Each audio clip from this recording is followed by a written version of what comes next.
the member entering the committee room now. I just wanted you to know that he was going to join us a bit later, and Honorable Malema will also join us in due course.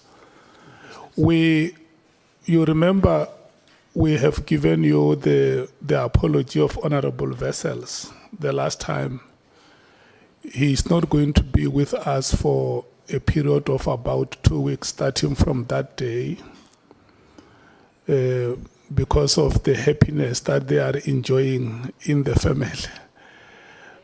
So he will come back to join the committee later.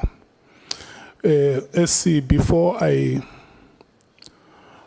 administer oath on our witness, I want to make the following declaration. The witness that is here is Honorable Castle Matale, the Deputy Minister of Police in the Republic of South Africa. I know him very well, Honorable Breitenbach. I worked under him at the ANC provincial office in Limpopo when he was the provincial secretary there. And when he became the premier in 2009, he appointed me as the MEC for Cooperative Governance, Human Settlements and Traditional Affairs. And so in 2011, there was a provincial conference there where he was re-elected as the chairperson. And at that conference, I was elected provincial secretary.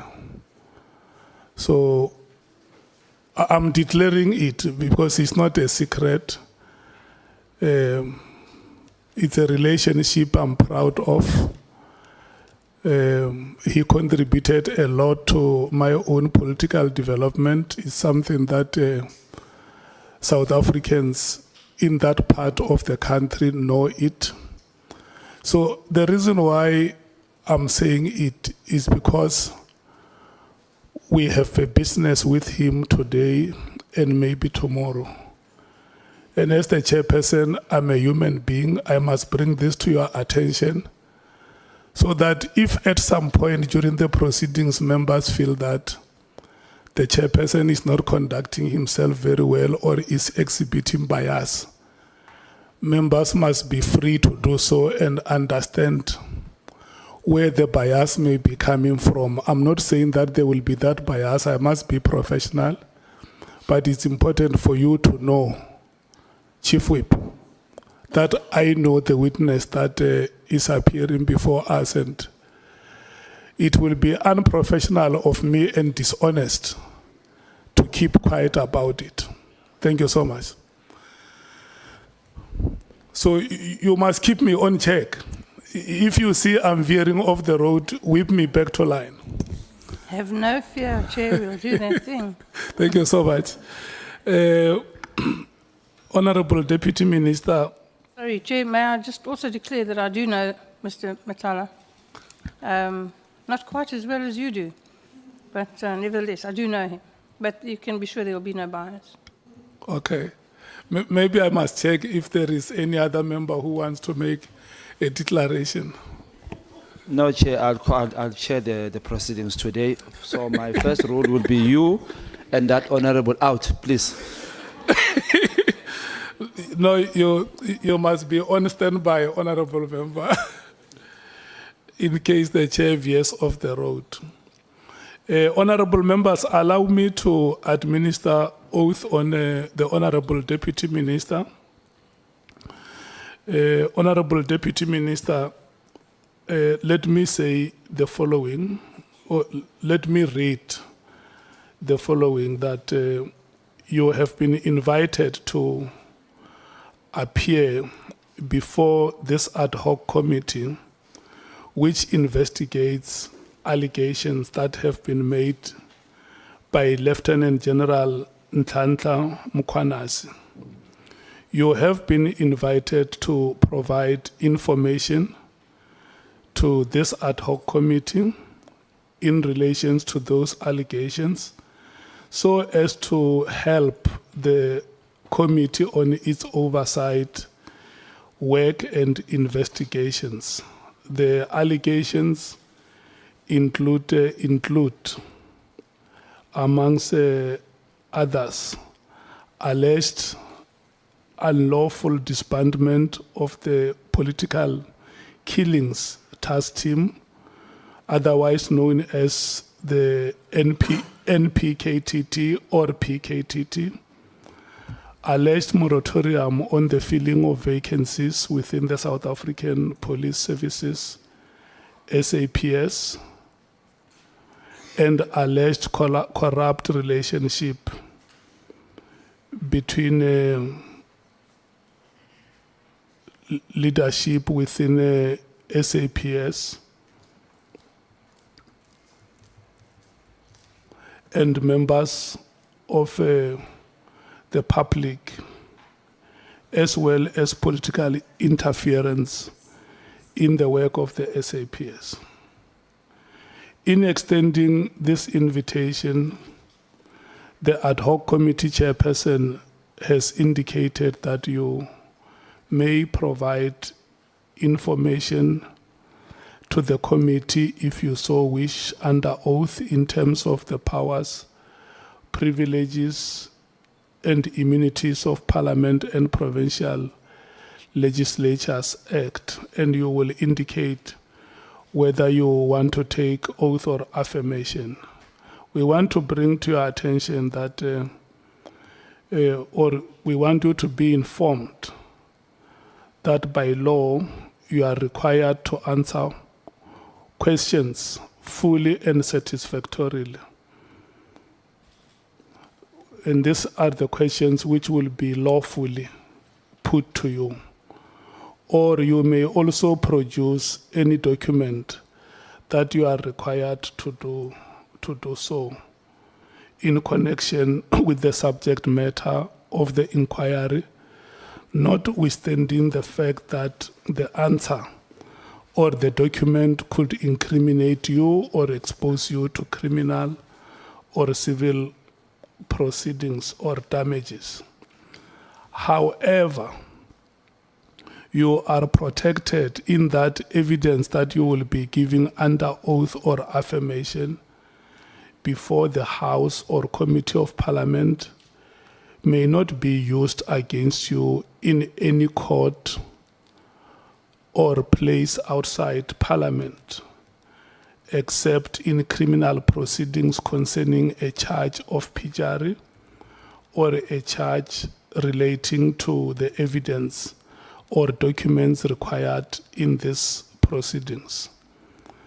And please be aware that in terms of Section 17.2 of the Powers, Privileges and Immunities of Parliament and Provincial Legislatures Act, a person who willfully furnishes the House or a Committee of Parliament with information or makes a statement before it which is false or misleading commits an offense and is liable to a fine or imprisonment for a period not exceeding 2 years.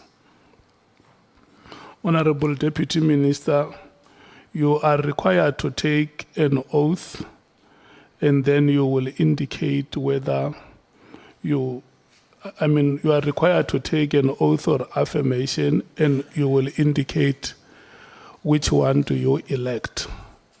If you elect to take an oath, you will say, I swear that the evidence I shall give shall be the truth, the whole truth, and nothing else but the truth, and so help me God. And if you take affirmation, you shall say, I solemnly affirm that the evidence I shall give shall be the truth, the whole truth, and nothing else but the truth, and so I do. Which one do you choose, Honorable Deputy Minister? Oath. You choose to take an oath. And then would you want me to read or you just say it? You can lead, Chair. Thank you so much. Let me read it in part. You will start by mentioning your names in full and say that I swear that the evidence I shall give shall be the truth. I, Castle Charlie Matale, swear that the evidence that I shall give shall be truth. The whole truth and nothing else but the truth. The whole truth and nothing else but the truth. And so help me God. So help me God. Thank you so much. SC, I'm handing over to you. Thank you, Honorable So Chairperson. we shall run until 13 hours. As you please. Thank you, and honourable members. Good morning, Honourable Deputy Minister. Morning, morning. Every time I say honourable is a bit long, so when I say Deputy Minister, please, it's preceded by honourable. Okay. Thank you. Thank you again for making yourself available and for your 110% cooperation with us in terms of preparing. Your willingness to serve before this committee and share your experiences are highly valued. You've been a deputy minister under former Minister Becky Cele and also more recently under Minister Mkhwanazi. Yes. Is that correct? Yes, correct. So, given the terms of reference of this committee that you are familiar with, you can offer us some valuable insights into some of the challenges within the South African Police Service, as well as what some of the reasons are for some of those challenges, which we will discuss. And then also you've got some proposals to make for the committee in terms of the way forward on how to address some of these challenges and to what the remedial action to take place. Yes. So you're happy with that approach? Yes, I am. Now, if we may just start off, as indicated, you'd been a former deputy minister under Becky Cele from 2019 until June 2024. Yes, correct. The role that you played under Minister Cele, if you can I just take you to the... There's no one in your contact named Minister Kelly, whose contact info are you looking for? says when you have these fancy watches, Honourable Chairs, apologies. At the back of your, there's an annexure, CCM1, Yes. which is dated the 2nd of August 2019. This is a delegation of powers for you as Deputy Minister. Can you just take us through that and discuss some of these aspects that's mentioned in the delegation? Yes, I can. Thank you very much, and thank you, Chair, for the opportunity to appear before the committee. The delegated responsibilities that I was given by the minister were one... Sir? Yeah. Okay. Yeah. Sorry. Thank you very much. I'm audible now? Okay. It was Program 1, which is administration for the South African Police Service. And the second delegation was being responsible for the civilian secretariat for the police. The third was Independent Police Investigative Directorate, referred to as IPID, and CIRA, PCIRA, Private Security Industry Registration of South Africa. and the entities of SAPS, your DNA board, your DPCI judge. Thank you. So, does this mean the scope of your functions as deputy minister, is it confined or restricted to these aspects that's mentioned here, police administration, public entities coordination, establishment of the Detective Training Academy, educational rural safety programs, women and youth development programs? Yeah. Is it confined to that, or No. or do you also have a broader functions? I had broader responsibilities beyond this, which have been stated that needed to improve SAPS, addressing a variety of issues, which I dealt with that, working together with General Ravi, who is head of the strategic division within SAPS.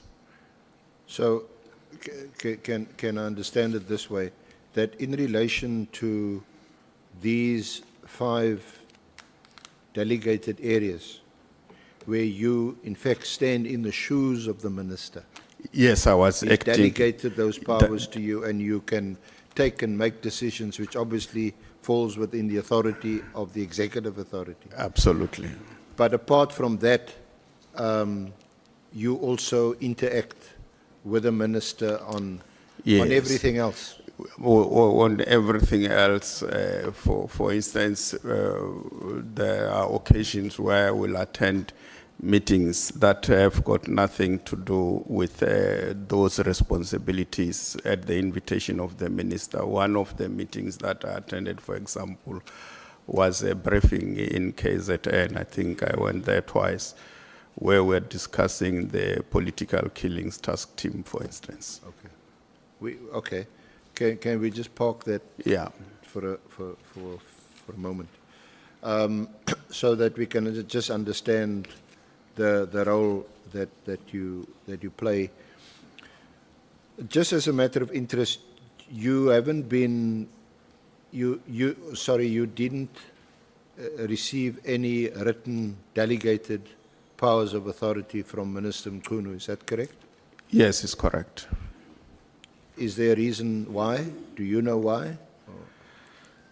I will attribute that to the fact that the minister came into the police department and he had to familiarize himself with the workings of the department, which is quite extensive and broad.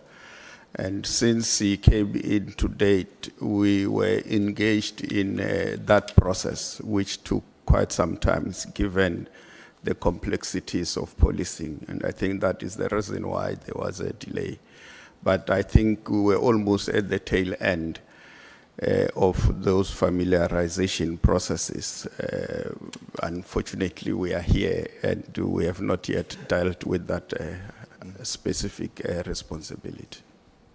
Except that it's more than a year. Yes. Since you were appointed as a deputy to Minister Mkhwanazi. Yes. And if you look at the date on this delegation of powers, it's dated the 2nd of August 2019. I think it's 3 or 4 months after your appointment in 2019 in May. 2019. You were appointed as deputy minister under Minister Cele. Yeah. On the 29th of May. 2019, yes. Yes. Yes. And in August, you received this delegation of powers. Yes, of course it was quicker. I mean, we must understand we are talking of 2 individuals who have got different experiences.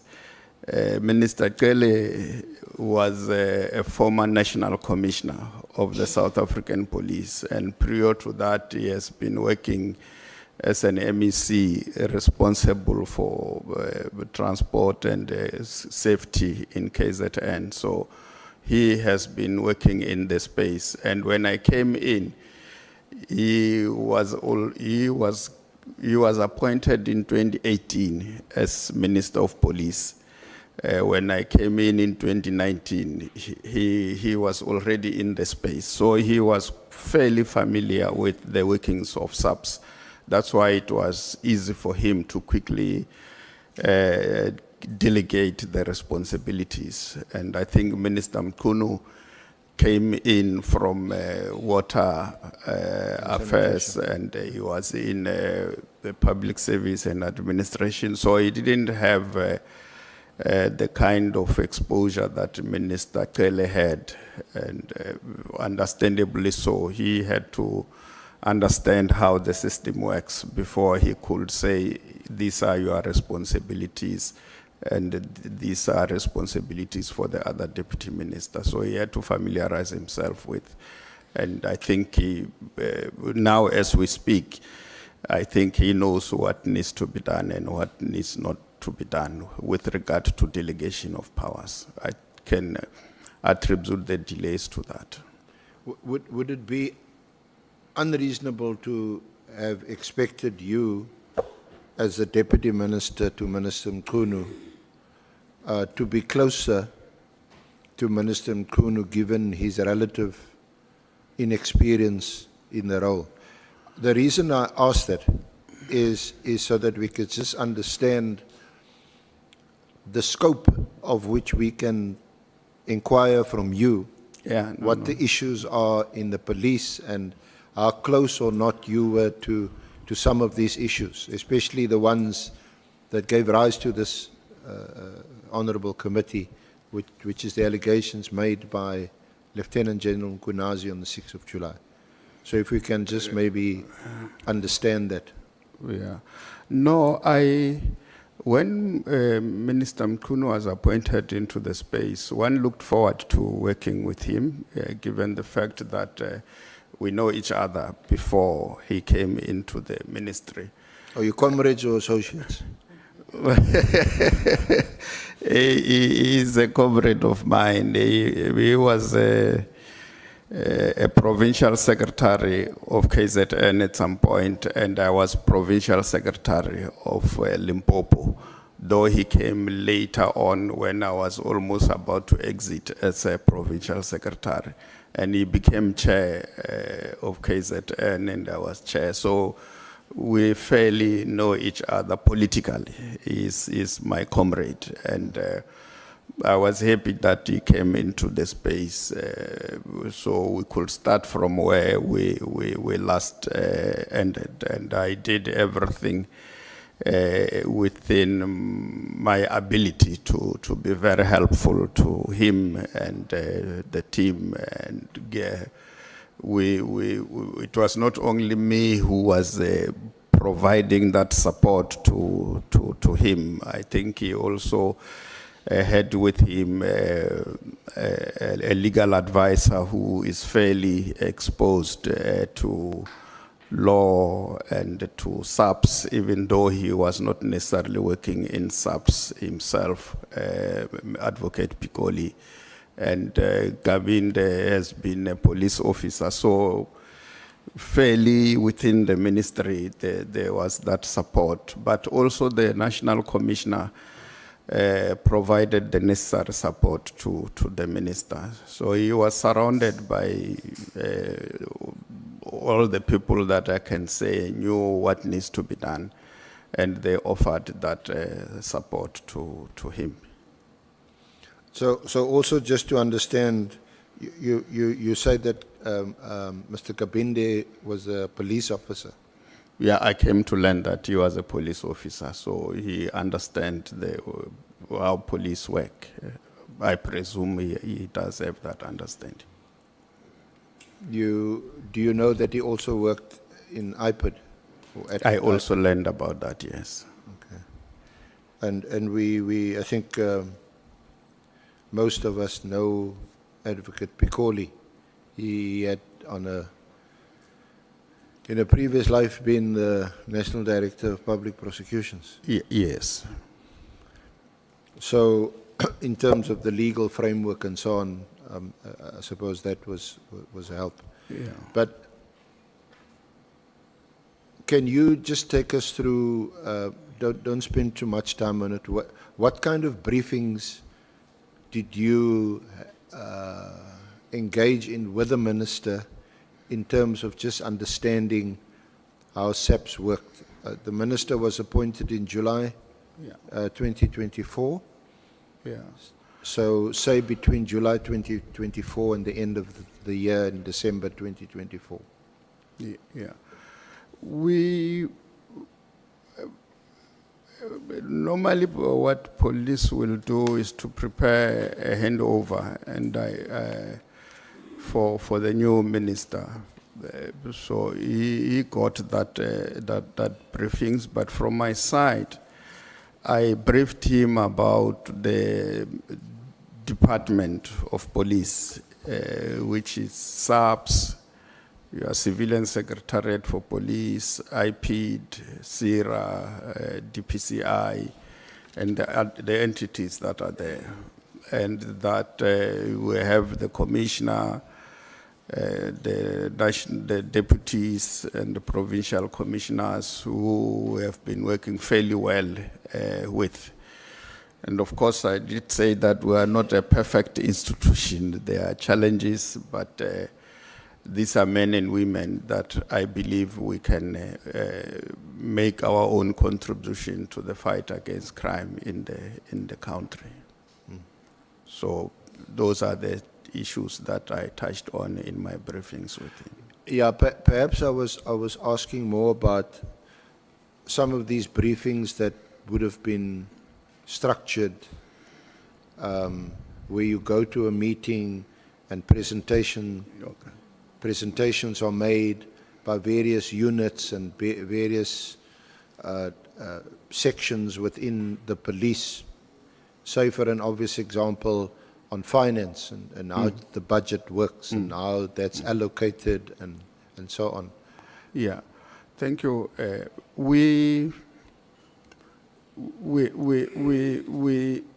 had briefings that deals with the respective divisions within SAPS.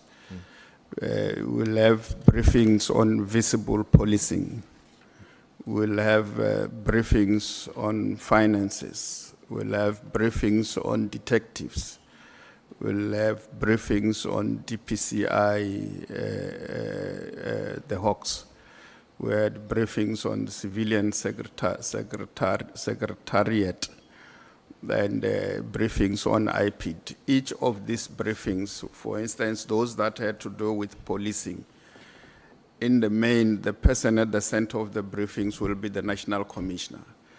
And the National Commissioner, depending on which division are we dealing with, he will then invite relevant people who are responsible for the division. For instance, if it's visible policing, it will be led by the National Commissioner, and in attendance, it will be the Deputy National Commissioner, Visible Policing, General Msikidi.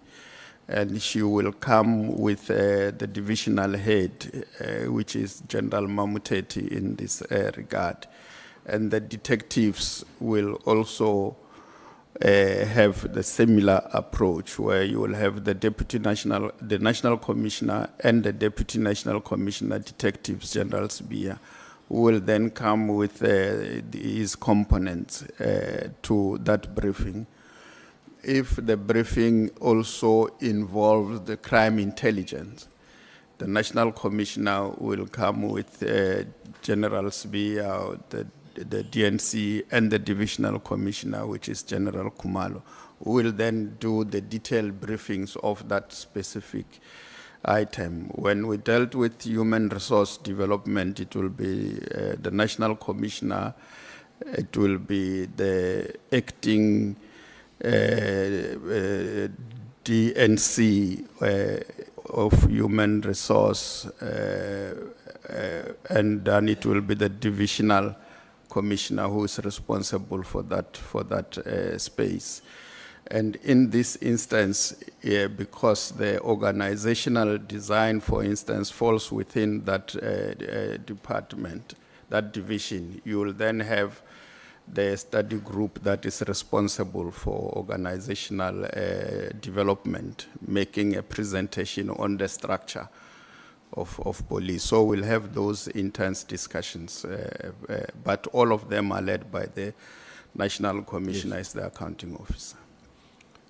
And obviously during those briefings, there'd be questions and answers and interaction, exchange of views and things like that. Now, what would be of particular interest would be the briefing on organizational design, the organizational structure, and so on. That is where you discuss the various components within the police and so on. Was there any specific focus on any of the dedicated task teams? We know within SAPS, and in fact you must confirm with us whether some of these task teams still exist, like for example child trafficking, abduction, mining, extortion. These are task teams that we know were established. Yeah. To your knowledge, do they still exist? Yes, they do. Now those task teams, and of course you know where I'm heading, the political killings task team. If you discuss the organogram and the organizational structure, they wouldn't necessarily appear on the board or wherever the president. No. Yeah. When a presentation was made on the organizational structure, we were discussing the structure in terms of what is there and what are the challenges that we are confronted with as a country. And we'll engage. And in the process of discussions with the officials, we then arrive at a determination, for instance, around the inspectorate, where we resolve that in terms of the structure and where we are, we need more men and women on the ground to fight crime. And we therefore resolve that we don't need to continue with the inspectorate, because the function that they perform is a function that the civilian secretariat, they can easily perform that function, because they do visit police station to look at their operations and their functionality. So we then agreed to do away with that structure, and the personnel involved there is going to be placed in different responsibilities. And beside that, we looked at visible policing. We had a division of visible policing, and when we discussed it, we came to the conclusion that yes, it's a necessary function, but the way it is a capability to put boots on the ground to deal with, and therefore it will assist us greatly if we can separate visible policing and operational response, which were made one, and we then separated them. And we said if we can structure ourselves in this way, we can become more effective in dealing with the problems or the challenges that we are confronted with. So broadly, that is how we discussed the new organizational structure, which was signed off, I think, this is somewhere this year, May. I'm not sure of the exact date, but it took a while to finalize, because you must consult with the unions and everybody concerned until you all agree this is the structure that you want to have. Was there any discussion about integrating or reintegrating some of these task teams into, for example, murder and robbery? Because that is the one category component that you have. Yes, we did talk of strengthening murder and robbery because that's our biggest problem. You have many people who gets killed in the country. One which it creating a lot of problems, like the killing of traditional leaders. The House of Traditional Leaders have had engagement with us around that matter. So, and it's that and the killings that are taking place in the country, the Cape Flats, we have been here, communities are complaining about that. So we felt we must strengthen murder and robbery unit so that we can become effective in terms of the investigative capacity of our detectives around murder-related crime in the country. Can you recall when you discussed organizational design, organizational structure, and would the political killings task team, would that have been specifically highlighted? Would it have been specifically mentioned, or was it just mentioned in passing? Well, it might have been mentioned in passing because we didn't, in the organizational structure, discuss political killings because it's a task team that was established to deal with a specific problem. Here we're talking about a structure that must define policing in the country. So just in relation to the political killings task team, you were appointed in May 2019. Yeah. And you probably, you know by now that the interministerial committee Yeah. was established by the president in May 2018. So just over a year later, you become a deputy minister. When was your first experience of the political task team? What do they do? How do they operate? Who's in command, etc.? When I first became part of a meeting, it was somewhere in KZN where a meeting was convened and I was... I'm sorry. Maybe put the mic up. Yeah. Then you can sit a bit back. I was invited to a meeting in KZN where a briefing was done by the political killings task team. The interministerial committee of this team was taken mainly from the JCPS cluster ministers. The Minister of Justice and the Minister of Police were part of this ministerial committee. And below them were the operatives, where you had detectives and the prosecution authority comprising this team, which one might call a multidisciplinary team. And it also included the DPCI in that. So that was the team and how it was composed. The interministerial committee was the one that was politically responsible for the team in the 6th administration.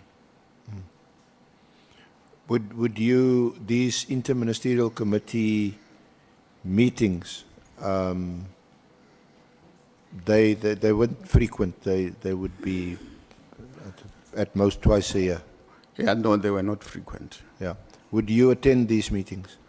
I have attended 2 of them that I can recall, yes. In your capacity as a deputy, or do you actually stand in for the minister?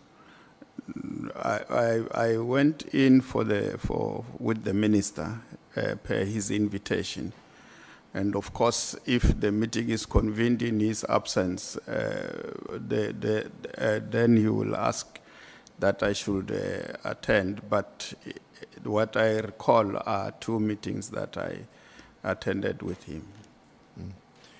And at these meetings and the ones that you attended, you'd get a briefing from the political killings task team. Yes, the operatives will be there and they will brief us about the work that they are doing. Is that where you know Lieutenant General Mkhwanazi and Lieutenant General Khumalo? I think maybe at the time he would have been a brigadier general. Well, Lieutenant General, before I went to attend the meeting of the PKTT, yes, Khumalo, I met him for the first time there when I went to KZN, and there was a briefing and he was in attendance. And what was your experience of them briefing you and telling you what they're doing, whether they're achieving any success? Well, the effectiveness of the team is not in question. They did an excellent job. Since they were instituted, there was progress around killings of activists, what one might call political killings that took place. There were progress. In fact, the effectiveness has never been an issue that was questioned within the space. And when you said it was never in question, it never rose at all in your discussions with former Minister Cele?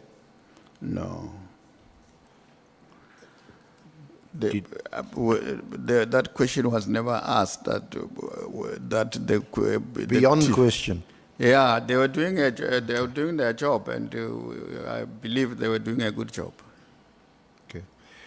We know from former Minister Cele that the last briefing to the IMC, the Interministerial Committee, was in March of 2024. That is. Did you attend that one?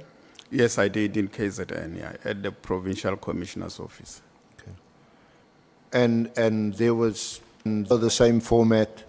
There's a presentation to the IMC, and there's questions, I suppose, questions, answers, and so on. What was your feeling? What was your feeling when you left that meeting, as far as the political killings task team is concerned? Well, I didn't get an impression that there are problems around the team. I think everybody was happy with what was presented and what they were doing. Okay. So, just to continue along that narrative, since it's also our focus, then we have the elections and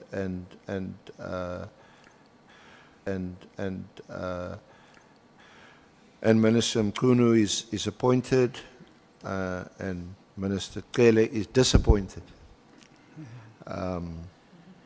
But we know, of course, why was he's given an explanation why he wasn't appointed. He was too low on the list or something like that. But what was your reaction to the appointment of Minister Mkhunu? Well, as I said earlier on, I was happy that he has been appointed minister, and that I was appointed deputy minister, and I was grateful that somehow the universe was aligned, that even though I have lost General Cele, whom by then we were working extremely well together, but I was given somebody else that I knew and that I've worked with, and I believed that we were going to make a good team. Did Minister Mkhunu have any specific discussions with you and or Deputy Minister Boshielo in relation to the political task team between July 2024 and December 2024? Well, we have had, you see, come again with the question, Senior Counsel? Did Minister Mkhunu have any specific discussions with you or meetings with you and or Deputy Minister Boshielo in relation to the political killings task team between July 2024 and December 2024?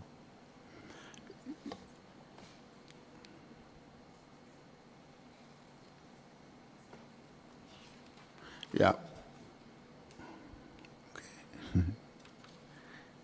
Okay. No. I thought you were having a conversation. We have had discussions around the structure and the need for us to handle things in such a manner that we strengthen our capacities, so that you don't have to deal with specific challenges, because we will have developed that capability within the police to deal with the challenges that we are confronted with. And it is in this context that the issues that we discussed around the PKTT took place. In Minister says that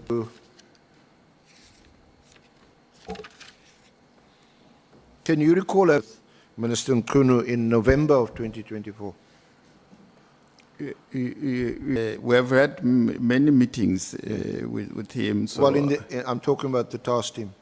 that's why I said we did discuss the task team as we were discussing the problems that the structure and how we think the structure must be structured and how we must strengthen certain units like murder and robbery, so that we are able to address the problems of murder in the country. Because the political killings task team, it's a team that came as a result of the murder that was taking place amongst, which are political killings task team, but it is murder.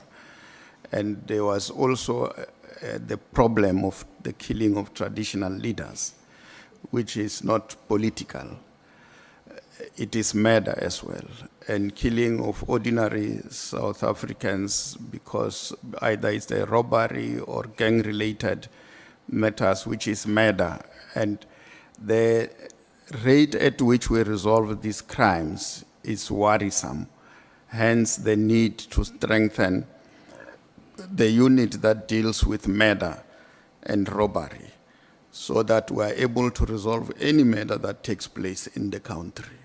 And in that context, then the issues of the task team like political killings came into the discussion. Minister Mkhunu says in his statement at paragraph 84, and I think we have made these statements available to you and your lawyers. On the 21st of November, I convened a meeting with the Deputy Ministers of Police to discuss the various allegations against and other identified challenges within the SAPS. A decision was taken at that meeting that I would meet with Lieutenant General Masimola to raise these concerns and engage with him on the same. Yeah, we have had discussions and we have agreed on various occasions that there are issues that the minister should engage with the national commissioner and process them so that by the time they come to us, they will have processed those issues.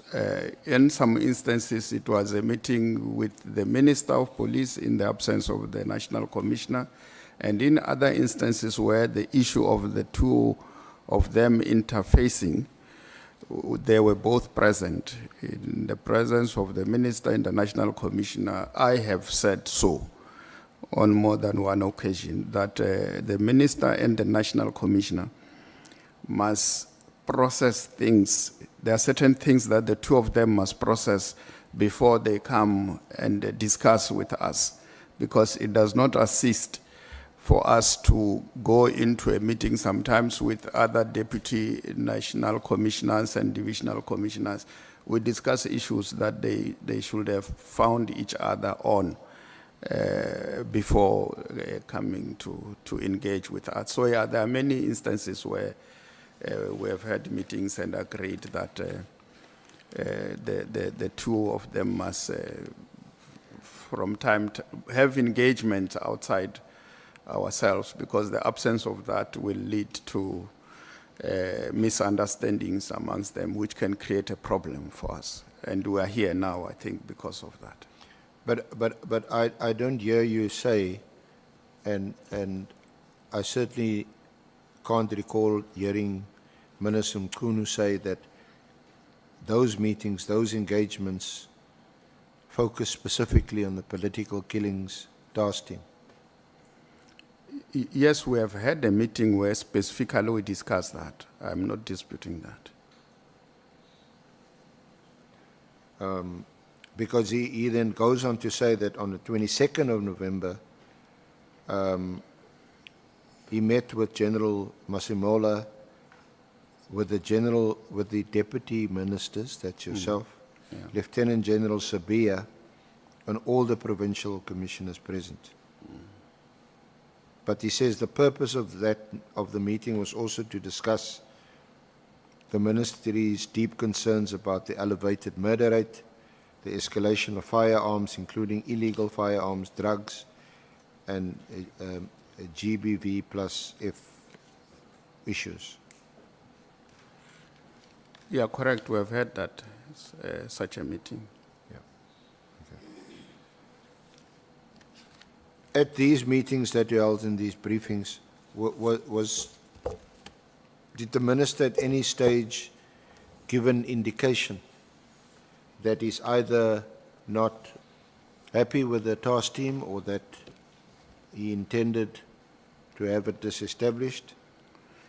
Yeah, he did raise that matter, that it must be de-established, and we had discussions around that. When would that have been? I can't recall the exact date.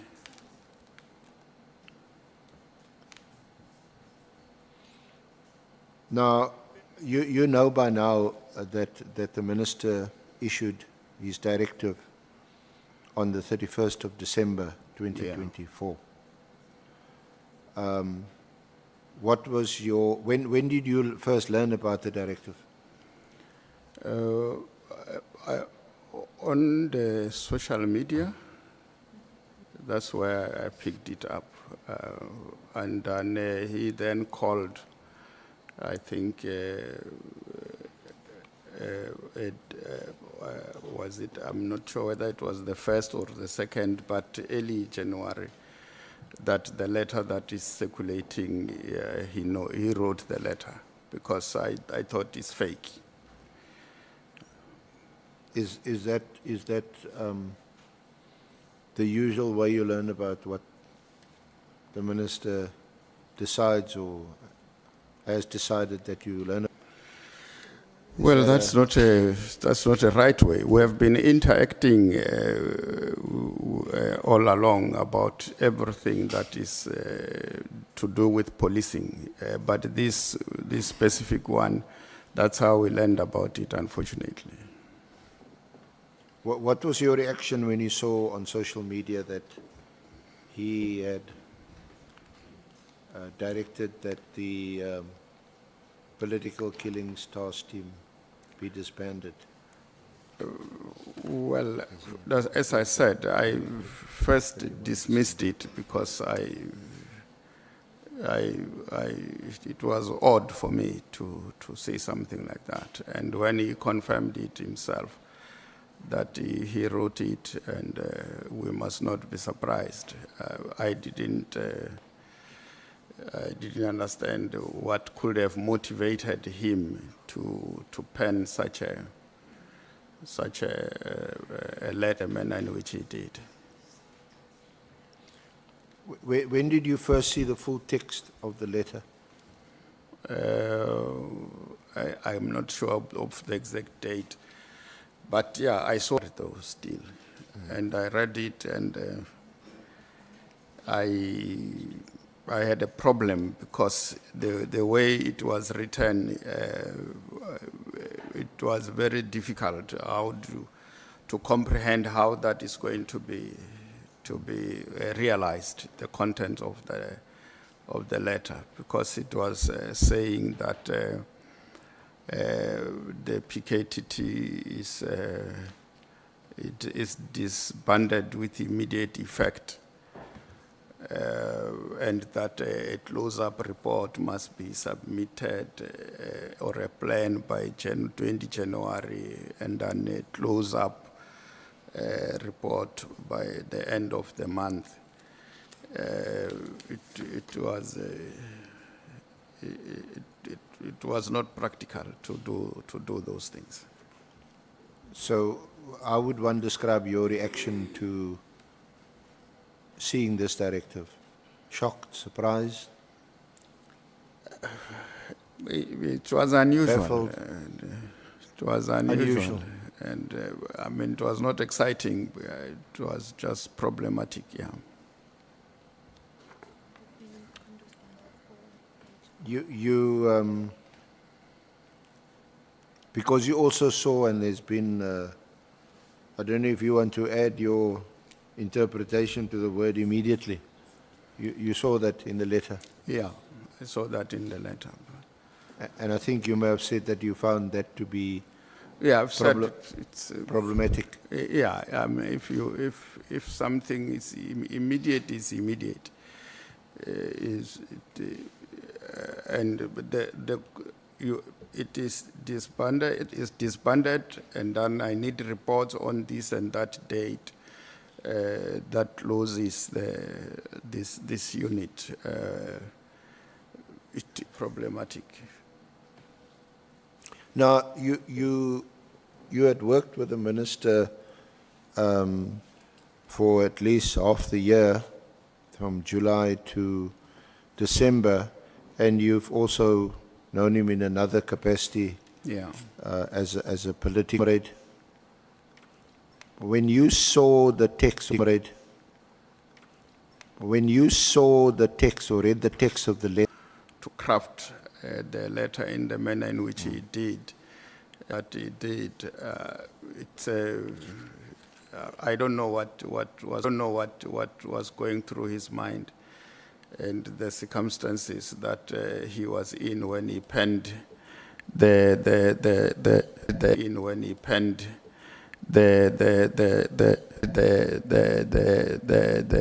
letter. It's I don't know. Of course, he has said so to you here, that he was seated at home, and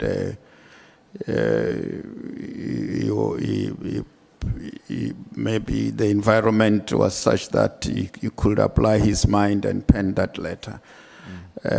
I don't know what he was going through, because a strong letter is not a light letter. would it be correct to say he didn't consult with you? Of course, he didn't consult. The only time that he spoke to me, it was after the letter was out, and he was saying, "Yes, I've penned the letter. Don't be surprised." Did you ask him what the reasons were, what informed the letter, what his motivations were? I didn't question whether it's right for him to write a letter like that, because when an executive authority makes a decision and pens it down so that there's no misinterpretation of the decision, he has made a stand. He took a stand and communicated that stand. What was your, or what is your understanding between the divide between policy and operations? And you've been a deputy minister for a long time. You're familiar with sections 206 and 207 of the Constitution.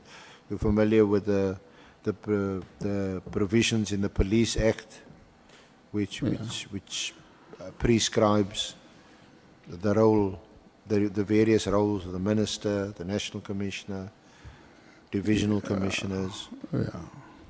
This is a directive disbanding an operational unit task team within the police.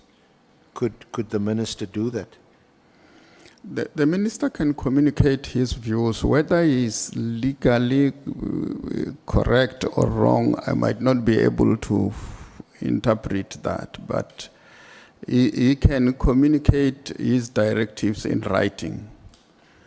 And it's upon the recipient to receive and respond to that. And I think the National Commissioner responded in a manner that the immediate part of it was not operationalized. Because we are all aware that the committee, the task team is still there.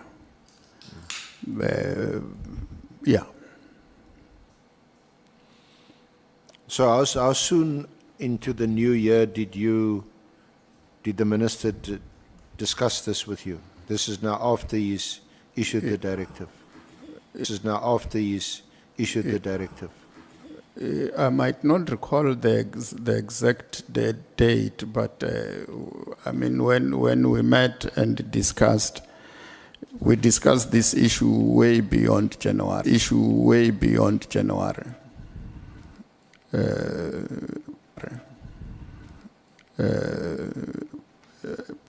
That January, the PKTT has not been disbanded.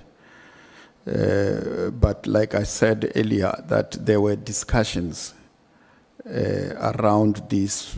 For instance, I remember a discussion where the issue of General Khumalo came into being, that as we are strengthening crime intelligence, it will be appropriate that he focus on crime intelligence, and probably the National Commissioner look at getting somebody who can full-time attend to the PKTT. Yeah, you do mention, and you'll see at paragraph 54 of your statement, that the discussions you did have with the minister seem to be more about the head of crime intelligence now also heading the PKTT. Yeah, because that was the case. Even now, because that decision has not been made, that is still the case. But one was of the view that if we were to be true to what we are saying, it will be appropriate that Lieutenant General Khumalo be allowed to pay special attention to crime intelligence, because he is responsible for that. And we get some senior officer either a major general to take up the responsibility of heading the political killing task team. Because even Khumalo, by the time he was heading it, he was a major general before he became a head of CI. But there was never any talk of disbanding. Well, the earlier discussions, there was a discussion around that.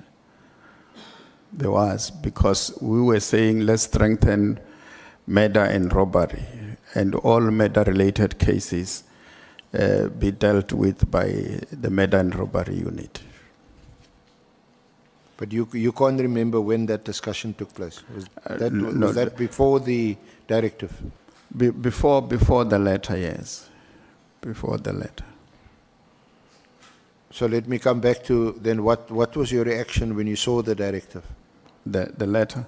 Yes. No, the letter, I'm saying that the letter came as a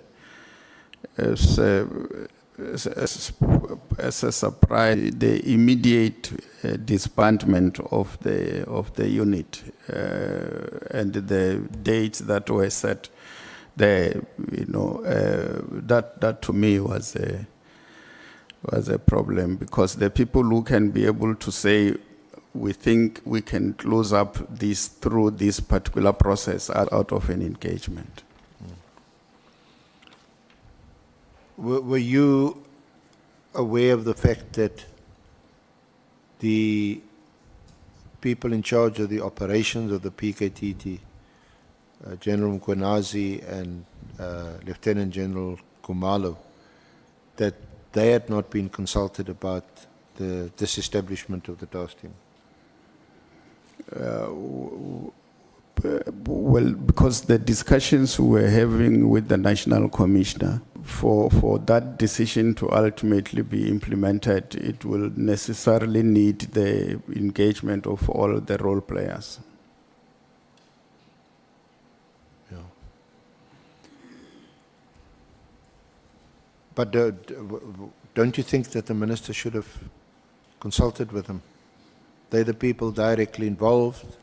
The ultimate dissolution will have to take place after interacting with all the relevant role players, and this includes them. The task team itself, was there any doubt in your mind that this task team was operating legally within the prescripts of SAPS, within an allocated budget, and falling under the authority of the National Commissioner, ultimately? Yeah. I never doubted that. Did the minister ever mention to you or indicate to you or give you any idea that actually this political task team is not operating legally? Yeah. Well, the discussions around this, it was not based on the legality of the unit or not, because that was never in question. I don't remember a meeting where we discussed that the team is illegal or something like that. That never arose.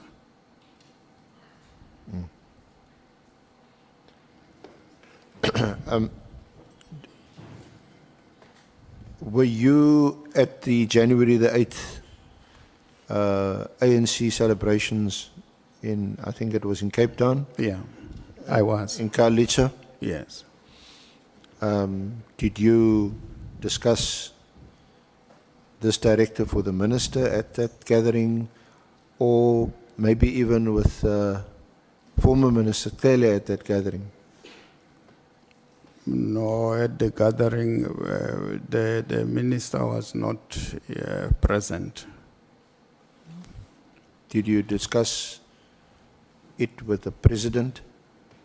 No. Did the minister tell you that he discussed it with the president? Well, he might have discussed with the president, because in our engagement we did say the minister must take the president into confidence on the things that he intends to do. So he must he must discuss with the president. Whether he discussed with the president or not, I don't know, because I was not in attendance. Subsequent to the directive, and after you had sight of it or heard about it, read about it on social media, did you discuss the directive with the National Commissioner or any of the Deputy Commissioners, or with Lieutenant General Mkhwanazi or Khumalo? No, with General Mkhwanazi and Khumalo, no, but with the National Commissioner, in the meetings that he was in, we did discuss it, but not outside those meetings. And as you were discussing it, what was your sense of whether this directive, which required the immediate disestablishment of the task team, where was this now going? The immediate it was not happening, because, as I said to you, I mean, if up to now the task team exists. So the crafting of the letter, it just made it difficult to implement what was in there, because it's not possible. Once something is immediate, in the day-to-day use of immediate, it's immediate. Okay.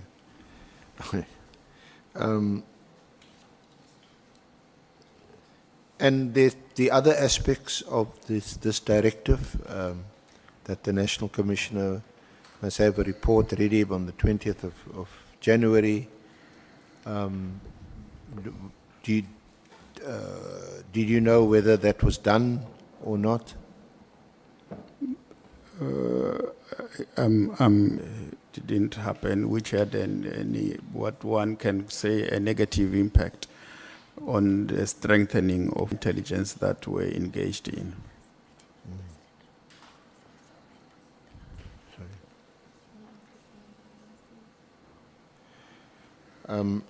So you weren't privy to the report which the National Commissioner gave to the Minister, I think it was on the 22nd of January. On the close-up report. Yes.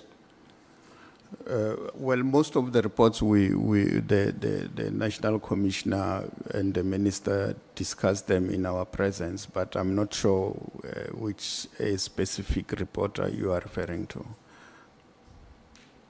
Yeah. Do you meet with the Minister once these reports are submitted to him and copied to you? Do you discuss them?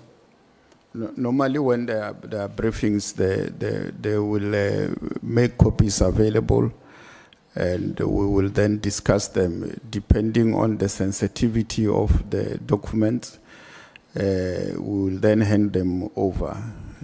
But if they are not sensitive, we keep them. Now, on the 5th of March,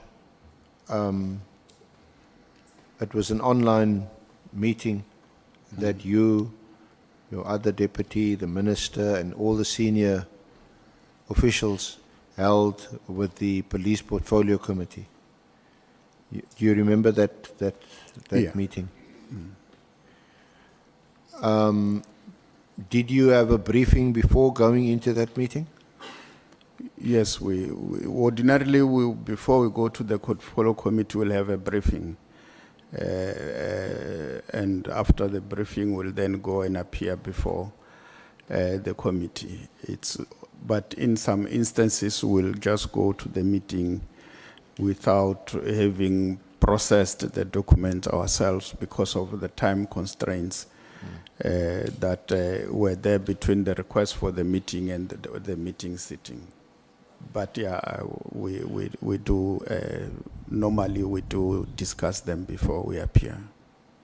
Can you recall what was on the agenda for that meeting?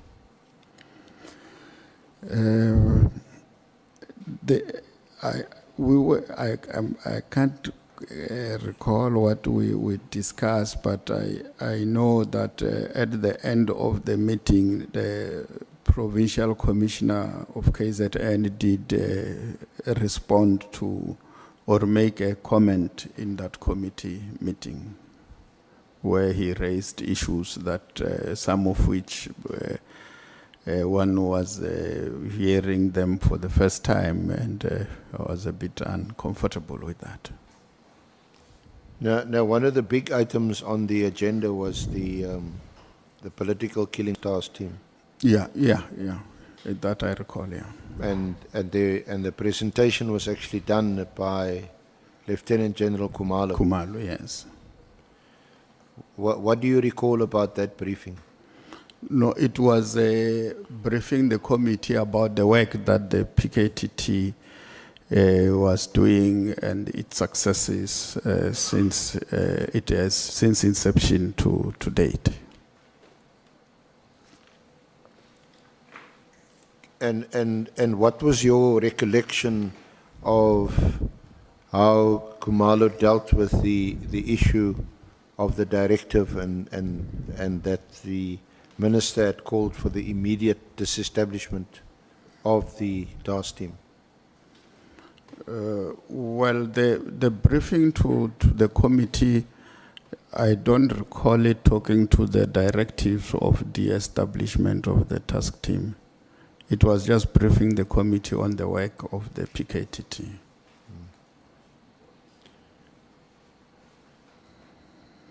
And can you recall more or less what Khumalo said about, is the team being disestablished? Has it been disestablished? Because it's now on the 5th of March. The directive of 31 December 2024 said it must be disbanded immediately. Yeah. No, that's why I was saying that the briefings and what happened vis-a-vis the letter were two different things, because here we are briefing the committee on the work that the PKTT is doing. It was not a report that was saying the PKTT is being de-established. Were you surprised by that? No, I was not surprised because we were there, we were briefing the committee, and I was part of the briefings, even though it was done by Khumalo. But he was doing it on behalf of all of us. But were you not surprised that you didn't hear them talk about the immediate disbandment of the PKTT? But he was talking about a transition or a phasing out approach. No, I was not. Okay. And then you also heard Lieutenant General Mkhwanazi speak in that meeting. Yes. Do you recall clearly listening to what he had to say and that he was not happy with the state of affairs, team? Yeah, he raised issues, and including what he has a problem with about people who seems to be having the ear of the minister, who seems to be having more information than what other people have.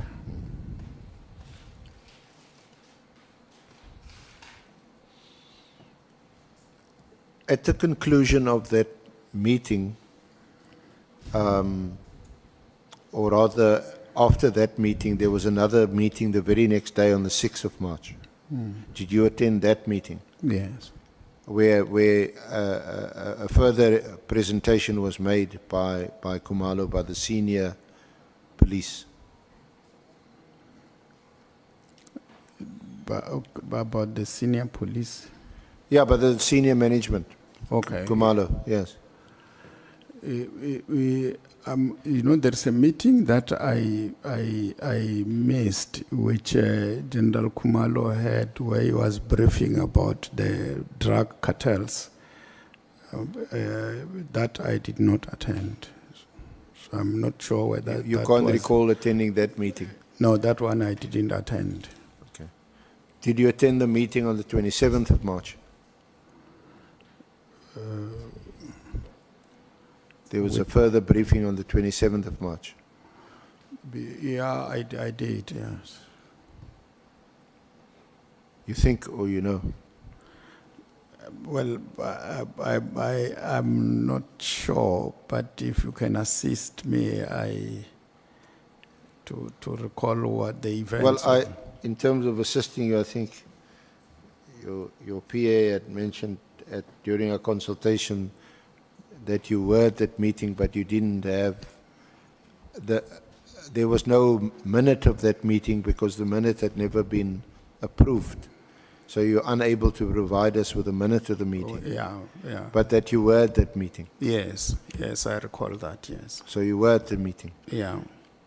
Can you recall that Minister Mkhunu was, to quote both General Masemola and Lieutenant General Mkhwanazi, was very angry that the PKTT was not closed and was not being closed.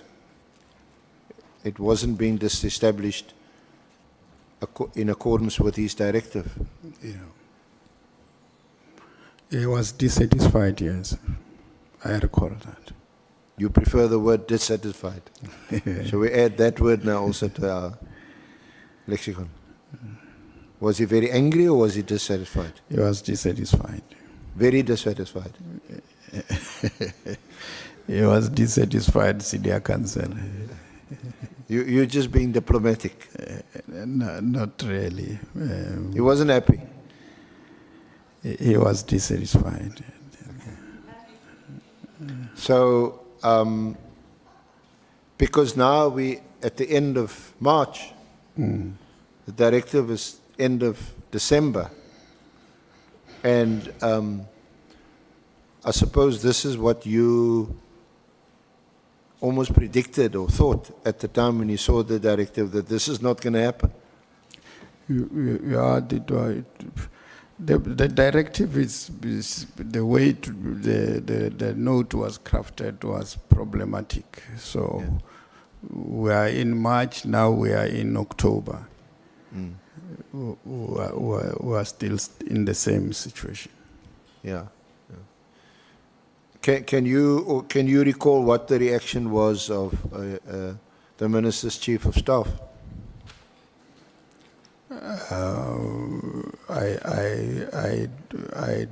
Normally they comment less in our meetings, so I can't recall in this instance whether I said anything. Okay.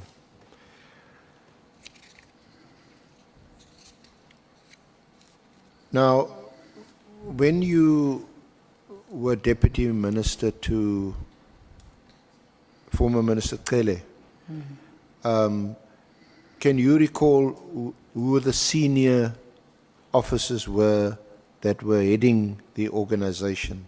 The National Commissioner, Divisional Commissioners, section heads, and so on. Yeah, yes, I do. Are you able to name them? The National Commissioner was General Stoller. Excuse me.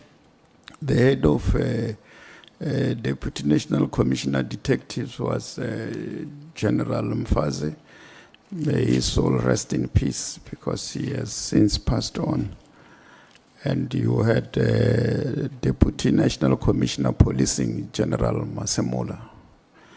and Deputy National Commissioner Human Resource General Vuma, who is currently under suspension. Yeah. And crime intelligence? When I arrived there was General Jacobs, who was later removed. And then General Khumalo came in. Yeah. But Khumalo came in later on. But it was General Jacobs during Stolle's time. But he left that responsibility while General Stolle was still in the service. What was Minister Cele's relationship, or your relationship with former National Commissioner Sithole? Well, my relationship with the minister was excellent. Of course, I didn't know what it will be like when I was appointed there, because I knew him at a distance. But when I came to work with him, we established a good working relationship. Maybe I should say I don't have problems with working with other people. I acclimatize easily.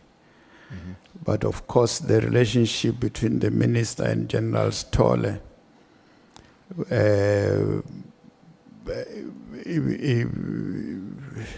it was not okay, because at some point I think General Stolle had to leave SAPS. Yeah. And General Masemola? General Kele and General Masemola related very well. And I also relate very well with the National Commissioner. And we now know about the press conference of Lieutenant General Mkhwanazi, which we'll deal with finally. Did these issues highlighted by Lieutenant General Mkhwanazi, did they manifest in that period when you were Deputy Minister under Minister Cele? No, we never experienced that posture from General Mkhwanazi. But of course, when I was listening to some of the proceedings here, even though I didn't follow everything, there was an indication that he wanted to engage with the minister. But that platform was not provided. And I guess that is what might have motivated him, because he couldn't get an outlet to raise his issues, to do what he did. Because one gets the impression that that what Lieutenant General Mkhwanazi highlighted in his media briefing on the 6th of July had been there for quite a long time and had been simmering and festering within SAPS for a long time, and had now come to the fore to the extent that he found it now unacceptable. So it's not something that just arose on the 5th of July and now he's having a media briefing on the 6th of July. I think if he was given the opportunity to engage with the executive authority, probably will not arrive where we are. There have been differences of opinion even when Minister Cele was in the space. Police did not necessarily see things the same way.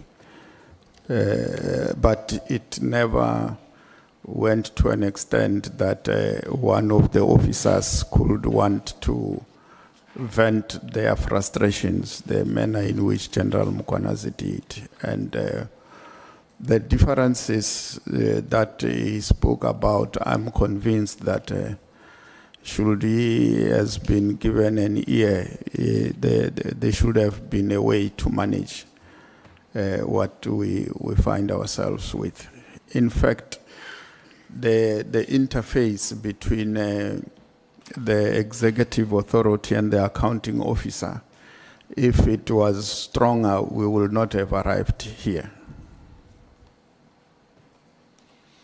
But we've heard evidence, we heard the evidence of Lieutenant General Mkhwanazi. Here we've also heard his evidence at the Nhlanhla Commission that his press conference on the 6th of July was a last desperate attempt to highlight these issues. He has done so, he's tried to do so. We know of a WhatsApp that he sent to Minister Mkhunu on the 4th of April, I think 4th of April, where he implores the minister to meet with him. In fact, meet with him, meet with the National Commissioner, the deputies, Sabia, and also with a man by the name of Brown Mkhwanazi. And the minister responded and say, okay, I acknowledge receipt of your WhatsApp and I'll revert, I'll get back to you, and he never did. What do you do in that instance? That's why I'm saying that if he had been given an audience, I think would not have been here. But because he didn't get an outlet, we thought it would be right for him to do what he did. I'm not saying it's the right thing to do, but I think it could have been avoided. Yeah, I mean, if we look objectively at the events, he's always been heading this political task team, isn't it? Ask his? Lieutenant General Mkhwanazi. Yeah. He's always been, that's his project. And you know that from the first time when you interacted with the Interministerial Committee, the presentations done by him and Khumalo. I don't know whether it will be correct to say that is his project. It happens to be in KZN. But I can say is the president's project because the president initiated a process that led to the formation of this team. And obviously the team is established in a province. And in a province you have got a provincial commissioner who then is responsible for policing matters in that province. And the political task team being established in KZN, which is under the jurisdiction of the Provincial Commissioner General Mkhwanazi, is logic that he has to oversee that. Maybe in that context you can say it's his baby, but that does not remove the fact that it's a presidential intervention to a problem that was confronting our people in that part of the country. Yes, I think we accept it's common cause that it was a presidential initiative, but it was then operationalized. Yeah. And ultimately the National Commissioner would have been responsible for that. Of course. But the person we know who was at the forefront of this was Lieutenant General Mkhwanazi. Yeah. He appointed Khumalo as the project leader. Yeah. But I think why I mentioned this, I don't think we need to spend any more time on it, is that the Minister Mkhunu, never consulted Lieutenant General Mkhwanazi, Yeah. given his prominent role on the task team, before he issued a directive to disestablish the team. Senior Counsel, even if that was not the case, but if he has reached out wanting to ask for a meeting, why not? You give him, you grant him that. We meet with people not because of their position, but because they request for a meeting. Then you accede when you have time to do so. Okay. But I don't understand, because was there any reason for Lieutenant General Mkhwanazi to reach out to Minister Mkhunu when he had absolutely no idea that he actually intended to disestablish the task team? But General Mkhwanazi is a provincial commissioner. If he asks to see the minister, I see no reason why the minister can't meet him.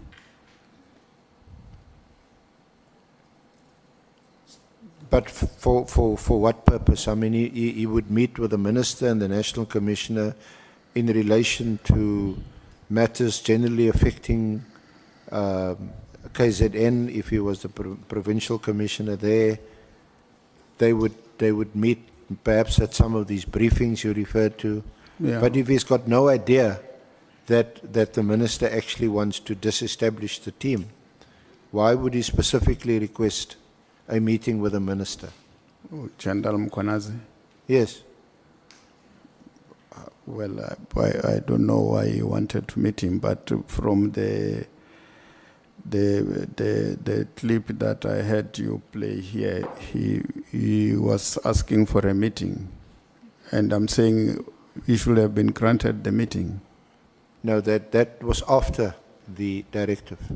I'm not sure whether we misunderstanding each other. Okay. The WhatsApp he sent was on the 4th of April of 2025, Yeah. which is just under 4 months after the directive. Before that, he didn't ask to speak to the minister specifically. Okay. He obviously didn't know what was going on in the minister's head about this task team. Okay. Because you seem to indicate, well, maybe the media briefing on the 6th of July was a step too far and was a bit too drastic, because he should have raised these issues maybe in the form of a grievance with the minister or the national commissioner before going public. Well, because he says he did that because he didn't get the opportunity to raise the things that he wanted to raise with the relevant people. Yeah. Yeah. He said it was a last resort. Yes. So if they've given him a hearing, it will not have happened.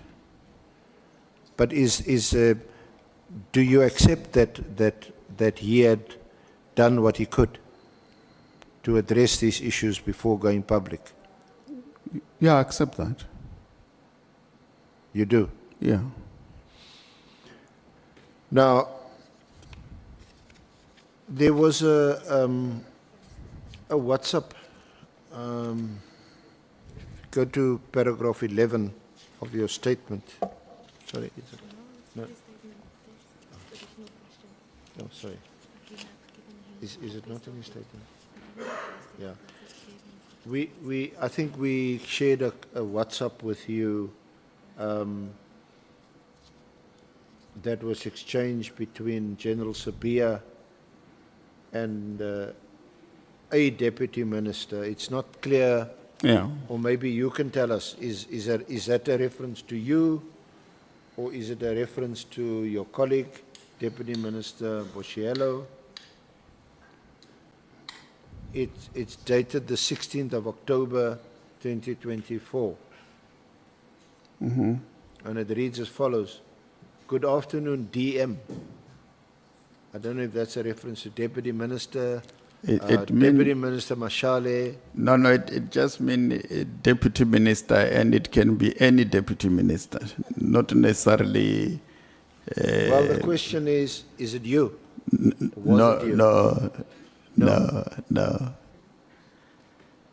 You don't know, maybe if you look at the contents, and you can tell us whether you're aware of this. A source has indicated that CI, that's crime intelligence, has procured new spyware equipment to the value of 13 million rands over the past weekend. The equipment was sourced from China and did not follow the normal processes, e.g. minister needs to sign for anything above 10 million. Furthermore, it was reported that this equipment was obtained on the instruction of former Minister Bheki Cele. Therefore, only a handful of individuals are privy to the details of the procurement and its usage. They include the current DivCom, the Secret Service Account Head, and Supply Chain Head, and a tech specialist.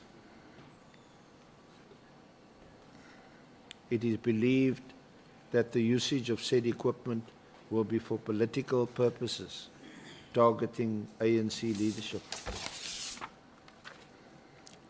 And then as comments, DM should take note of the above and exercise vigilance with any type of electronic communications, such as cell phones, emails, etc.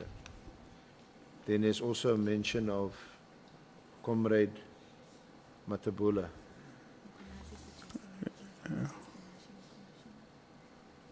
Yeah, Senior Counsel, if you follow the content of that message, it's clear that the person who wrote it is peddling information, and if you receive such a message, you dismiss it because it says that for any amount above, is it 30 or 20, 10 million, you need the authority of the minister. There's no such a thing. There's no such a thing. The minister has no role in procurement. Whether it's for 1 cent or for whatever amount, the minister have no opinion. It's the responsibility of supply chain. If there is a person who have authority, is the accounting officer. So you can see that the person who wrote that thing have no clue. And you can take that information and approach the National Commissioner, for instance, with it. The National Commissioner, his first reaction will be, this one does not know his or her responsibilities, because the minister have no role to play. And you see they also bring Minister Cele into the picture. The intention is not good of the writer. So the long and short of it is that I didn't receive that. And if I did, I will not have forwarded it to anybody, because that there is no way in the administration where ministers play a role in deciding on who adjudicate a tender of 30 million or 10 million. It doesn't arise. But isn't this an attempt, or the illustration, rather, of an attempt to influence the procurement process? We know that we look at the prescripts of procurement policy and procedures. We know that the minister and deputy ministers, least of all, don't have any role to play in that process.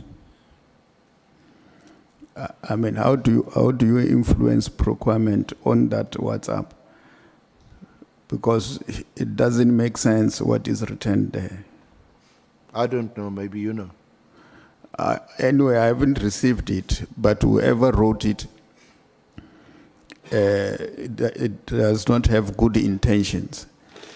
It's alleged here that Sabia wrote it. And you say that doesn't that Sabia wrote indicate it. good, yes. That's not good intention. If it's him who wrote it, really, I think he himself is confused about procurement processes, and I don't think he can write such a thing. To say any procurement of above 10 million needs the authority of the minister. If he doesn't know that you don't need something like that, I think it's problematic. But anyway, maybe I shouldn't comment more on it because I don't know it. I didn't receive it. If some DM has received it, I think that a particular DM will have to clarify that. I did not. And you obviously know Deputy Police Commissioner Sabia. Yes, I do. But I'm not sure whether it's referred to her there. I don't know. How well do you know him? I know almost the same comments that the chair of the committee made here. She is from Sishio in Limpopo, in Polokwane. And she has been an activist for some times in the youth movement, and I've been a leader of the youth movement in the province since the 80s. Let me say since 1985. Sorry, Deputy Minister, I hope you not misunderstand. I'm asking about Sabia. Oh, I see. I thought you said, do you know her? I said yes. I'm sorry. No. No, I'm sorry, Senior Counsel. General, you are referring to General Sabia Sbia. is a lot younger too. General Sbia. Yes. No, I know him. He's the Deputy National Commissioner, Detectives. I know him. What's your relationship with him? Like all of them, I relate with all the police there, but nothing beyond that. I relate with them very well, all of them. There is not a single officer that I don't relate with, all of them. And of course, I relate with them in terms of their ranks. Their chief is General Masemol, and the rest follow behind that, including provincial commissioners. I relate well. Like I said with you here earlier on, I don't have difficulties in working with people. If I'm given a task to work with anybody, that makes me to work under somebody or as somebody senior to that person, I don't have problems in working with people. And Brown Mkhwanazi? Brown Mkhwanazi, yeah, that is one that I don't know. I don't know that one. I've heard about him with these things that is happening, but you didn't see him there on January the 8th? January, there were many people there. If you don't relate with a specific person, when there are many people, there is no way that you will know who this one is. So I don't know him. I have never met him. Let me not say I've never met him, because you might find that I was in a space where he was as well, but I don't know him. And the allegation that he was, he ran the president's election campaign? Well, I don't know people who were running the president's election campaign. Okay, let me not generalize that. I don't know. I might know some, but generally speaking, I don't know who was doing what in the campaign. I was not in the center of the team. So the individuals involved, I don't know. Because he's quite a well-known political operator within the party. No. I think he's quite a well-known operator within the people that he works with, not within the party. Prominent people within the party.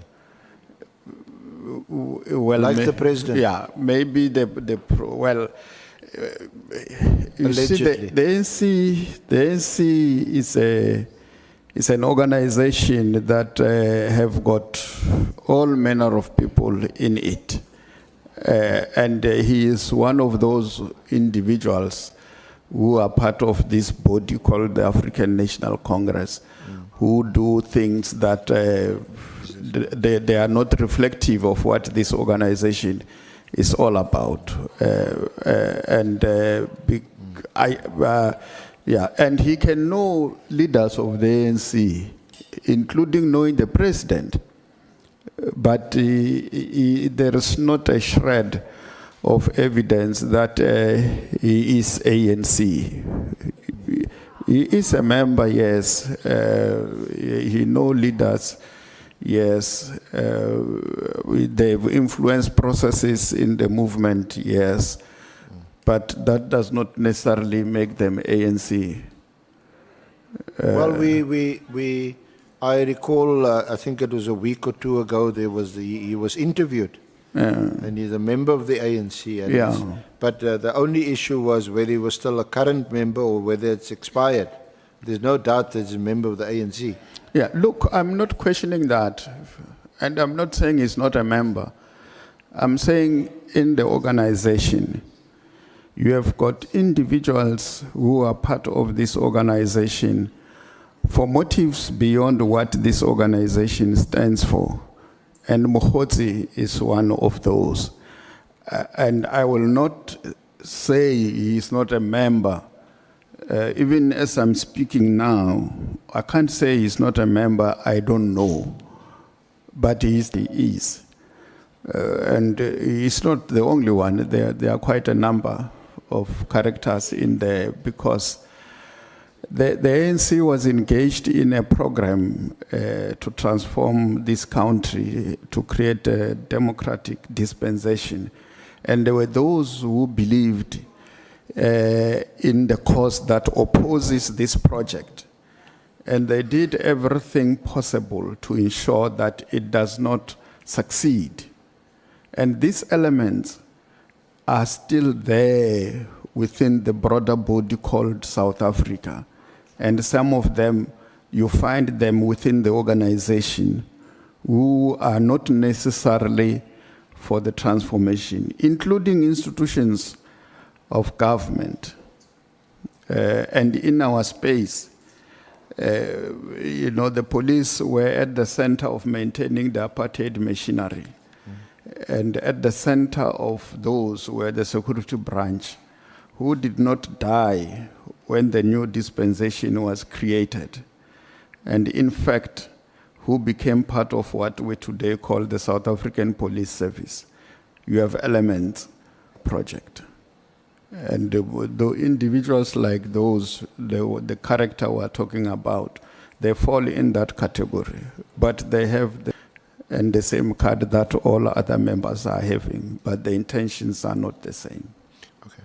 Now, we know from the evidence here thus far that you have, for example, General Masemola, Lieutenant General Mkhwanazi on the one side, you have Minister Mkhunu, Sabia on another side. In your statement, you say you're not aware of any factionalism in the police services. Yeah. I maintain that. Rogue elements are rogue elements. In the South African police, we have men and women who serve with integrity. A week or two back, we were in this room leading a delegation of the South African police to present our annual performance plan. And of course, we were politely asked to come back the next day. We will be coming back here. I said to the chair, who incidentally happened to be the member of this committee, that yes, there are difficulties that we are going through in SAPS. But these difficulties does not mean that the South African Police Service is in disarray. It's intact and it's able to carry out its responsibilities. That's why we were ready and prepared to present to the committee. And of course, the chair will invite us at the appropriate date to go and present. The individuals that create problems in SAPS, in whatever form and shape, they remain individuals. They are not reflective of the organ called the South African Police, but they are individuals within the South African Police that are problematic.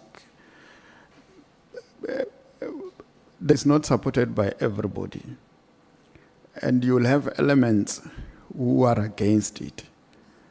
The fight against crime is a fight against individuals who do not want to do things the right way. And these individuals, they have got an interest in their own survival. And for them to survive, they must inflict pain to the instrument that is at the disposal of our people, in this case, the South African Police. And they will want to contest, they will want to have influence, they will want to have people who are in their corner. I will not stand here, evidence leader, through you, Chair, and say that police, you don't have these elements. They are there. They are there. But I can't say we have got factions if you say there is a General Masemula, General Mkhwanazi one side, General Sivia and the minister one side. Maybe the way you are putting it, I must agree with you that you might be having those, but those are not a definition of the South African Police. Honourable Chair, perhaps we'll inquire or interrogate this a bit further after lunch to discuss what you seem to describe as just a bad apple syndrome. And if you remove the bad apples, everything's going to be okay. I'm not sure that from what we've heard thus far before this committee that it's as simple as that. No, it's not as simple as that. But maybe we can discuss it better over after lunch. Yeah. Honourable Chair. How much time do you need? We at the tail end. Yeah. We at the tail end. Yeah. The thing is, I want to prepare my members so that they must know that when we come back, they should be ready with questions. That's why I want to ask you, when we come back from break, we are going to break until 2 o'clock. When we come back from break, how much time will you need to conclude It will be a maximum of 30 minutes. Let's say 30 minutes to 1 hour. No, it won't be 1 hour, it's 30 minutes. I'm just being generous and flexible. So I want my members to be ready by 3 o'clock. Is that reasonable, members? By 3 o'clock, you should be ready. And you can see that the statement of today is not taking us 2 days. So even the time that the chair will allocate will not be 1 hour, 20 minutes. The chair will think about it, but will reasonably allocate time that will allow members to engage with the witness. Thank you so much. Let's break and come back at 14 hours. Thank you. Thank you, Chair.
a commitment.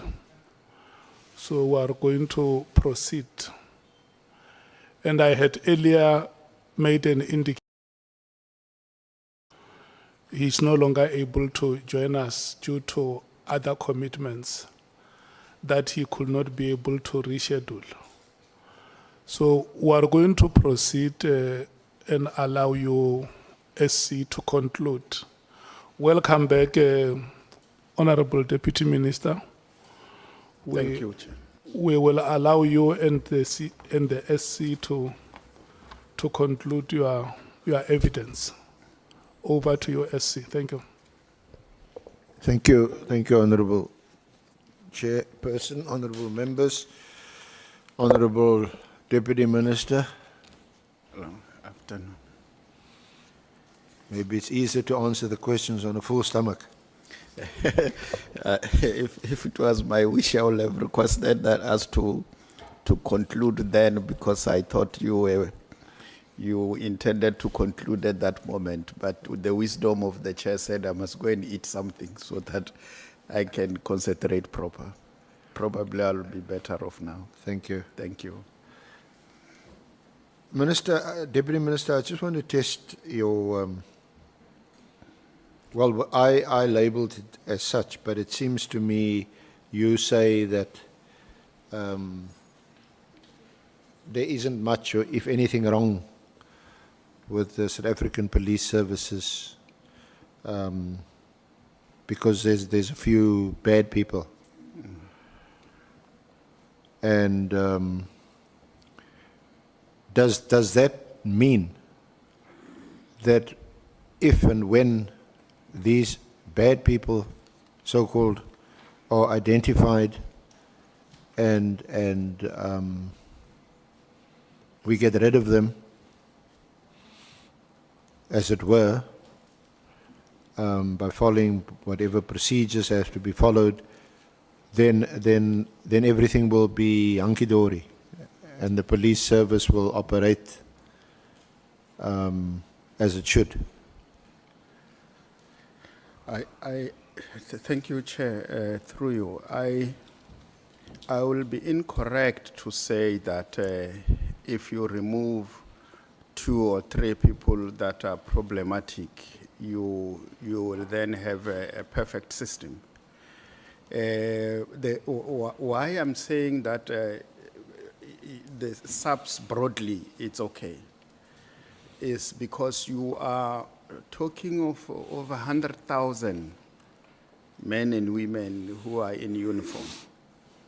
And those that are rogue or work with criminal elements do not represent a greater proportion of the police. You remove these rogue elements, you will have a police service that will be able to operate without people who are managed somewhere.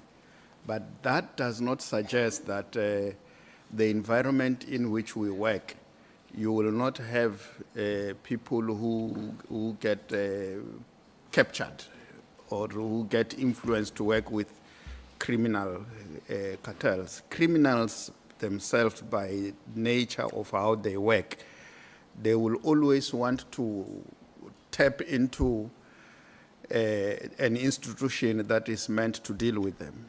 They will want to outsmart the system. They will want to make sure that police don't get them.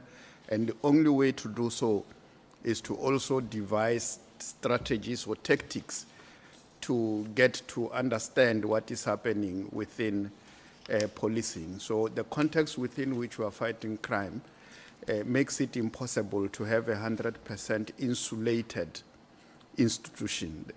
We will have elements from time to time in it. So if this process assists us to clean.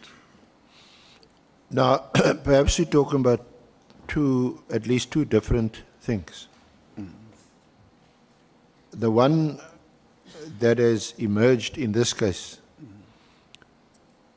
high-end individuals, high-end because of the proceeds of crime, and the infiltration at the highest level at certain individuals in this hearing at the Nhlanhla Commission. So there's that. The other one is, you would agree, crime levels in our country is unacceptably high. Yes. And that would be, the causes of that would be incompetence, incapacity, a lack of funding, gaps within the police. I mean, I didn't particularly listen, but if you listen to the ballistics evidence at the Nhlanhla Commission yesterday, it's in the ballistics, which is so critically important, because we have so much illegal firearms around. So it's very important to identify the right bullet and all that. But because we're underfunded, we don't have enough people to work in that particular area. And of course the criminals know this. Yeah. And it's even worse when they have people on the inside who tell them this, or who work with them. But so in this, and this is to test your I don't know if it's a theory or if it's just your sense that it's some bad people. They're people highly placed, and according to the evidence, I rely on the evidence that if you join the dots, this directive on 31 December comes at this, apart from it being 31 December, which is, you would agree, a highly unusual day or date to issue a directive of such importance. You're nodding your head, you agree?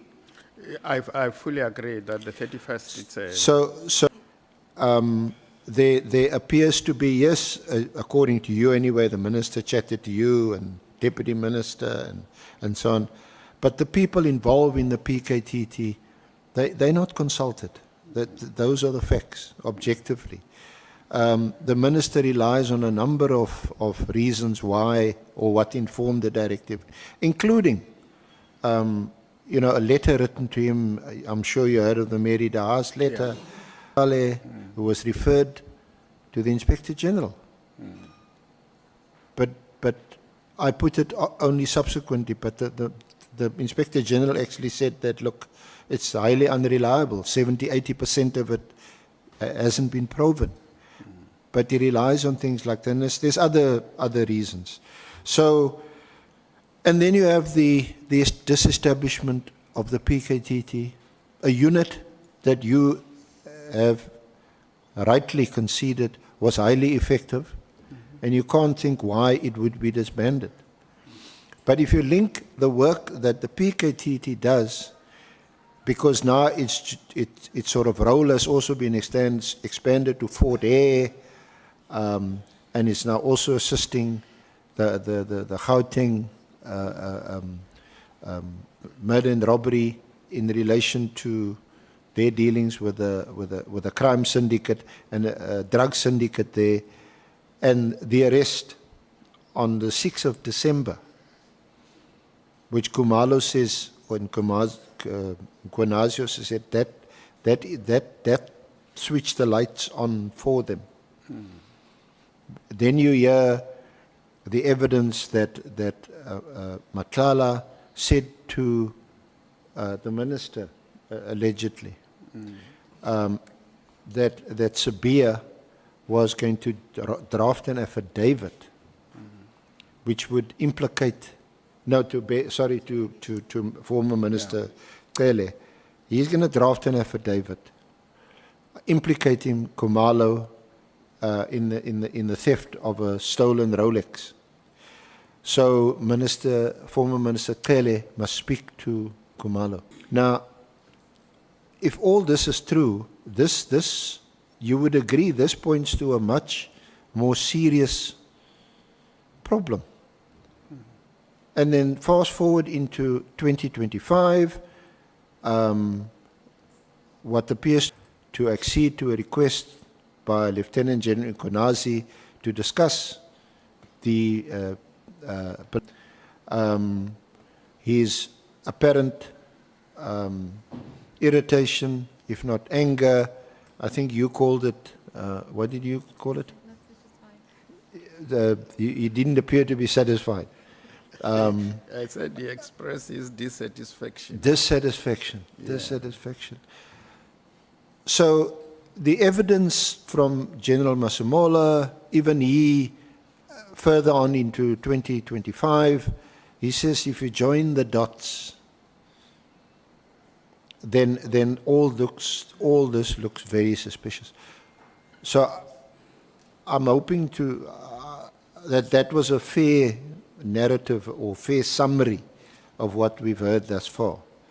Now, given that summary, isn't this more than what you're telling us? Because you're also here to help us deal, because you address the challenges, but it seems to me pointless you addressing the challenges when you say, actually, the challenges is just get rid of 4 or 5 people and everything will be hunky-dory. And that's not what you're saying. No. Then you must tell us a bit more. No, I said, SC, that the institution SAPS is intact. Yes, you have elements who do what they are not supposed to do. You remove these elements, will SAPS operate? I say it is operating now. It will operate better. But this does not mean that you won't have elements that do things that they are not supposed to do. Because if I say that, and 6 months down the line or 12 months down the line, something comes out that somebody is engaged in activities that they are not supposed to engage in, and then I will be asked, but you said it will never happen. So I can't sit here and say something like that. This is a big institution, as I said, over 100,000 men and women that are functional. You have a minority that is doing what it's not supposed to do. We have these hearings now involving the minister, the national commissioner, the provincial commissioner of KZN as the main person. But the institution is functioning effectively despite this. This is an indication that the body is well. It's just that the body is not 100% well. Because if it was 100% well, we wouldn't be here. Oh, well, I thought you said white. No, well. No, well. Well, yeah. Sorry, So, yeah. So that's what I'm saying, Senior Counsel. A perfect society or a perfect institution we wish to have, we will always have elements in it that are doing things they are not supposed to do. And I agree with your session around the resources that SAPS that have affected SAPS. For instance, the number of police officers that we have today is less than what we had in 2010. So over the years, people have been leaving because of old age, others resigning because there are other things they are pursuing. But we're not replenishing every year. It's in the past 3 years that the president intervened and we were able to recruit 10,000 personnel every year to join SAPS. Which gave us 30,000 over 3 years. It has never happened in the history of South Africa to train 10,000 police officers at a go. And our institution could not carry these 10,000 at the same time. We had to talk to the army to provide barracks for us to train some of our officers. It was an intervention to try and personnel, because we have instances where in a shift you find 1 or 2 police officers working because of the shortage. So yeah, the issue of resources has been a problem, but there have been an intervention that assisted, and I hope that the president will intervene again so that maybe in the next 3 years or 4, we can train another 10,000, which will assist us to stabilize the institution in terms of personnel. Of course, the resources, machinery, vans, and police stations, there is also a serious regard, which we discussed and agreed that we must be innovative and think outside the box if we are to effectively deal with these shortages of building police stations, acquiring vehicles, and other equipments that are necessary for our operations. Now, if you hear, like we've heard in this hearing, that highly placed ministers and former ministers share the telephone numbers and WhatsApp messages with well-known, notorious criminals or alleged criminals involved in high crime, would you do something like that? Have you got any numbers of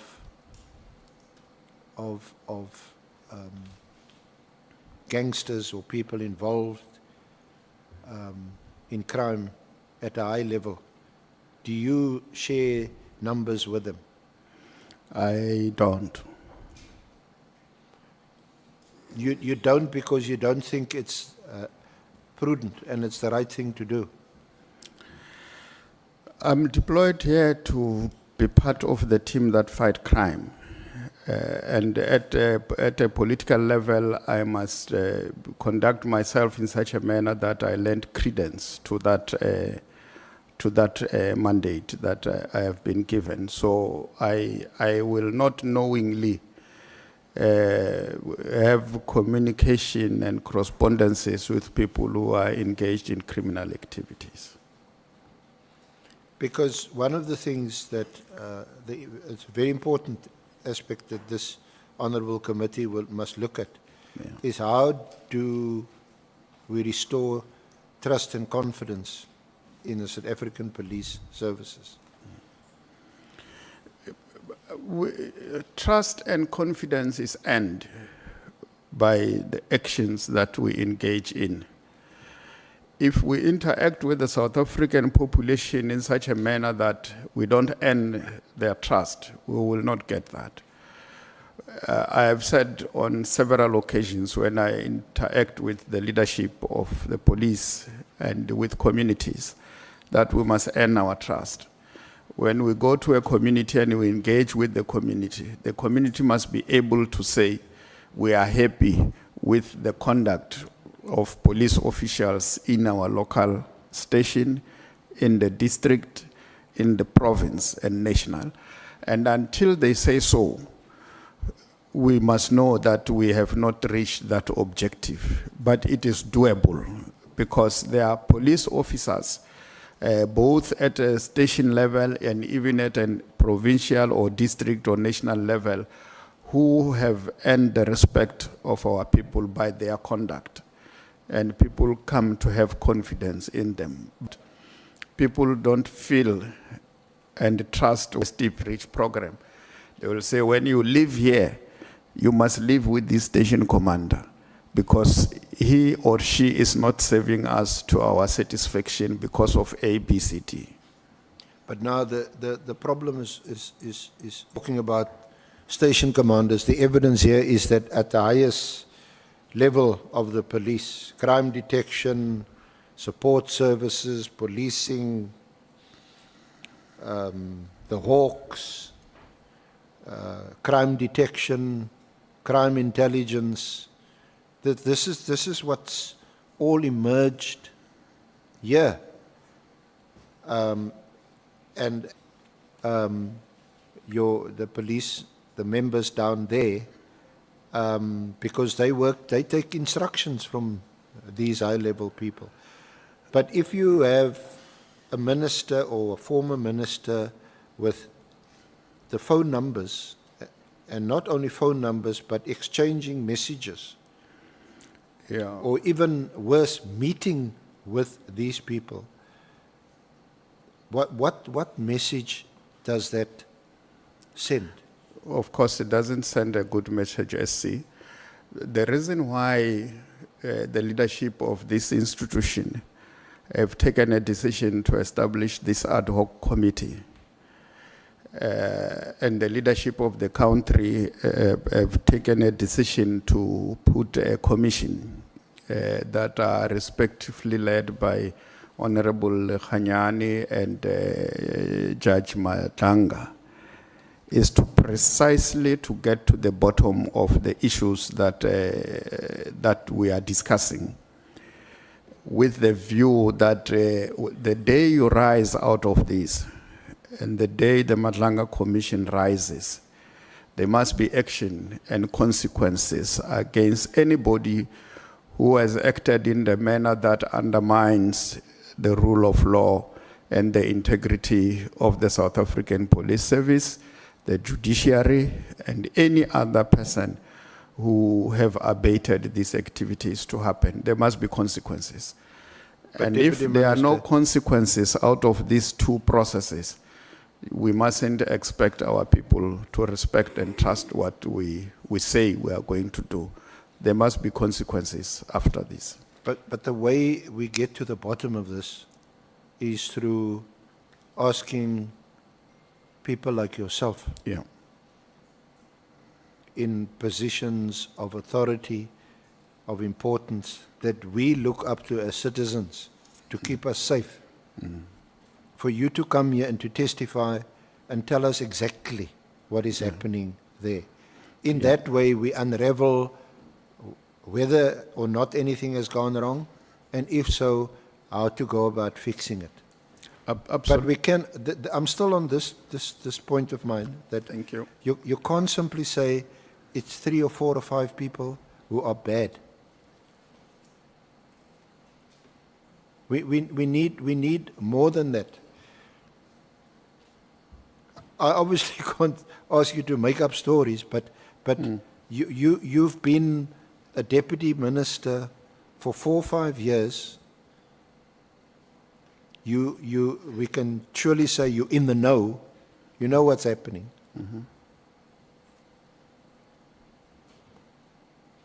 Sure. So tell us what's happening. Yeah. I have, Chair, through you, SC, explained what happened or what is happening.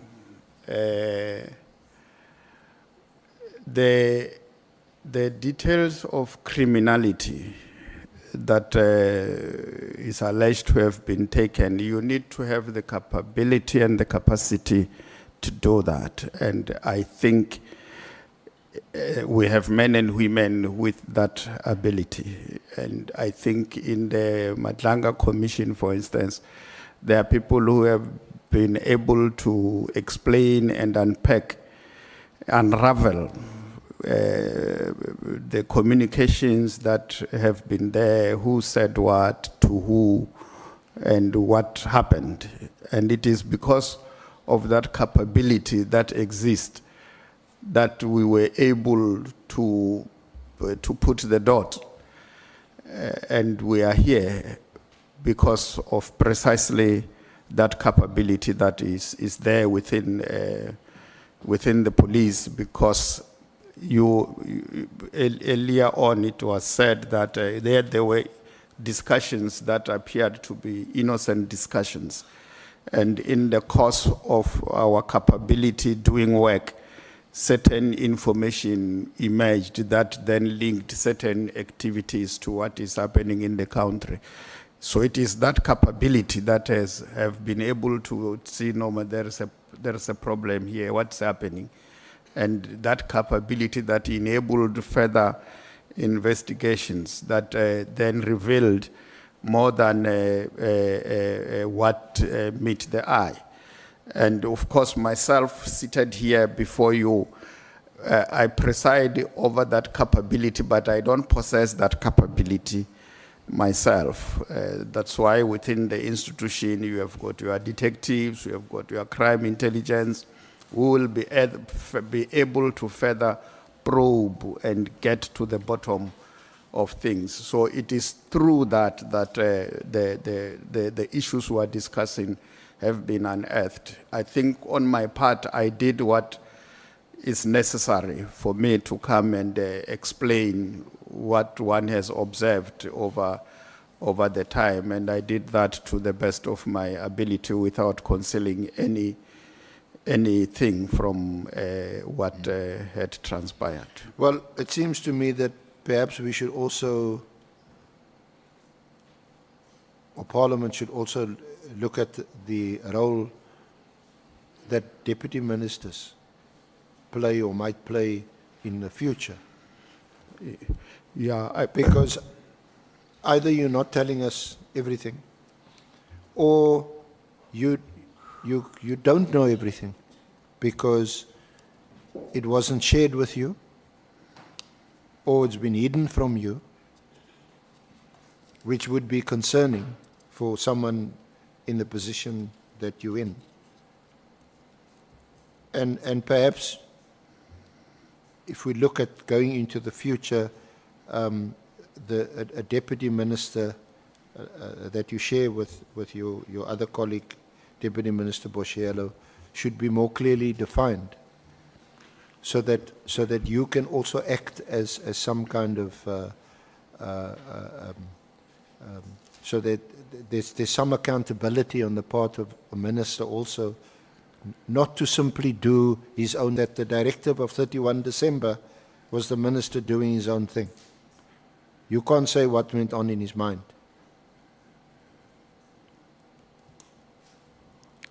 you want a comment? I want a comment. Okay, He thank didn't you. act in concert with you or your other deputy. He didn't consult. Yeah.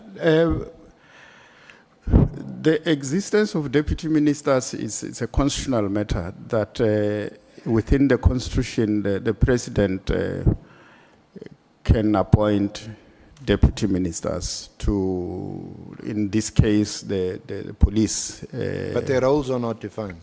The roles are not defined, but they must be defined by the minister as to delegate to the deputy minister. And the reason why that has not been done is because the minister was in a process of familiarizing and understanding the complexities within SAPS. And once he is clear on who must do what, he was going to do the delegation, because the president has instructed that ministers must delegate to deputy ministers and sign off and agree that these are the responsibilities of the deputy minister, and the deputy minister will be made accountable for this responsibility that he or she has been assigned with and assigned to you. You will then be accountable to specific responsibilities that are delegated to you from time to time.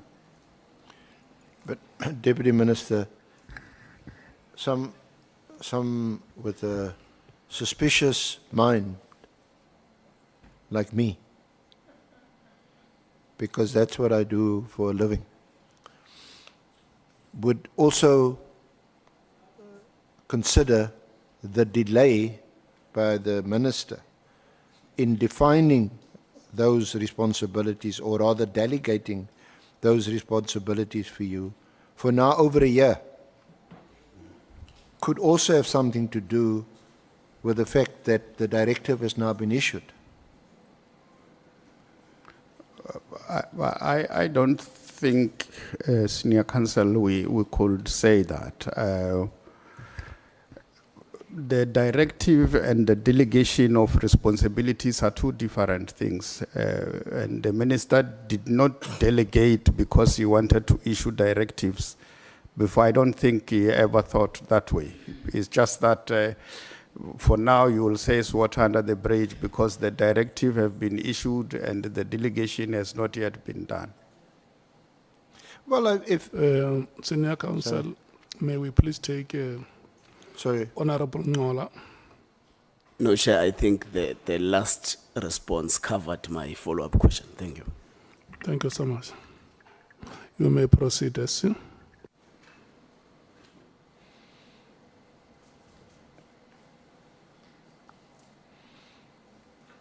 as a new minister, more than a year to familiarize himself with how SAPS operates and works, which seems to be your rationale why the minister hasn't yet allocated those roles, because he's still getting to grips what's happening within the police. Is that right?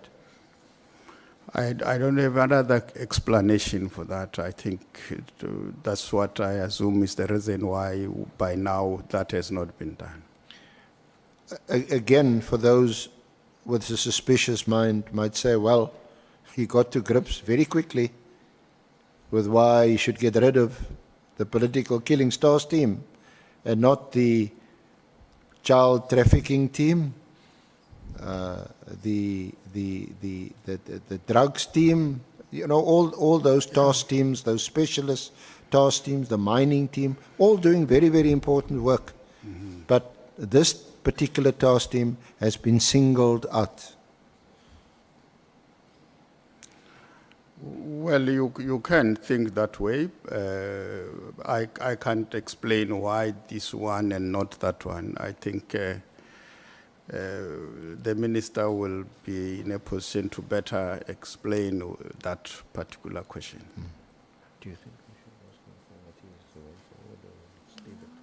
Maybe just briefly, because we are sitting without answers. Okay.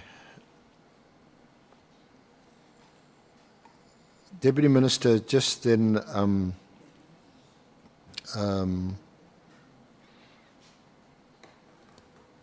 lastly, your comment that it's highly troubling, extremely troubling, that you have, you know, one of the Deputy National Commissioners openly dissenting with the National Commissioner, with I think our most senior, I think he actually maintains that he's the most senior of all the high-ranking officer, Lieutenant General Mkhwanazi. You know, he's got his own opinions. So there's a clash with the National Commissioner. There's a clash with Lieutenant General Mkhwanazi, who acted as National Commissioner, as you know, in 2011, 2012. Openly having differences with them. And Lieutenant General Mkhwanazi, highly decorated, just about everybody who sat where you're sitting have praised him for the work that he has done. And then you have Sabia differing with them and with Khumalo. It's not a healthy state of affairs. Yeah. And you're here to also offer some help and some assistance on how do we remedy this situation. We know we're living in a democratic country with labor laws and with a constitution, and it's not a simple matter of just getting rid of people. But in the meantime, all of us sitting here, people watching, people out there, they rely on the police to keep them safe. So we need answers. If it's unfair, you can think about them and write them down and send them to us. And your counsel are here to listen to this. But if you want a brief closing comment or statement, feel free to do so. Well, closing comment, yes, but I'm not sure whether you are, because you are saying that the National Commissioner, if I heard you well, General Mkhwanazi and General Sbiya differing. What's my opinion is that, did I hear you correctly? Yeah, I think it manifests a bigger, much bigger problem, a deeper problem, a systemic problem, and we need. You've been in this for many years, and that's why we've called you to come and maybe give us some help. Let's see, the differences of the two officers, the three officers in here, I didn't have a full grasp of what could be the problem between them until when this thing come out and they stand here and say this one is involved with cartels and all those things. I was not aware that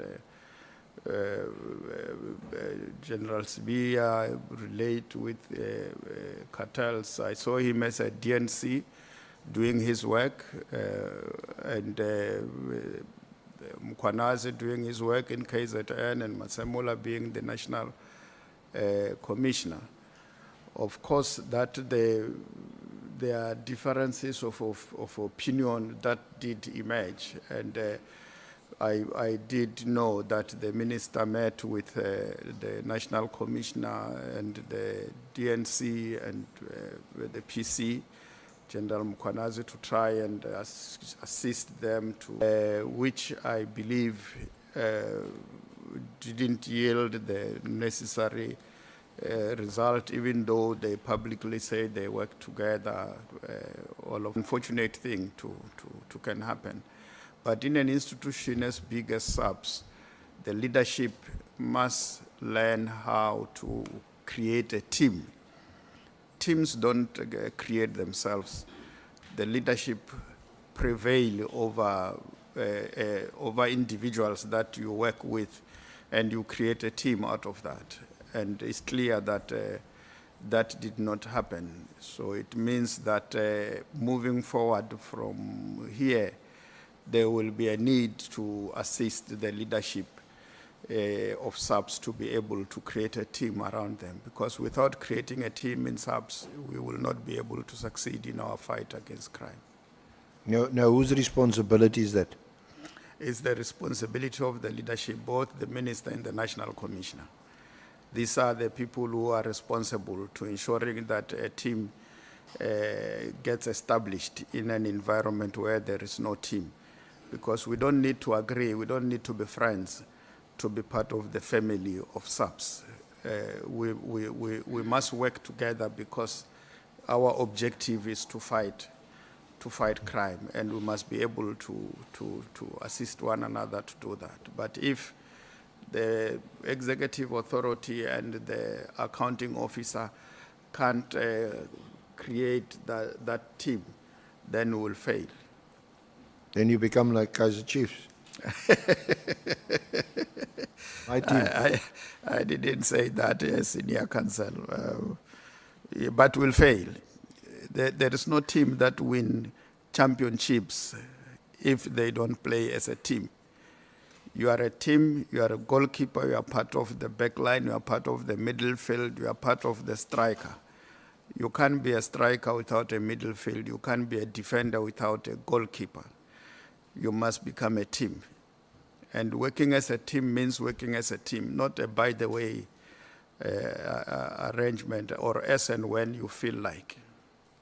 Thank you. But there seems to have been a failure in this case that's given rise to this inquiry. Absolutely. Absolutely. Yes, I agree with you. Thank you very much, Deputy Minister, Honourable Deputy Minister. And thank you very much, Honourable Chair, members. That concludes our questioning.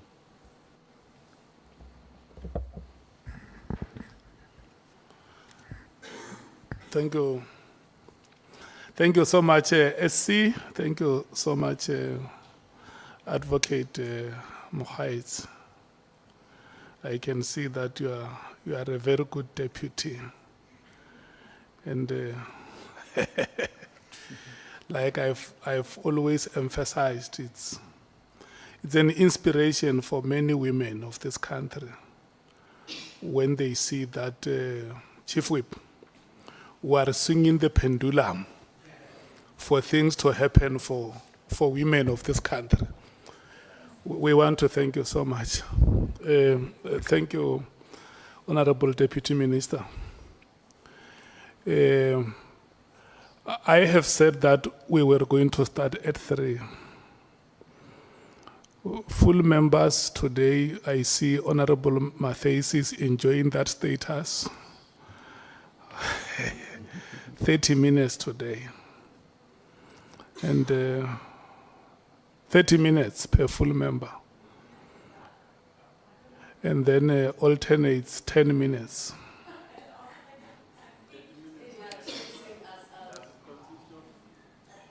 Chair, 30 minutes, does it consist of questions and answers? Yeah, that is what is happening. 30 minutes, full member, 10 minutes, alternates. So if I take a set of 2 members, I take Honorable Nhlanhla and Honorable Sokanyile, your time is 40 minutes.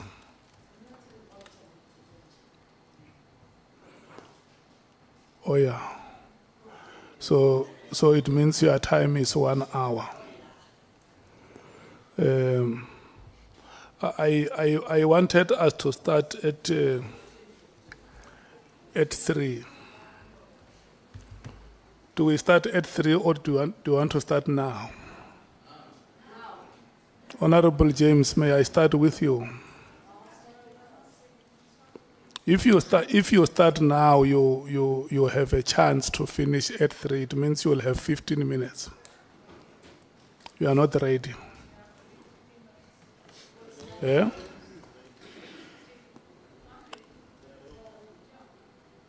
Are you ready, Honorable Nhlanhla, Honorable Sokanyile? Yeah. So it's now 14:45 until 15:55. I mean 15:45. Yeah, your time starts now. Even earlier than that, Chairperson. Greetings. Let me observe the protocol that was observed by you, Chairperson. Going straight to you, Deputy Minister. Having an interest on the meeting, the Portfolio Committee meeting of the 5th of March. I know when we were interacting with the Senior Counsel, you said some of the issues that were discussed on that day, some of them maybe you don't remember them. But I've got this question. The chairperson of the Portfolio Committee is here on the ad hoc. I just want to check, because the chairperson of the Portfolio Committee, in his questioning, he mentioned that SAPS was not clear and direct to what were the real issues regarding the disbandment of the PKTT and the implications that followed. So do you believe the presentation that was made by yourselves to that Portfolio Committee meeting, they were clear, especially with regard to the disbandment of the PKTT?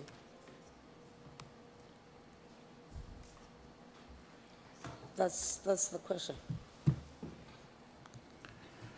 Thank you, Chair.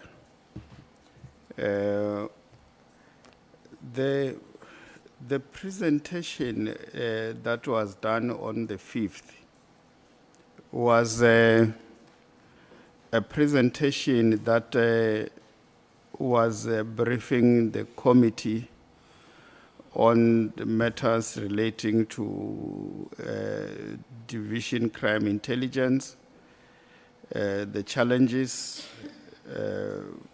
issues of instability within the division,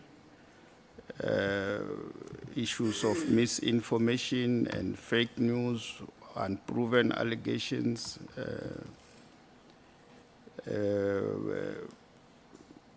and progress on disciplinary cases against senior officers, on progress on the funding and expenditure of crime intelligence, budget arrangements, and the allocation thereof, and the cost drivers, and additional support that is necessary in the space, recruitment, vacancies, filling of vacancies, and human resource capacity posts. Those were the issues that we're briefing the committee on. And this was generally about the work there, which also included the political killings task team. That was the briefing. Okay, thank you. So nothing was said, even himself to say that I intend, nothing raised like that. Take it like that because even yourself, you didn't raise it in your statement. Then, with reference to paragraph 54, it reflect on the discussions with General Khumalo being the head agents, as well as the head, whereby you had held discussions and you were not happy because you also needed to restructure crime intelligence, had many roles he played. For instance, it reflected on discussion to say that you are removing him on his role, be heading the PKTT, so that he must focus on the crime intelligence. But you are not removing the crime intelligence part or role that can be played by another person, not being the same person, General Khumalo, heading it. So that's in paragraph 55. Then I just want to check, did this discussion that ensued include the decision to disband the PKTT?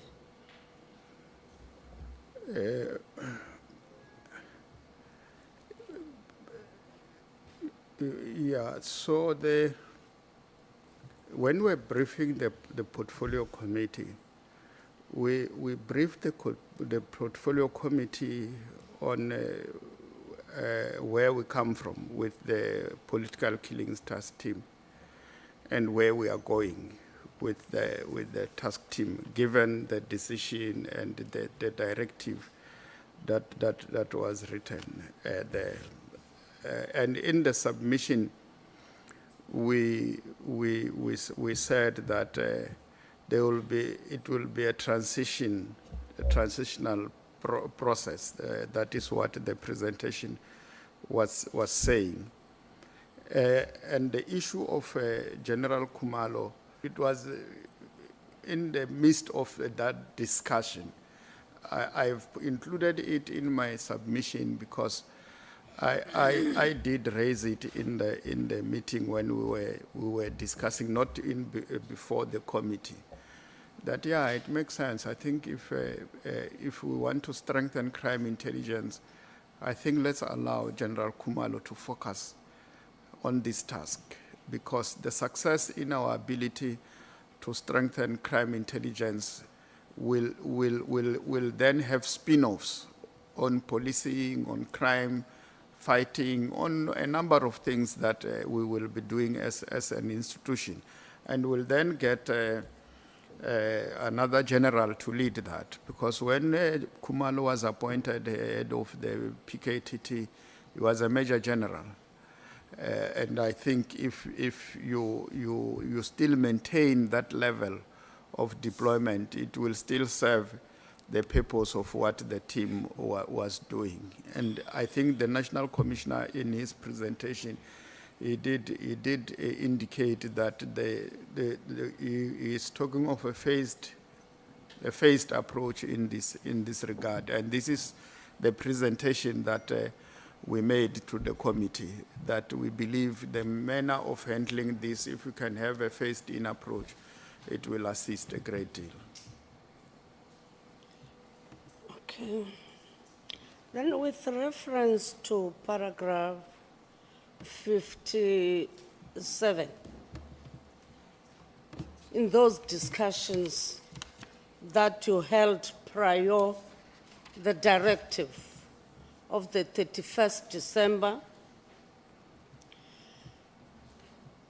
in that directive, it includes the decision to halt the filling of vacancies within SAPS. Then,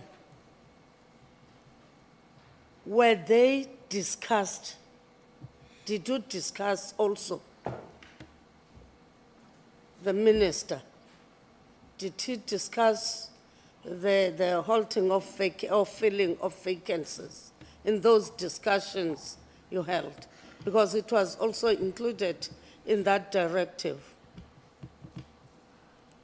Well, I can't recall that in particular, but I know that Not particularly in the portfolio committee, in your meetings that you held before the directive that was issued. Yes, I'm saying the directive that says you must freeze the appointments. When we were discussing the PTT, I don't recall, but the other directive, which a port of entries, we have on that one at the college. Okay. In your understanding, and being there in the department of SAPS, who has the authority to decide on the decision with regard to issues of employment in SAPS? Who has that? Well, Having the minister and the national commissioner. we do play a role in this regard. For instance, when a national commissioner gets appointed, a panel was set in, and the Minister of Police was in that panel. Of course, once that has been done. That the senior positions not. Yes. Then the lower position. Those ones will just be briefed that this has been so and so is acting. Is appointed for this position. I don't remember participating in the panel that decided who becomes the Deputy National Commissioner, for instance. We're just briefed that so and so is appointed National Commissioner. Not acting Deputy National Commissioner, or so and so is appointed Divisional Commissioner. We get briefed. We have never participated in those. Then looking at the directive, because that directive didn't talk about disbandment of the PKTT only. it also talked about halting in filling of vacancies within SAPS. And if we are going to look at that, and it is the letter written by, it's a directive, in fact, from the minister, can you say that it was correct? Because, for instance, before you came here to that table where you are sitting, a former minister, Cele, was here, said it doesn't have to do anything of employment. He was correct, yeah, He was correct. when he said that. Yeah. Then when you are having a directive of saying that don't fill up the post, it means that there was an interference. Look, well, the minister In the can, work of the National Commissioner. the minister can communicate that I need to discuss with you these issues that I have picked up, which I think need to be looked at by yourself around this. But once you say don't do it in the manner in which that note was crafted, that becomes a problem. So the minister cannot take that decision on his own. Yeah. He must wait for the National Commissioner. Not necessarily to wait for the National Commissioner. There must be an engagement between the Minister and the National Commissioner. Okay, thank you. Then, Deputy Minister, you don't know, in paragraph 57, you also say that what informed the minister's decision, 31st December 2024. Ever when maybe he was briefing you with other issues or anything, did he ever raise concerns about the PKTT or the complaints he received about its irregular constitution? I can't say the PKTT was irregularly constituted because it was not. Before the directive it was issued. Before and after, the PKTT even now is not irregularly constituted. It was constituted in a proper manner. When I say I, however, do not know what informed the minister's decision to issue the directives in December. I don't know what was going through his mind when he wrote that letter. He, of course, in his explanation, he says he was seated at home and he wrote that directive. Why I'm raising this? It is because the minister had concern of the PKTT that was established for a long time, and its mandate was being renewed, and it was incurring budgetary constraint at some point because of its extension. So he regarded that as an irregular expenditure. Then, based on your experience and understanding, would you agree with such a proposition that says, indeed, if you are extending the task team time and again, it became, or it incurred an irregular expenditure? No, the political killings tax team never incurred irregular expenditure that I know of. If it did, I'm not aware of such a thing. There was no time frame that the PKTT is going to exist from January to December. It was established to deal with a specific problem, and for as long as the problem it has not been completely resolved, that is the cases that came out of it, you can't do away with that task. And for you to then to effectively deal with that, that's why we spoke of a phased-in approach, wherein you create the capacity to deal with that. Mind you, in I think October, November, somewhere there, we were engaged in the organizational structure of SAPS, where we made proposals that ended up being accepted by management and ultimately by labor, and signed off by the National Commissioner after the SSSB forum, where negotiations between SAPS and organized labor take place on changes that gets effected with regard to the organizational structure of the South African police.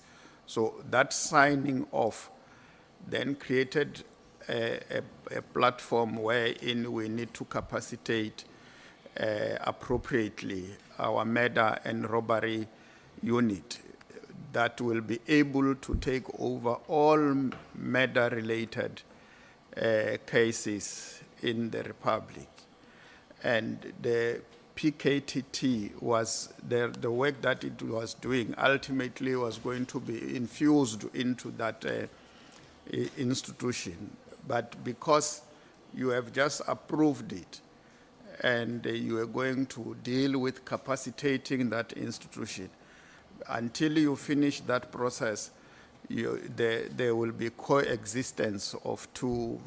Your PKTT will continue to exist, and as you face it into the murder and robbery unit, it will be a process that will happen over time. It might take you six months, it might take you 12 months.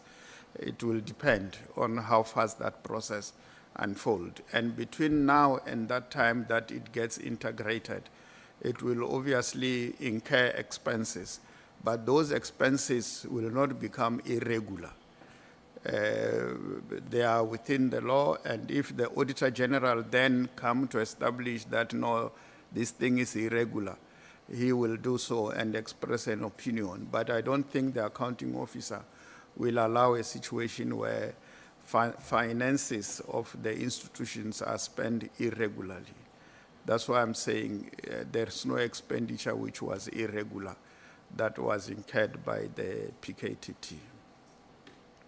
But there were increasing costs that were there in financing their operations, that is the PKTT. In fact, if there were, did you ever discuss that in your meetings that you held prior to the directive? Well, any task team that you form, it will increase your expenses because you are creating something that is not there. And you are going to take personnel from other provinces to go and work. In this case, you are taking people from other parts of the country to go and work in KZN. They don't stay there. So when they arrive there, you must deal with their needs, both accommodation and transfer costs and all those things, a cost that you didn't have before you took that decision. So it's logical that your expenses will increase in this regard. But I don't think that should be what guides us. What guides us is the problem at hand that we want to deal with. And if we are going to incur cost in dealing with that problem, so be it. And I think that's what happened. I'm not saying we don't care about the expenses of the state. We care a lot. And we want to use them sparingly. But where circumstances pushes us, like in this case, where you had an outcry, you had a commission set up to look at the matters that were taking place in KZN, we had to finance a response to that phenomena. And that's why we ended up having these expenses that we incurred. Okay. You mentioned that consultation would have been good as a matter of courtesy. You were not consulted whatsoever. Given your comment on courtesy, how would you categorize the minister's directive?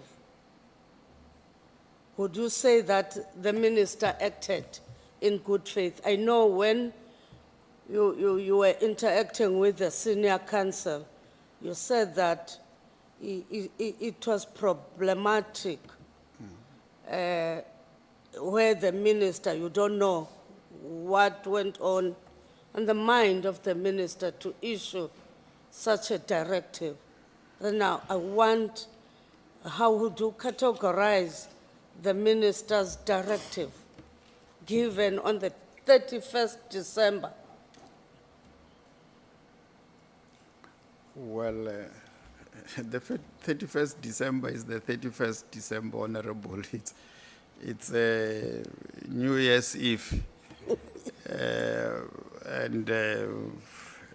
Well, personally, that day I observed the end of the year and the beginning of the new year.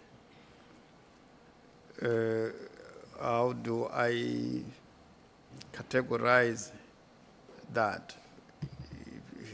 It's unusual. I think that's why I say it's very difficult to comprehend what was going through his mind as he was penning out that letter. Is there any other directive that the minister had ever given to the department apart from this one of the PKTT that had an immediate flavor in it? Not to my knowledge, but there have been interaction between the minister and the national commissioner.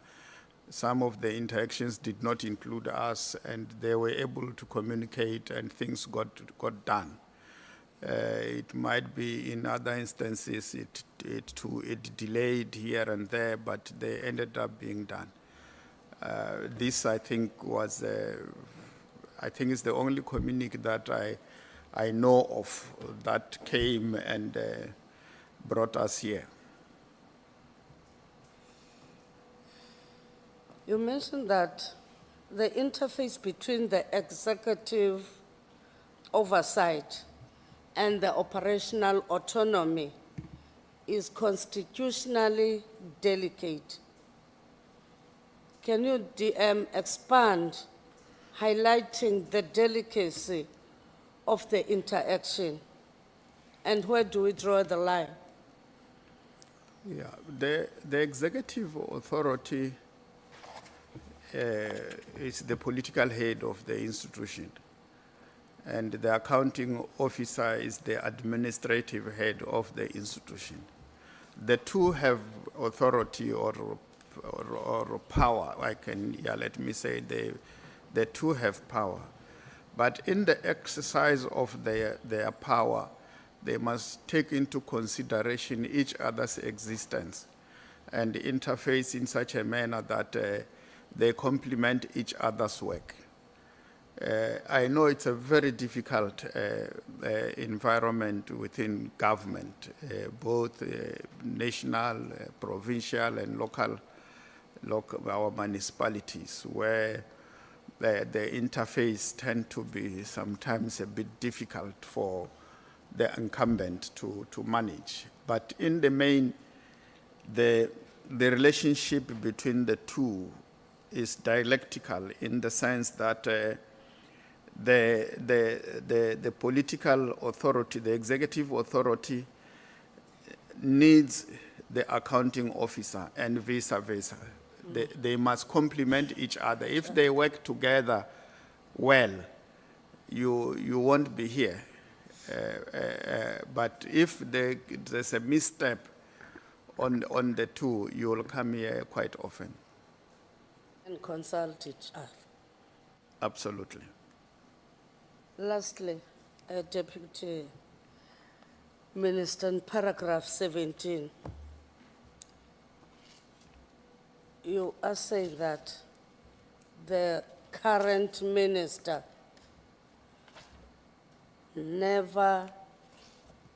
he didn't give you any delegated responsibility, both of you as deputy ministers. You are there in the office.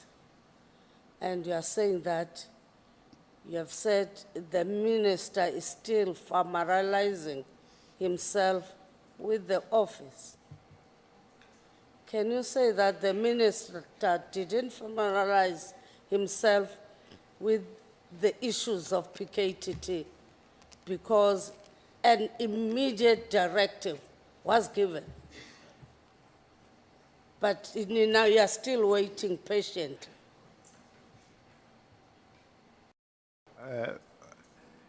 Thank you, Honorable Member. Yes, we don't have delegated powers signed off that this is what you do, this is what you are doing. But we had work to do, and we were not like sitting in the office not knowing what to do. I have a program that says this is what we are going to do, and today I have a program that says I'm here. In fact, since yesterday and today and tomorrow, if the committee will still require me to be here. If not, we will work out a program of what to do tomorrow when we rise from here. Yes, I don't have any other better explanation, really, that the minister did not give us delegated authority up to now, except that that which I said, that I believe he was still familiarizing himself. But I think from where we are now, from the beginning up to now, I think he's ready to do that. Because, you know, even by the time the directive came out, I think we were almost at the tail end, even though the organogram was not yet signed off. As I said, I think it was signed off around May of SAPS. But I think it will be fair for me to sit here, Chair, and say that the minister is ready. If it happens that this process is concluded tomorrow and they say everybody go to work, we should be able to have delegations. Yeah. Okay. You know what, Minister? I'm just finishing. You show, You know what, Minister? Honorable Sokanyile, you show respect to others by respecting time allocated to you. That's how you No, show I respect to. always That's respect how you show respect to others. No, it's just a comment to assure the Deputy Minister that this ad hoc committee will issue a directive with immediate effect that these deputy ministers are delegated their responsibilities. It will be this ad hoc committee. Thank you, Chairperson. Pass the microphone.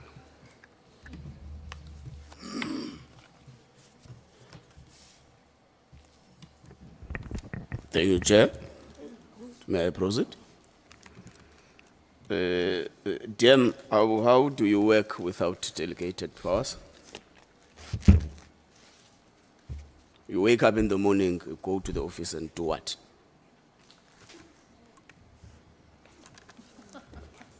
DM, did you get my question? Oh, okay. I thought You you, wake up in the morning, you bath, you wear a very nice suit, arrive there in the department, and do what? as, Can you get close to the mic? okay. No, thanks, Honorable. You are right. It will appear like we don't have anything to do, but we do, because the department that we are dealing with is vast, and you need to have your pulse on what is happening with the entities that are there. We have to ensure that the ministry is functional, the department is working, coordination is done. The interaction that we were having of the things that needs to be done gets done. That's why you have policing taking place in the country. The fact that we are not delegated specific responsibilities, it doesn't mean that we don't have things to do. We do. Does it usually take this long?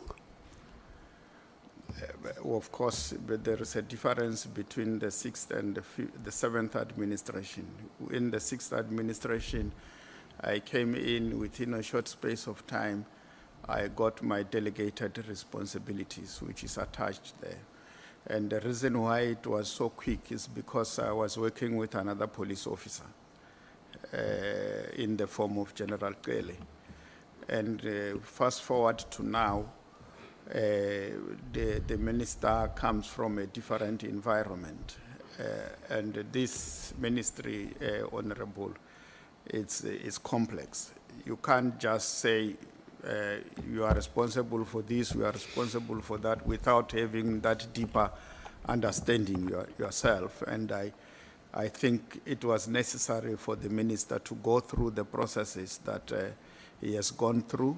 And as I said earlier, that if this process is concluded tomorrow, I think, and the minister is coming back into office tomorrow, he will be able to allocate us responsibilities because he fully understands SAPS and its operation now as we speak. In fact, he's wiser. He's much wiser. Thank you. Okay, you arrive at SAPS in 2019. Yeah. General Spear testified under oath before this ad hoc committee and said, everyone in the SAPS knows Ket Nhlanhla because he's popular within the organization for the work he's doing in the SAPS.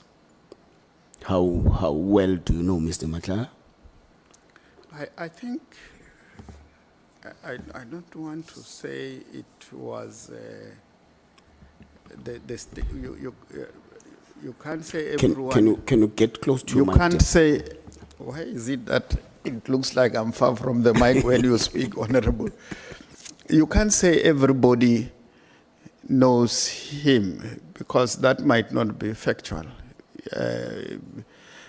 But you can say there are some people who know him in SAPS.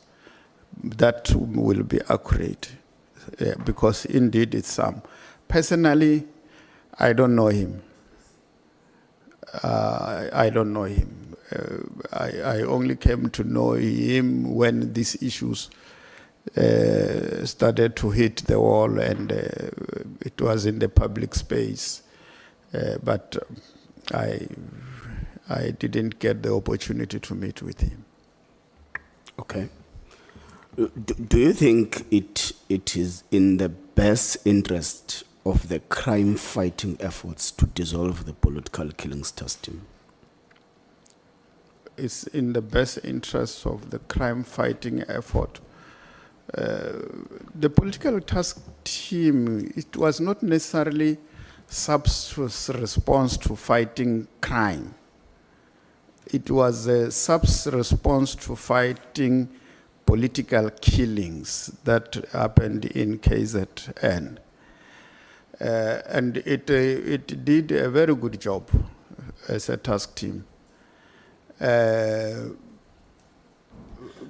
But when you want to respond to fighting crime, the organizational structure that has been signed off by the National Commissioner, I think it helps us to have an instrument that we can effectively use to fight crime, because it has taken into consideration a number of factors into it. And the need to, for instance, when we separated visible policing into two, to have operational response as a division and to have policing as a division was part of that response. The way crime intelligence have been, the organizational structure have been structured now, it's a way that I can say we have positioned ourselves appropriately to fight crime with that. Crime intelligence, the way it is structured now, is not the same as the way it was structured, I think, 2018, which was signed off. We had a process which we started in the 6th administration of how crime intelligence must look like. And in that engagement, we also engage with the Joint Standing Committee on Intelligence about the structure of crime intelligence. And we discussed, they made their input, and they said, yeah, I think now you are better structured, which now has been approved as a structure that will assist us. So the combination of properly structured crime intelligence and the detectives section, that is a better organized way to respond to the high rate of crime. But the task team did its work, and it did its work effectively. And task teams, at some point when the task is no longer at hand, they cease to exist, but there are no time frames. It performed its tasks effectively. Yeah. So does that mean you don't agree with the sentiments that it is not adding any value in policing in South Africa? Yeah, let me say yes. Okay. We can pass that. The task team in itself is comprised as a multidisciplinary team. Yeah. It's comprised of various departments, which some do not even fall under SAPS. Yeah. Do you think it was a rational decision to want to dissolve without consulting the sister departments that are part of the team? Yeah, look, any effective investigation that will lead to prosecution must always be prosecutorial guided, because prosecution plays a role in the fight against crime or dealing with criminality. So once you have got a prosecutorial-led process of investigation, in most cases, the outcome of that process is always good. Unlike an investigation that is not prosecutorial guided, you will go to and fro on a matter that you can go once to the prosecution and they say this is the right thing, let's do it. So it was a good thing to integrate them. Of course, when you say this team must fold, there is nothing wrong in you taking such a decision, but embarking on a process that takes everybody on board as you implement. You can't take a decision and implement And when in the course of implementing, you then want to solicit an opinion, that might have shortcomings. So it's important that all the role players must be taken on board. By the way, they did not establish themselves, they were established. So as you disestablish, you must take them on board. Okay. We have received numerous testimonies as the ad hoc committee, some with contradicting statements. Some reckon that the decision to dissolve the PKTT is a policy matter. Some reckon that it is purely an operational matter, which does not fall within the ambits of ministers' powers. So what's your take on that? Look, a decision to say that we think the task team has done its work, but we believe we must strengthen this capability that must deal with everything that has to do with murder. There's nothing wrong with that decision. It, in fact, is the right decision to say we must deal with murder, irrespective of where it comes from, whether it affects a politician or it affects traditional leaders or ordinary people. We must deal with it.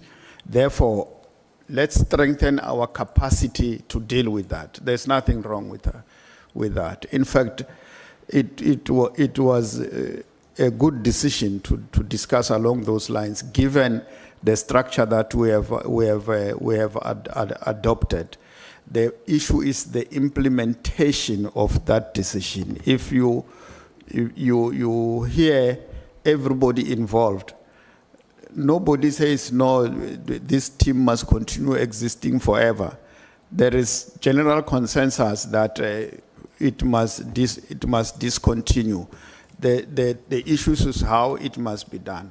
The National Commissioner says it must be a phased-in approach, which is correct. It's a transition. You can't implement a decision to de-establish a task team of this nature without taking into consideration how do you deal with the things that it was engaged with without a transitionary phase. You can't. It can't work. That's why today, seated here, we are discussing here, and the team exists out there. And you look at the directives. It's just that we're discussing it. It's written here, but it's irrelevant. That directive, January has come and gone. We are now in October. We are discussing it because of the impact it has had on the issues that we're dealing with. So, yeah, it was not permanent, and at some point it had to fold. Even now, at some point it is going to fold, and the approach of management and everybody is that it will be phased out approach. Okay. We also have received testimonies from Minister Mkhwanazi, who testified that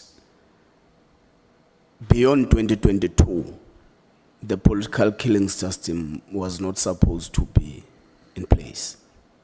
So, in a nutshell, meaning that since 2022, the PKTT was operating irregular.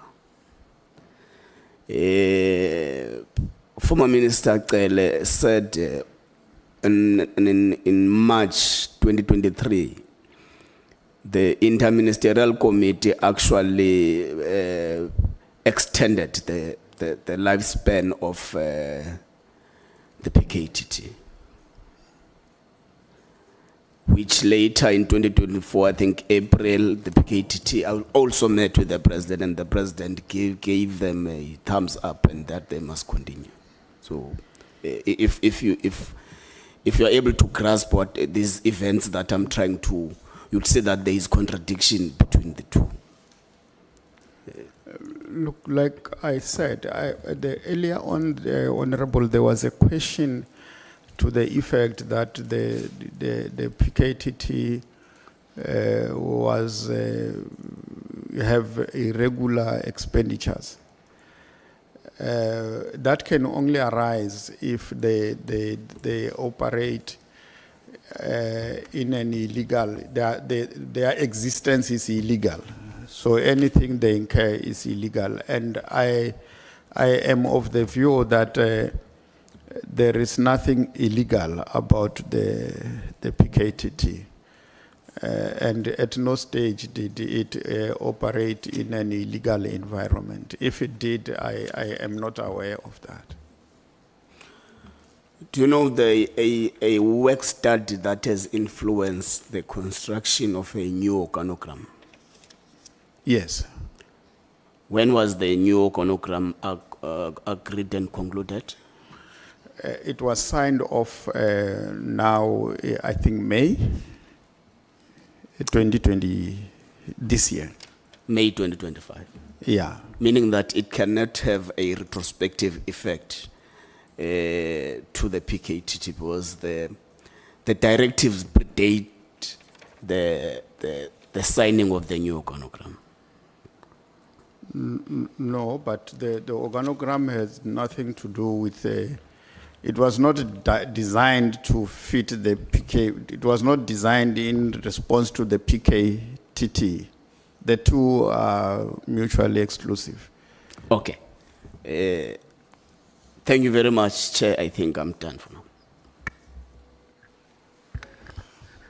Yeah, no, you deserve a standing ovation.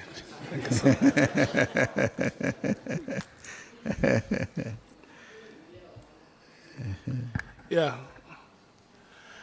That as you can whisper to Honorable Breitenbach and tell her that the chair says that as 8 seconds, 8 Sonnerlek. You have a very low bar. Thank you so much. Are you ready? Let's check the time first. It's 15:35. And then it ends at...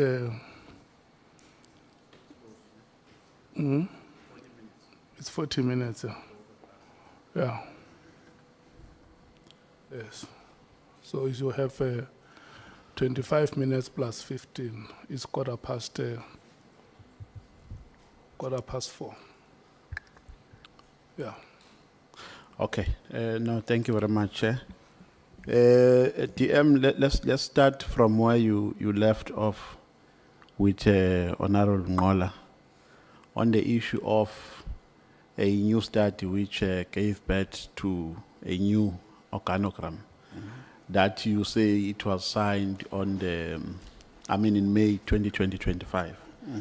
In your statement on page 19, paragraph 58, you are saying there is a Brixton murder and robbery, which was established. Well, when was it established? The Brixton? Yeah, the Brixton. No, it in the olden days, the apartheid period, you had a murder and robbery unit, the Brixton murder and robbery unit, which it seems like it was doing a good job because I came to know about it in my village, where I come from in Zanin. Okay. Then and that is way back. So in the discussions about the organizational structure of SAPS, one raised this issue that, but you had things that were effectively working during the apartheid era. Okay. It's not everything that apartheid did which was wrong. There are things that they did which were helpful, which we can use in the new dispensation. It is in that context that we speak about that. And I think this then talks to the murder and robbery unit that is in the new in the organogram. I'm not saying that they were not working on this. I'm just saying it is there now in the organogram. Okay. Now, you are saying under the administration of the former Minister of Police, Minister Cele, you were also responsible for IPIT Yeah. and backlogs in court. Let's start with the first aspect, the IPIT. So what is the role of the Deputy Minister if he's responsible for IPIT? No, it's the role that the minister play over IPD. They remain an independent police investigative directorate, but under the guidance of the minister. So the classification process, do you know how it goes? Classification of what? Of information, documents by IPIT? Yeah, they will. It's like any other department. You do work and depending on the sensitivity of the issues that you are dealing with, as the person responsible for that act, you classify the information. There are processes and procedures that they follow to do that. So is it correct to say it's classified by the either AD. original owner or original author? Yes, but the executive director is the custodian, is the accounting officer. Is the one that gives that stamp of approval. So the minister does not get involved? It's not his decision. Okay. And then how would you describe your relationship with the former minister, Minister Cele? Well, Is there a dichotomy between the relationship that you had with him and the relationship that you have with the current minister in terms of the working relationship? I had a good working relationship with both ministers. General Cele, I came to work with him now when I became deputy minister. And we haven't worked together before.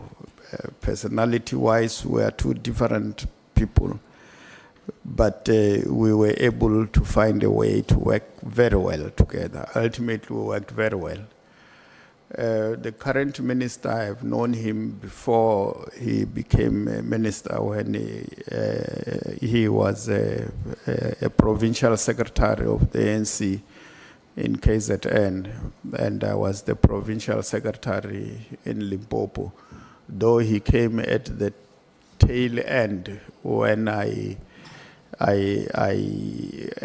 the last term of my office as secretary, but almost a year or so that I worked with him, and we came to interface, even though even in this case, when I was premier, he became premier, but I exited quicker. The space, but we maintained contact over the years. But to come and work together in an office, it started now, and of course I looked forward to working with him, given the fact that I have worked with him before as secretary, and him being secretary of the province. I didn't foresee any difficulties. And we worked well from the beginning up till now. We still work well together. It's just this incident that happened, which has now brought us here. But otherwise, we work well and we relate very well. Okay. So you said your functions are entailed in the performance plan, right? My functions, as in 2018, 2019, I had delegated responsibilities signed off by the minister and myself. Yes. And this time around, we have not yet arrived at that. We were still working as and when tasks are assigned, yeah. Okay. So your functions remain valid for as long as the administration is valid. So they lapse when you go to another administration. Yes. My delegated authority lapsed the day after the president was sworn in as the president of the republic. Okay. So when the new minister comes in, he must formulate another performance plan for you. Then for how long, after how long should that task be done? Let me just ask it this way. In the previous administration, after how long was it done? Well, it was done fairly quicker. And the reason being that I was dealing with a police officer, in the sense that General Kelly was the national commissioner. And when I came in, he was a minister appointed in 2018 when President Ramaphosa became president in the 5th administration.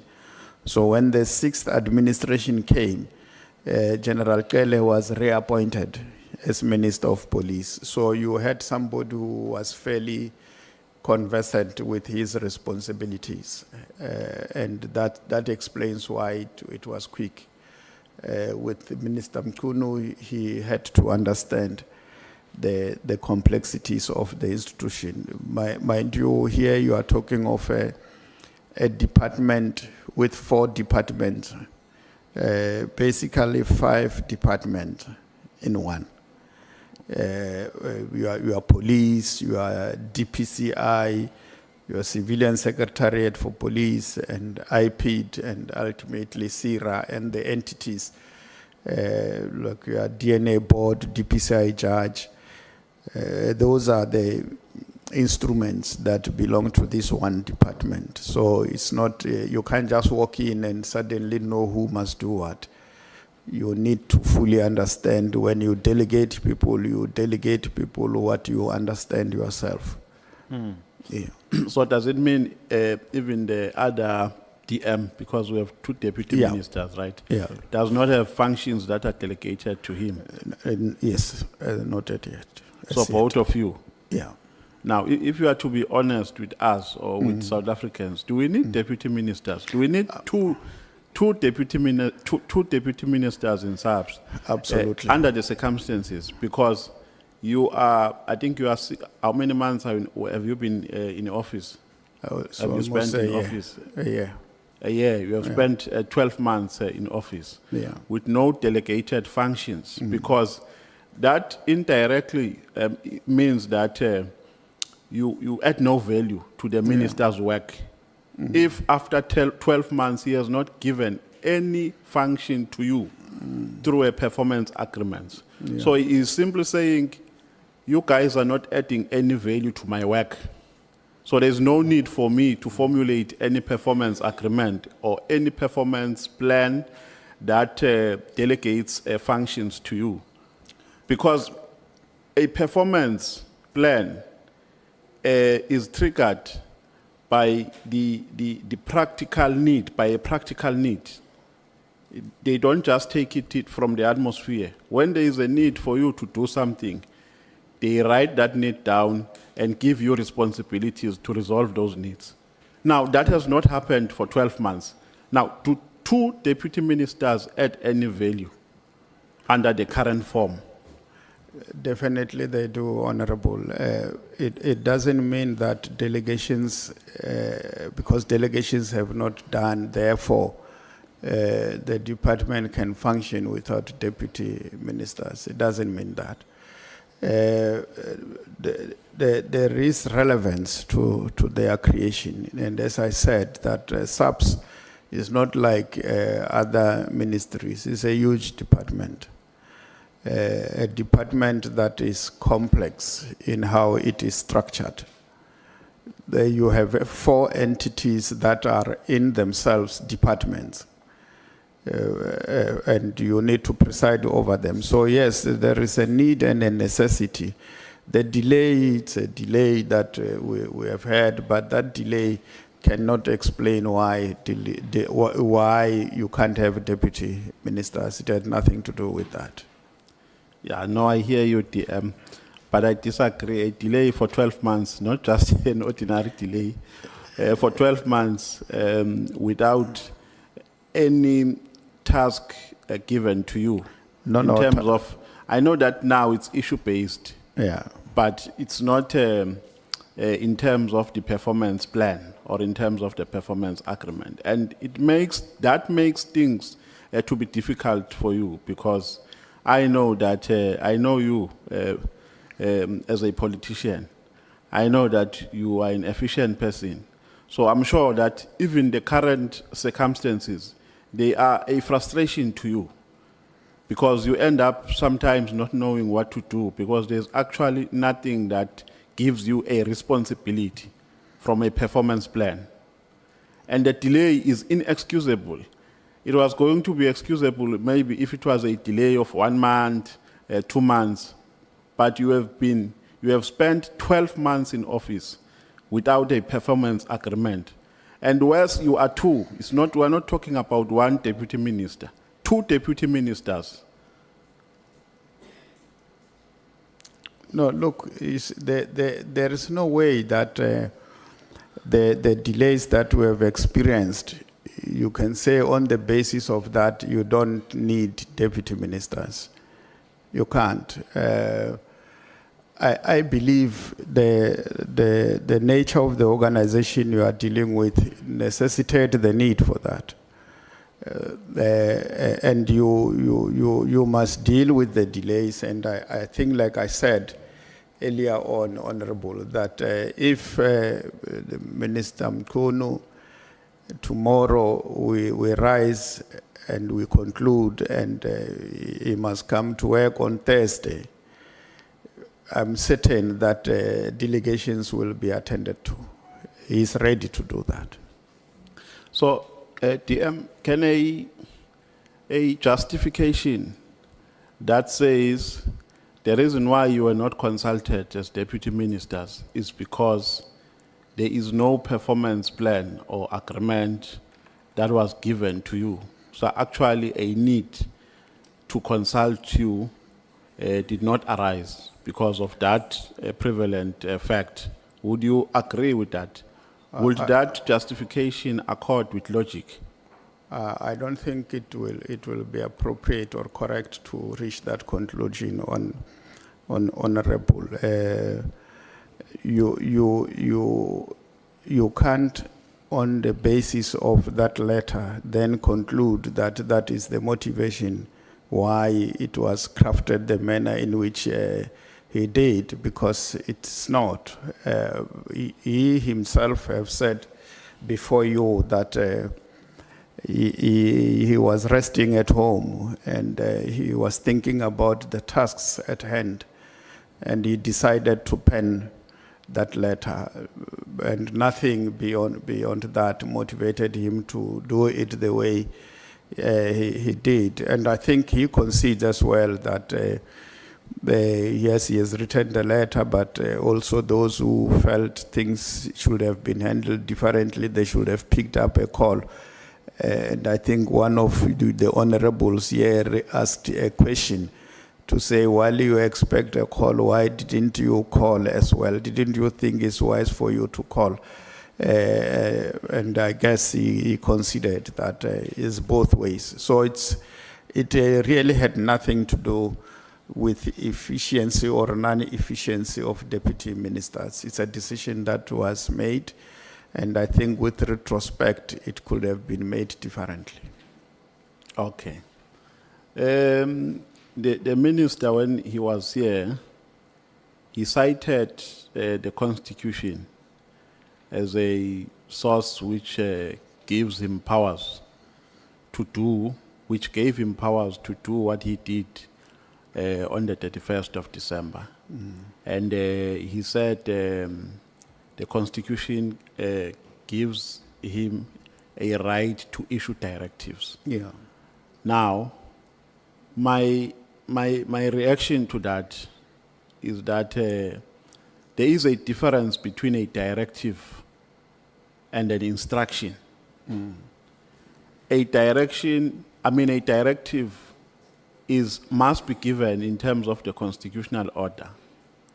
If the Constitution gives me a right to open this bottle, and it gives you a right to give me a direction, it doesn't mean that you can open this bottle on my behalf.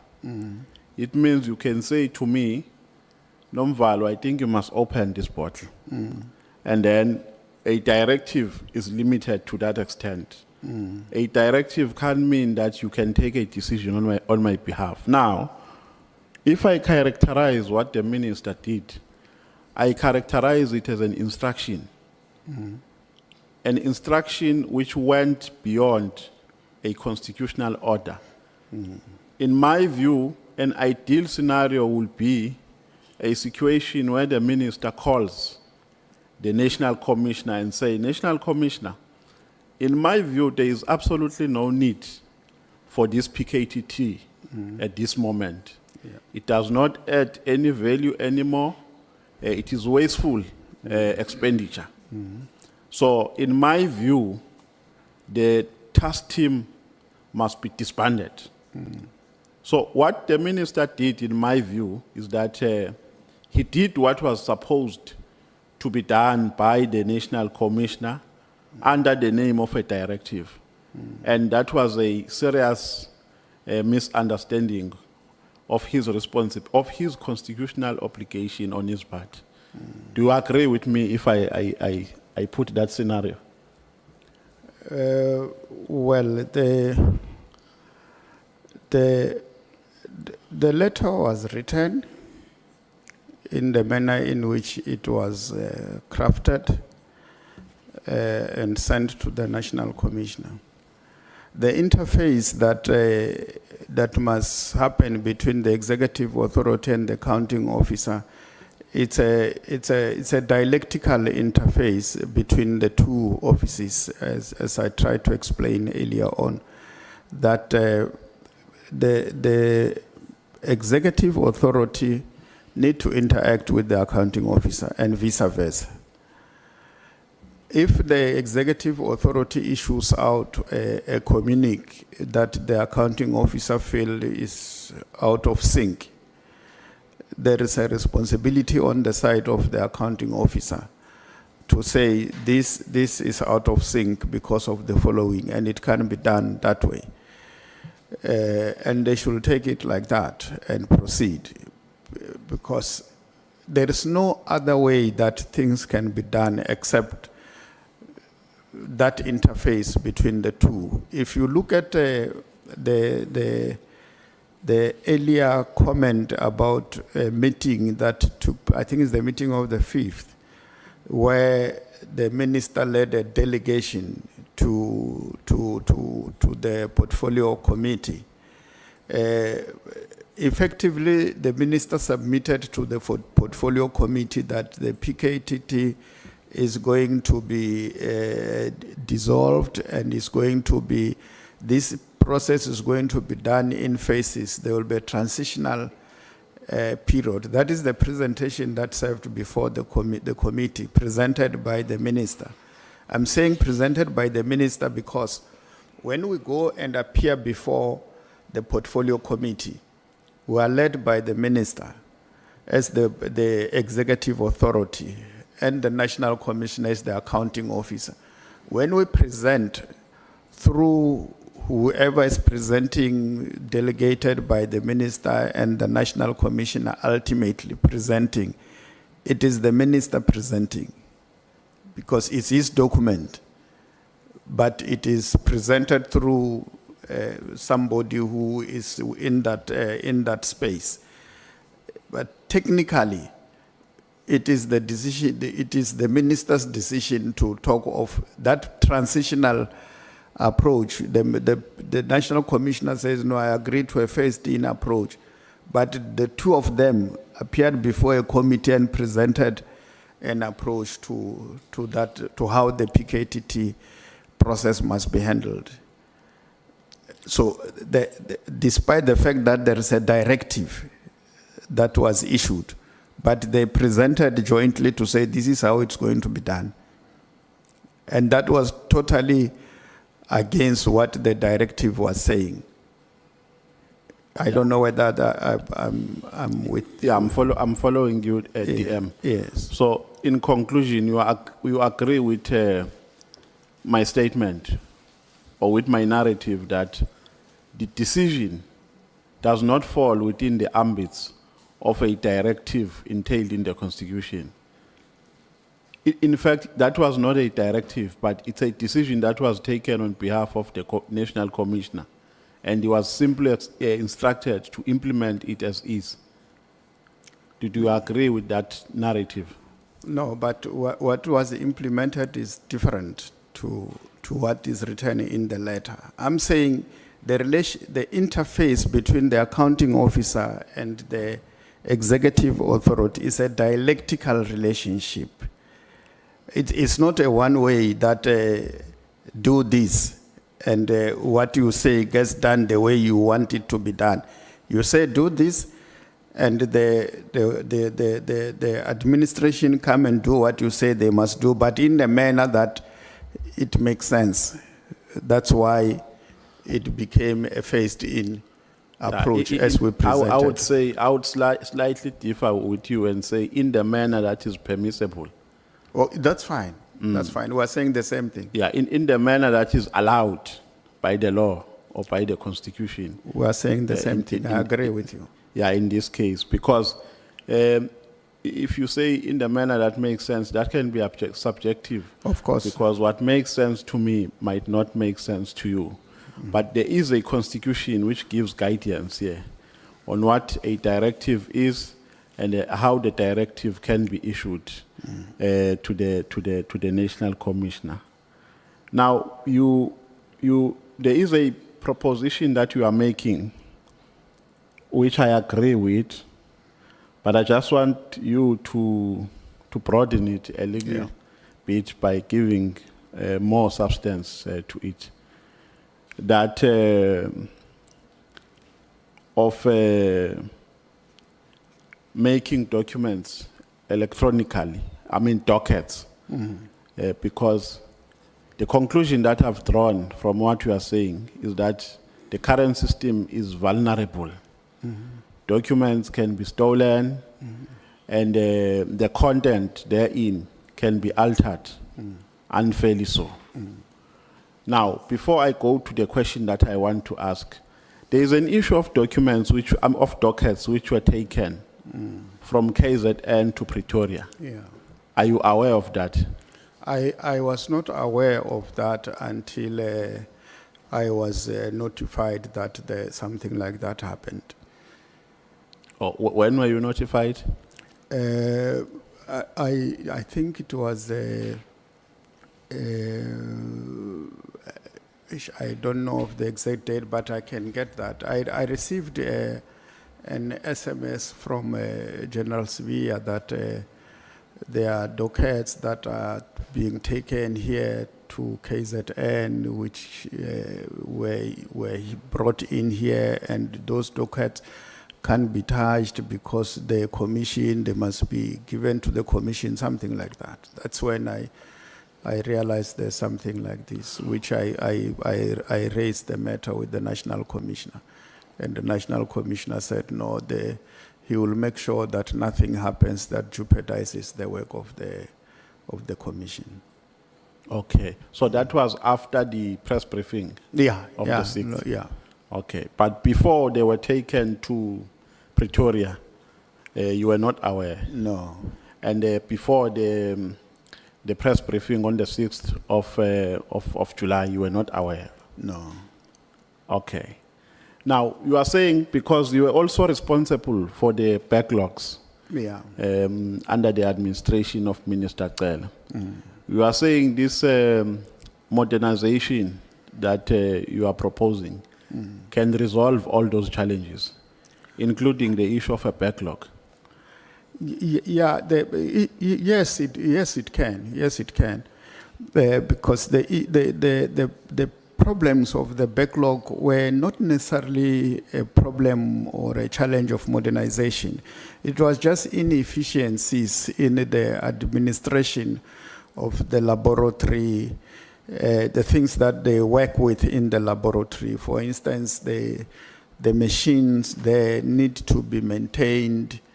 There are contracts for chemicals that are used in the laboratories that were not in place. I mean, we visited the laboratory here in Cape Town with General Kele. We found machines that had stickers of out of order, out of order, out of order, just because they were not collaborated. You know, when you don't take your car to service, it malfunctions. So the machines must be in working order for them to give you results that are appropriate. So we developed a project with Deputy Minister Jeffries from Justice, so that from the justice side, they must prioritize cases that are serving before the leadership for one reason or the other. That must be processed to make sure that when that time comes for those cases, we are ready to process them, because there were cases that were thrown out of court because we were not ready with the results. So it was that which we were dealing with. The modernization that one was talking to is with regard to your case dockets that are manual, you know, files, and they get stolen either in the hands of police or they are stolen in court. They disappear. So once the docket is stolen, you can't reconstruct. It's difficult to reconstruct. But if it's electronic, it's safe. If it gets stolen, you just go and download the file and make it ready for use in court. Yes, modernization can assist in a variety of ways, including policing, body cameras, the problems of the challenge around stolen guns. We lose guns in the police. If they steal your gun, you can't trace it. So if you mark them, because technology exists for that, it can help us a great deal. Okay. No, I think DM, you can make submissions. I take that submission as a valid one. You can also make submissions to the Department of Justice. I think there is a bill that they are currently busy with. But on top of what you are saying, don't you think that enrolling matters which are not ready in court also contributes to a backlog problem? For instance, enrolling a matter whose investigation is not complete, a matter that goes to court for the IO just to say we are still investigating an alternative address. And that matter has been enrolled in the midst of many matters which are being heard in court. Don't you think that also makes a huge undesirable contribution? I fully agree with you. Okay, lastly, the chair has made an indication that I'm running out of time. Lastly, if you were a minister at the time when the PKTT was dissolved, and you had a view that the PKTT should be dissolved, what mechanism or what process were you going to follow to ensure that everybody is satisfied and to ensure that you have done everything correctly, you have followed the correct process?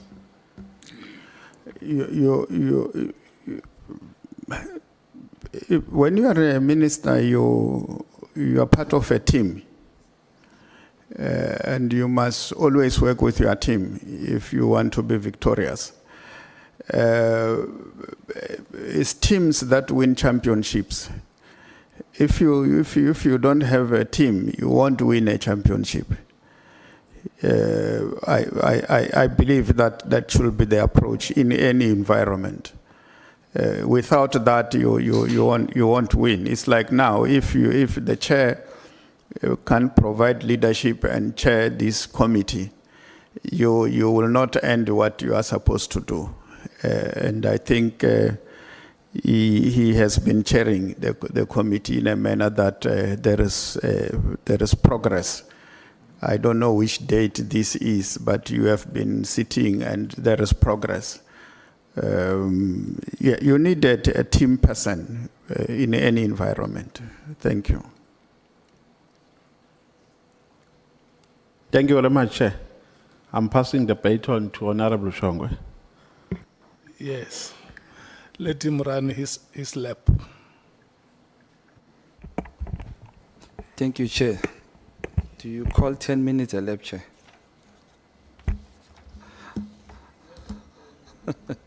It's less than 10, Honorable Shong. How many minutes, Chair? How many? No, when you ask, they don't take your time. I need to ask. We Because have 6 minutes. wow, okay. Now then I'll be very short. Dumela Tuna Muthosa. Tobel. La phila papa. Siyaphila kunjani? Awa siyaphila nathi. Oh siyakhuluma. Awa. Nekare ra bolela. Ke a bolela. Lo apa ka apa. Le nna ke apa. Na bolabula. Quick one.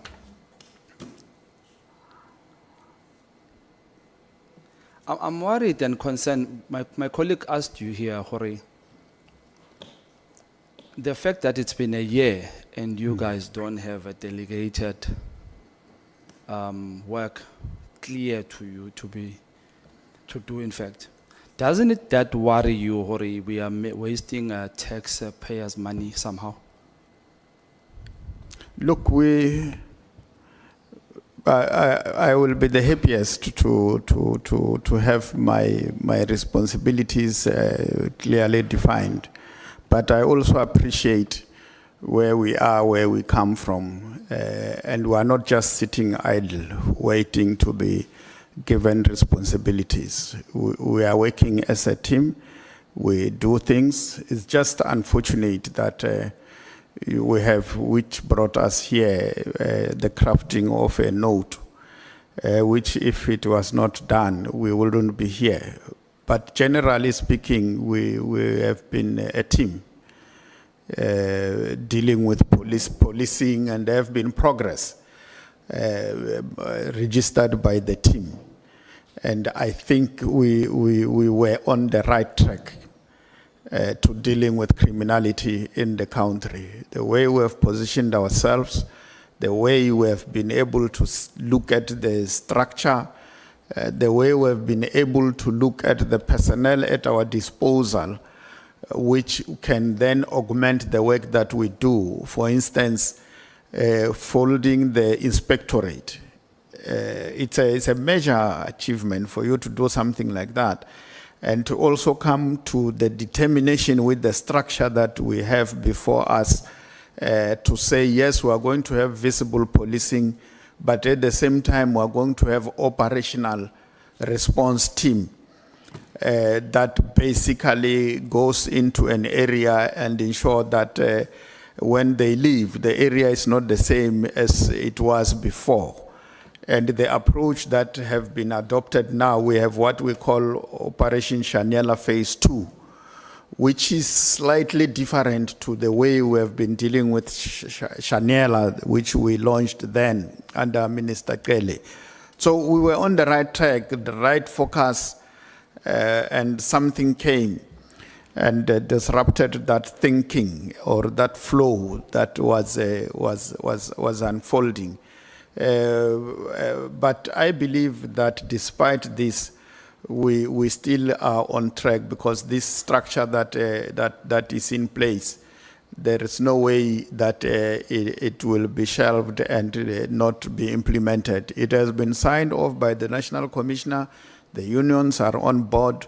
Everybody is on course. And I believe we are ready to move with the implementation of that structure. So it's not like we were sitting and not doing anything. Work has been going on. Unfortunately, we took longer than we should have. We could have done better. All right, let me ask this. Who appoints deputy ministers? The President of the Republic. So, ahole so ki phoso ya mang hore when it comes to these two deputies, you don't have clear delegated responsibilities. No, the President has delegated the ministers to deal with this matter, and the minister was working on it. It's unfortunate that this happened before it could be finalized, but like I said, if he come back tomorrow, he reports for duty, or Thursday, this will be one of the things that he disposes of from the table. No, ke a leboga potsiso ya hao, but ya ka ere ki phoso ya mang hore lena a le na yona a le na delegated responsibilities. Ke arabile ke re President o delegate le minister to deal with these matters, and the minister is working on it. So ki phoso ya mang? No, it's the minister who is supposed to process the delegation because he has been delegated to do so by the President. Whose fault is it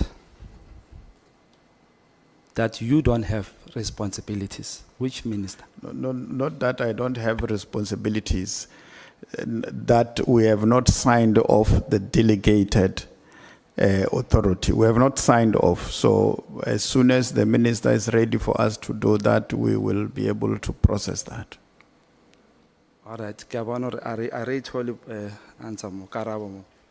I'm worried morena kana Donatus hore under this president we had one acting minister, one suspended minister, one deputy minister, and another deputy minister. That's 4.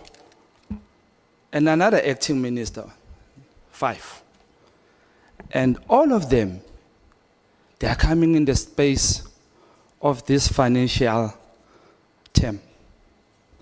Does it maybe when you try maybe katsela engore no man morena president I don't know bolela mo re ja tšhelete ya batho ka tsela ya wrong because re dutse mo ke no nyaka mbereko mo ke no bereka ke etsa something gore o mpone gore ke busy le nna.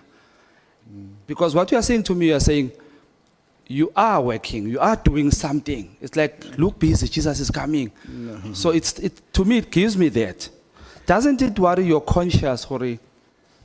So much money has been spent on 5 positions that are not seriously helping South Africans. I'll be doing my last question after this. When the light is red, it's time for the last question.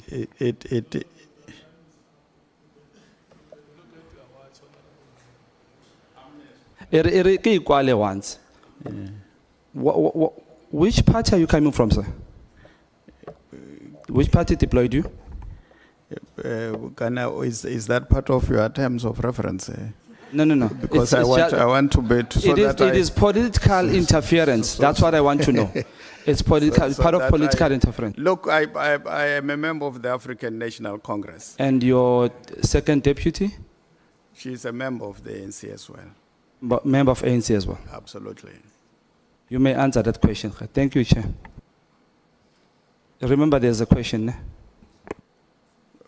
But why are you appointed as deputy minister, and then you have got an acting minister? You know, the minister is on leave because we have to deal with what we are dealing with now here. That's why you are part of the ad hoc committee that is presiding to deal with these facts so that you are able to advise Parliament, for Parliament to advise on how things can be done better, different from what brought us here. And because of that, you must have somebody responsible for policing, and an acting minister has been appointed in that regard. Thank you very much, Chair. Sorry, Chair. I think that my question was not answered. Maybe you didn't hear my question. My question speaks to your conscience. For these 5 positions are chowing in the same pot at one time. What is your perception regarding that, and how do you feel about it, Ori? There's 2 deputy ministers, there's two acting ministers, there's 1 suspended ministers. All of these people are still getting salaries, by the way, except for one Honorable Mantashe, if I may say. What's your take on that? What about the South Africans? What are you saying to them about that? Look, it's not about my feelings that we are dealing with here. We are dealing with. Can you come why forward is- to the mic, sir, while you No, speak about?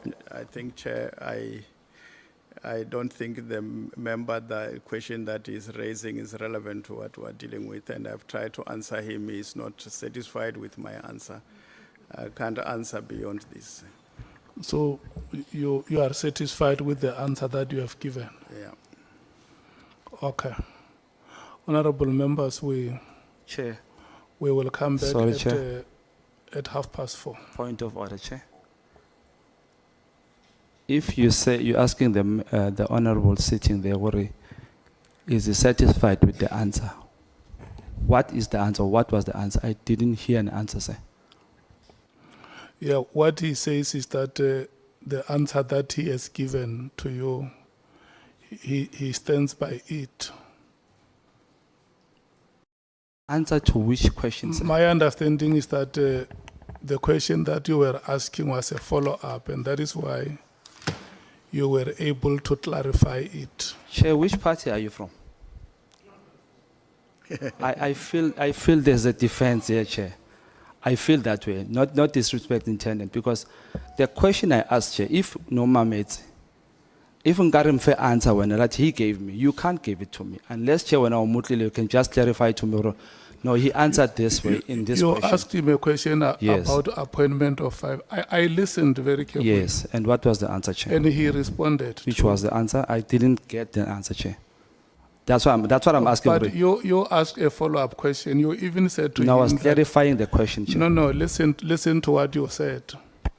You said to him that the question I'm asking is talking to your consciousness. I heard everything. And he came back and said, the answer that I gave on that question. But look, I'm prepared to. No, Chair, we can drop it. I understand. Chair. No. We don't do things like that. We don't work like that.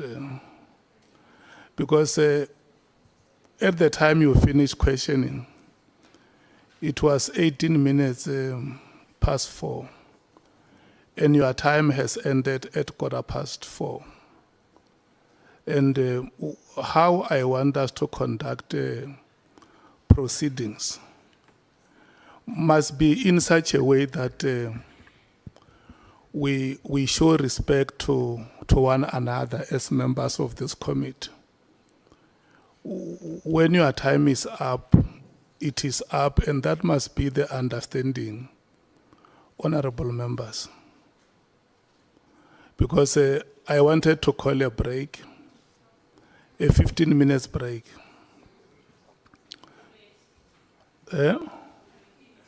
No, I must call a break.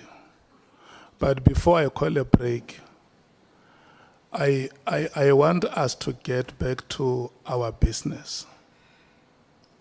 And the only way of getting back to business is to do things in accordance with our agreements.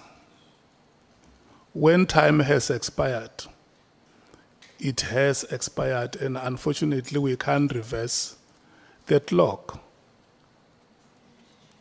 Thank you. And you know, Honorable Shongwe, I always want to declare how I equally want to be seen.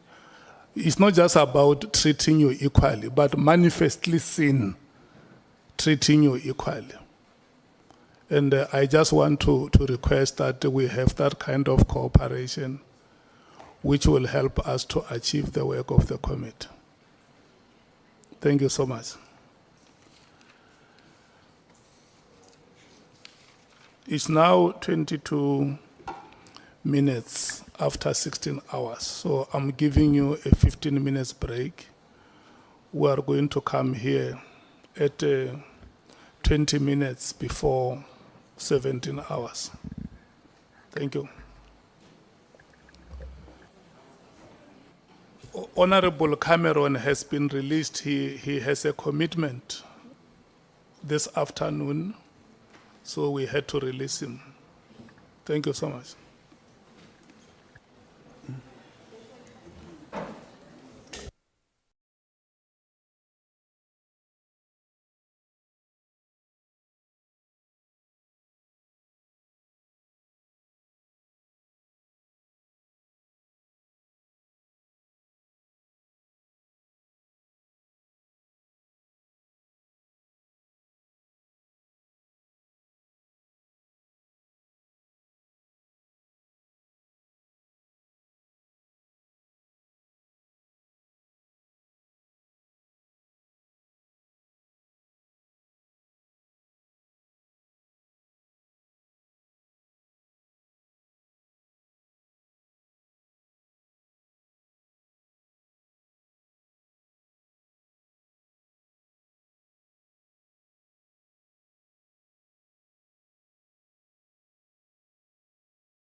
As for the alternate. Yes. That's fine, thank you. Good afternoon, Mr. Matala. Afternoon, Honorable. So, as I said this morning, we do know each other, Yes. and it's probably best we don't go there. You know, there's a saying in English that you slide like a hot knife through butter. And that's what you are doing today.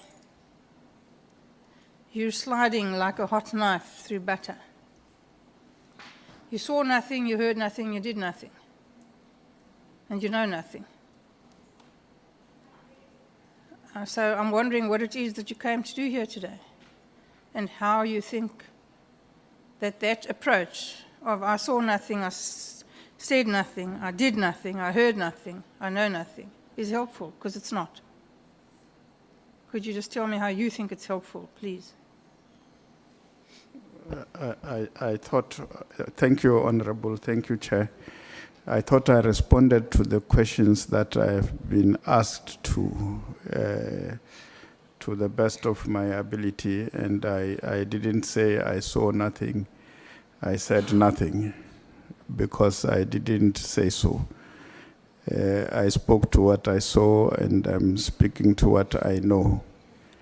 If there is a specific issue that the minister the Honorable want me to talk to, if she can assist me with a question that can be helpful in that regard, I'll be happy to respond.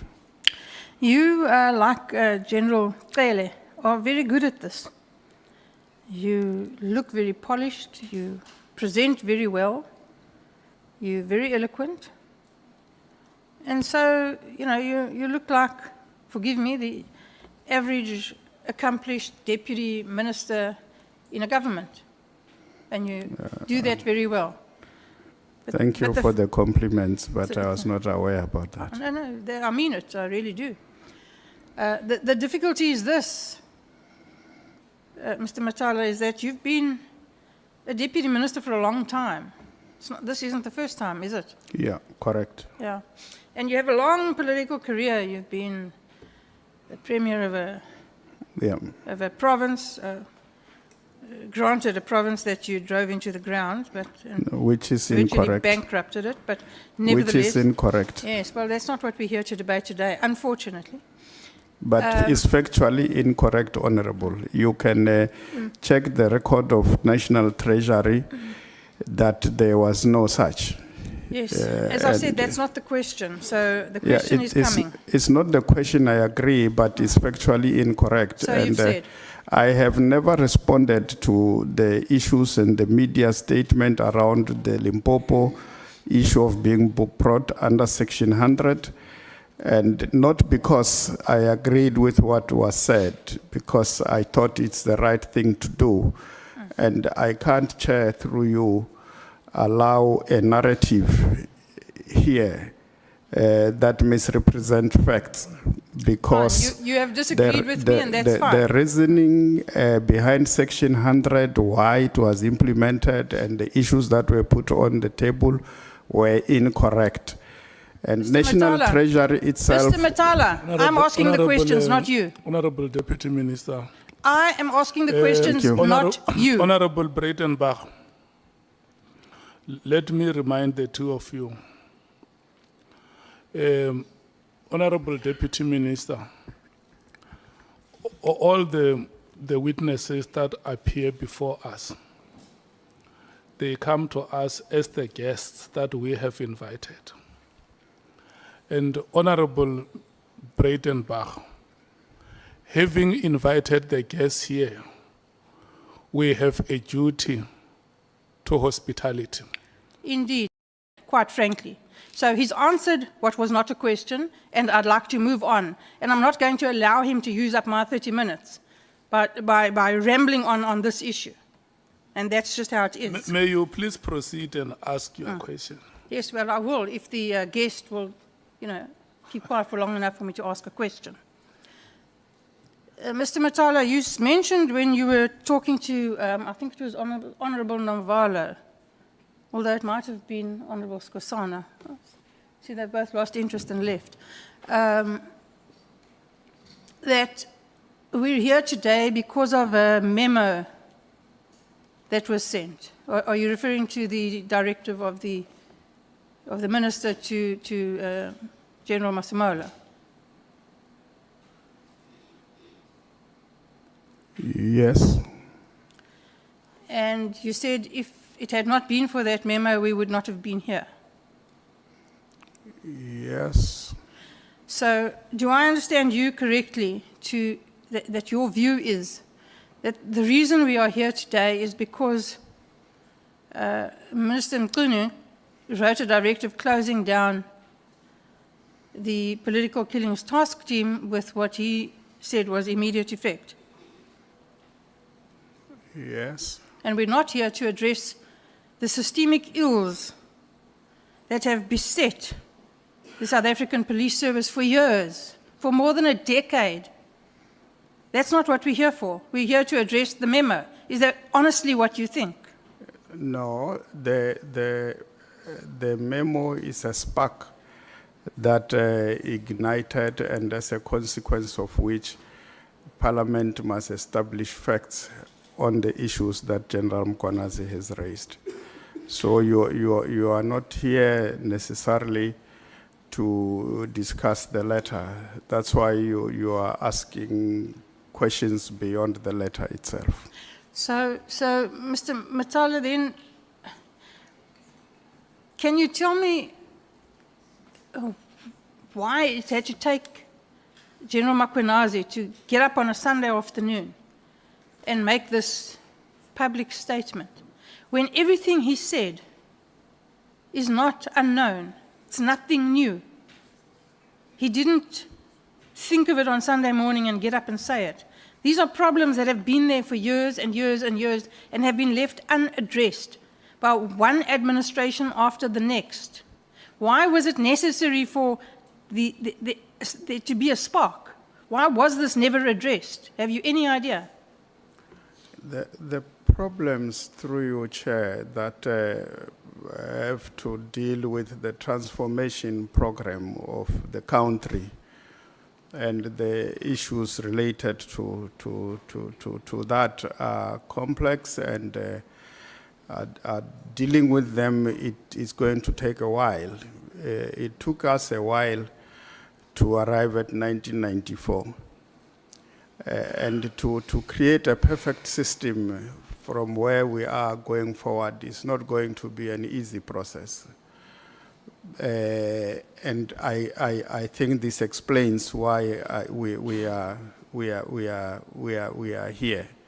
And it doesn't mean that as we gather here to look at the challenges and how best to deal with them, when we rise out of this process, we will have a watertight process of policing in the Republic. We will experience difficulties from time to time. The magnitude won't be the same, because I believe this opportunity that has presented itself will allow us to be surgical in dealing with this problem. And when we reset, we will be resetting SAPS in an environment that will make it to perform much better, more efficiently, more effectively going forward. And I am convinced that we will definitely build a formidable institution out of what we are faced with today, because we are going to draw from the wisdom of all men and women who are gathered here as part of the ad hoc, and those that are appearing before you in my form, and others who are providing policing work out there who are not necessarily part of this, but they are going to be impacted on the work that we are doing here and in the commission, the Nhlanhla Commission. Thank you. Has the acting minister, well, let me start with this. You said you don't know why you have an acting minister when you have two deputies. I say I don't know why. Yes. No. What did you say? No, I said we have an acting minister now because the minister is on leave. Yes. Because the president wanted him to be on leave so that we deal with what we are dealing with here. That's what I said. Oh, okay. So don't you think one of the deputies could have acted in that position? Well, the president could have appointed anybody, including a deputy minister as minister. And of course, when the minister come back, you will have to then disappoint the deputy minister who you have appointed so that he becomes a deputy minister. But in his wisdom, the president appointed the acting minister in the name of Professor Kachalia, who is now a minister, because you can't appoint somebody who does not have executive authority to be head of the institution. And has Professor Kachalia used that executive authority? Yes, he is using it. Since he came in, he has assumed the responsibilities of a minister. We have a minister. It's just that we call him an acting minister, but he is a fully fledged minister, deciding on any matter that serves before him. It is not being served, it's not being executed by somebody who's acting, it's executed by an executive authority who is in office, yeah. I have no doubt that Professor Kachalia is perfectly capable of executing his executive duties. Absolutely. What concerns me more is, do we have two deputy ministers? Has he delegated any authority, function, work, anything at all to his two deputies? No, we have met and we have discussed that matter, I think, a week or two back before he left for the trip with the president to Malaysia, Vietnam, and yeah, he's back. I saw him before I came here. He was with the National Commissioner. He will be able to delegate responsibilities, I guess, yeah. But we did discuss that matter with him. Okay, well, that's at least promising a step in the right direction. Absolutely. I would have thought, though, that a minister who's faced with the problems in his portfolio that Professor Kachalia is faced with in his might have stayed in South Africa and dealt with him instead of going on a jaunt to Malaysia. But never mind. As we know, people love to travel. So I would have thought that while the country is burning, perhaps he shouldn't fiddle. But you know, who am I?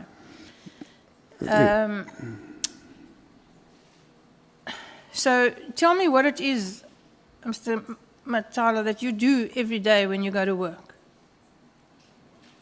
Just a brief synopsis of what your day looks like, bearing in mind that nothing has been delegated to you. Well, we have a monthly program that guides what we do on a daily basis. For next month already, I have a draft program. The fact that we are not delegated responsibilities does not mean that we don't have responsibilities that we are dealing with as a ministry. So we do have that, and we deal with them. That is what you answered one of the previous questions, but I'd like to have a little bit more meat on that, please. Like what?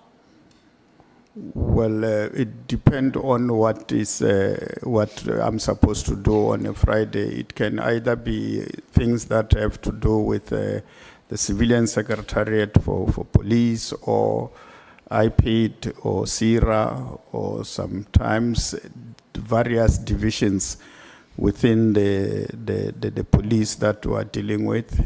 Those are the things that one will deal with. Okay. Tell me, if you were the Minister of Police from Monday, what are the first three things you would do to fix the police service?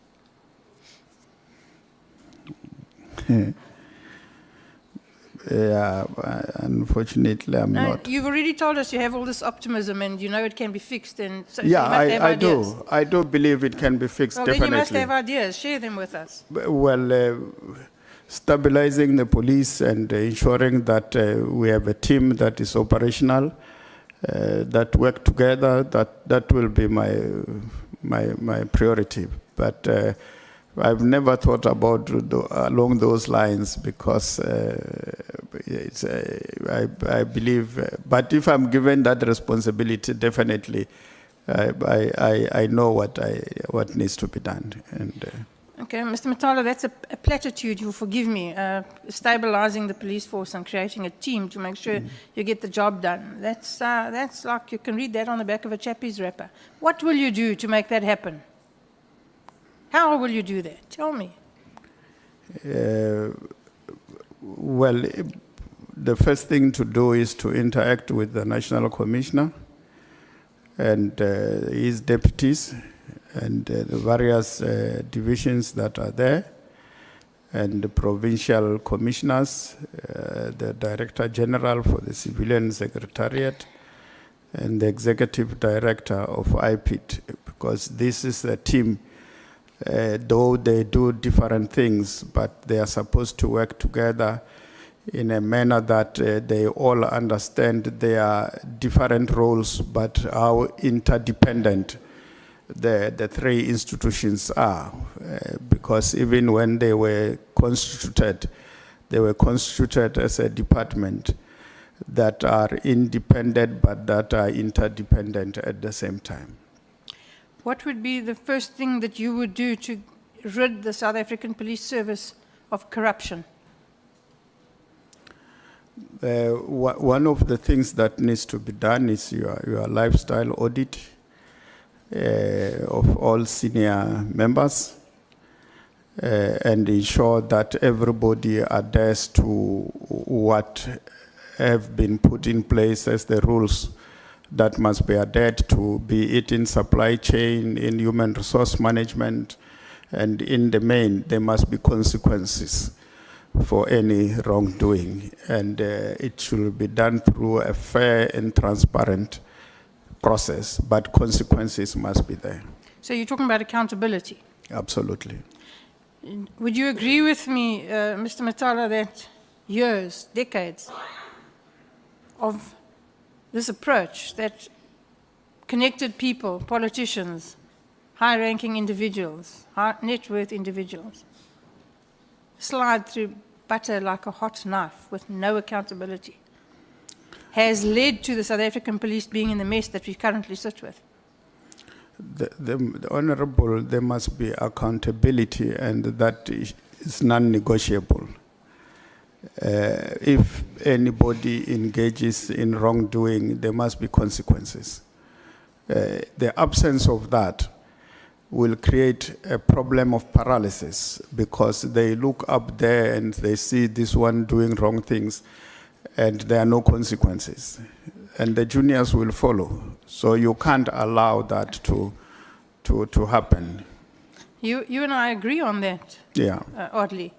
But the question is this: do you not think that it's precisely that thing, that culture of no accountability, that has led us to where we are? Lack of accountability creates a problem. There must be accountability. There must be consequences. The question is a real question, Mr. Matala, not an abstract one. Do you agree that decades of no accountability have led us to where we are? It's not what happens if, when, how. We're here. We know there's a mess. I put it to you that is the reason we're in this mess, is this culture of no accountability. We are agreeing, Honorable Thank you. Buitenberg, that there must be consequences. I have no further questions. Thank you, Chair. And Mr. Klopper will only use 10 minutes of the remaining time. Before I give you a standing ovation, can I just hear you saying Honorable Matala? Honorable Matlala. Why? Thank you so much. Why? No, the thing is, I heard you repeatedly say Mr. Matala, Yes. Mr. Matala. Honorable is not a title I insist upon. So I just want to hear you saying Honorable Matala, and Honorable is not a title I insist upon, and I think it's a little over the top for everyone in this room to insist on being called Honorable somebody. quite frankly. But anyhow, there I said it. Are you happy? Yeah, I'm happy that you said Honorable Matale, and thank you so much, Honorable Breitenbach. Honorable Topper. Thank you, Chairperson. Good day, Honourable Deputy Minister. You stated in paragraph 24 of your witness statement that you're not aware of any factionalism in the police service and that differences of opinion are normal. In paragraph 50 of former Minister Bheki Cele, his statement, he tried to raise the PKTT issue with the Minister Mchunu. And I say this and I quote from his witness statement, the Minister informed me that I should stay out of the matter. Deputy Minister, would you say that there's some disconnect in the handover process between the former Minister and the current Minister? Well, the information that I have or were given is that there was a meeting that dealt specifically with the handover between the former Minister Cele and the current Minister. I found out it was an hour long. Would that cover everything that needs to happen? And then there was no discussions after that. I don't know how long it took. I was told that they met. Okay, thank you, Deputy. Minister, the committee has received multiple statements describing entrenched divisions among senior officials. And again, I tell you, or I put it to you that you say you're unaware that factionalism exists in the operational level. Let me just clarify.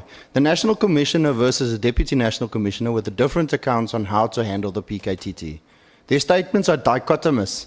The National Commissioner says he instructed General Sabia to leave the matter to him, and General Sabia says that the National Commissioner told him to proceed. Opposite versions. And then we have General Mkhwanazi that made huge allegations on the 6th of July, implicating many senior officials, and for all intents and purposes, SAPS seems to be completely fragmented at the top structure. And this was evidence in the statements in this House.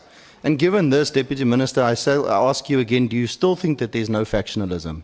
And would you consider the allegations and seeming power struggle between these generals, Masemola, General Sabia, General Mkhwanazi, which has seen the formation of the Mandanga Commission as well as this ad hoc commission or committee, as just mere differences of opinion?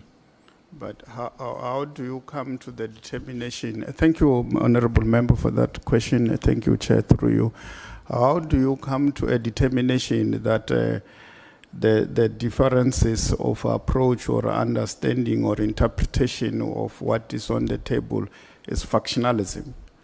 I'm asking you if you think it's a mere difference of opinion, Deputy Minister. That's my understanding. That's why I in my explanation on my submission on factionalism, I have said there are instances where members don't agree on a matter, and you can't subscribe that to factionalism. If you look at at face value what we are dealing with here, you have a statement made by General Mkhwanazi, and then you as a consequence of that, you then have the submissions that they have made here from the National Commissioner and the Deputy National Commissioner. These are three individuals who have made submissions that are not necessarily saying the same thing. I can't characterize that difference as factionalism. These are differences that they have in an approach. Hence, I say, and I believe I'm correct in my view, that in the body, South African Police Service, the institution, you don't have factionalism there. You do have difference of opinion as displayed with the issues that we're dealing with here, but we can't, through your chair, characterize this as a reflection that SAPS is infested with factionalism. Thank you, Chairperson. I really have very little time, so I don't wish to be rude and cut you off.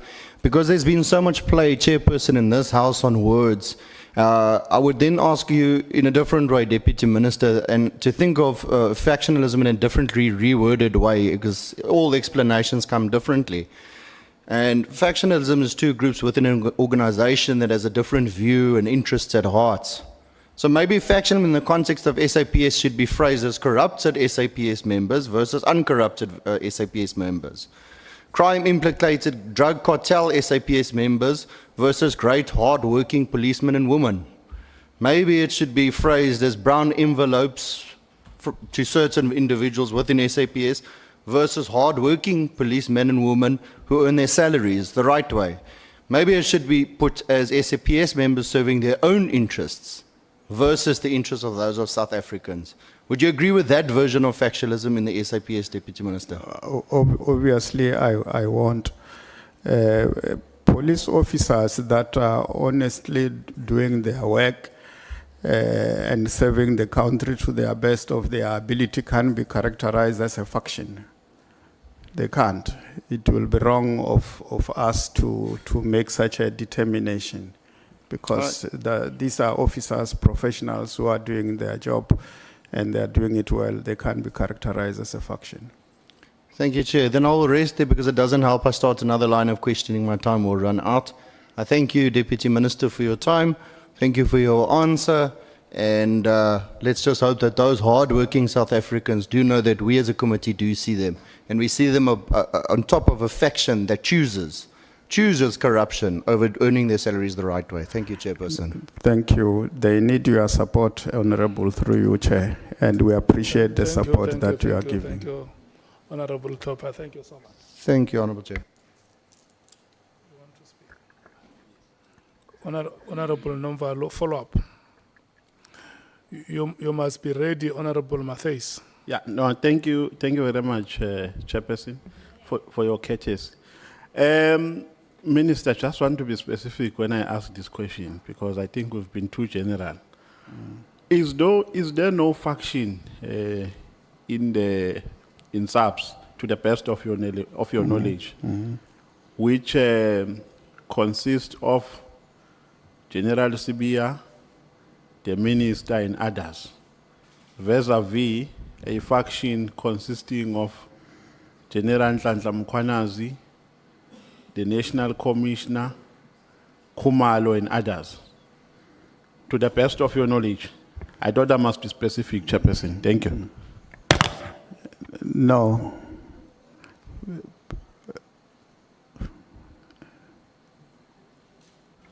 Or it doesn't exist, or no. you have no knowledge of it. No.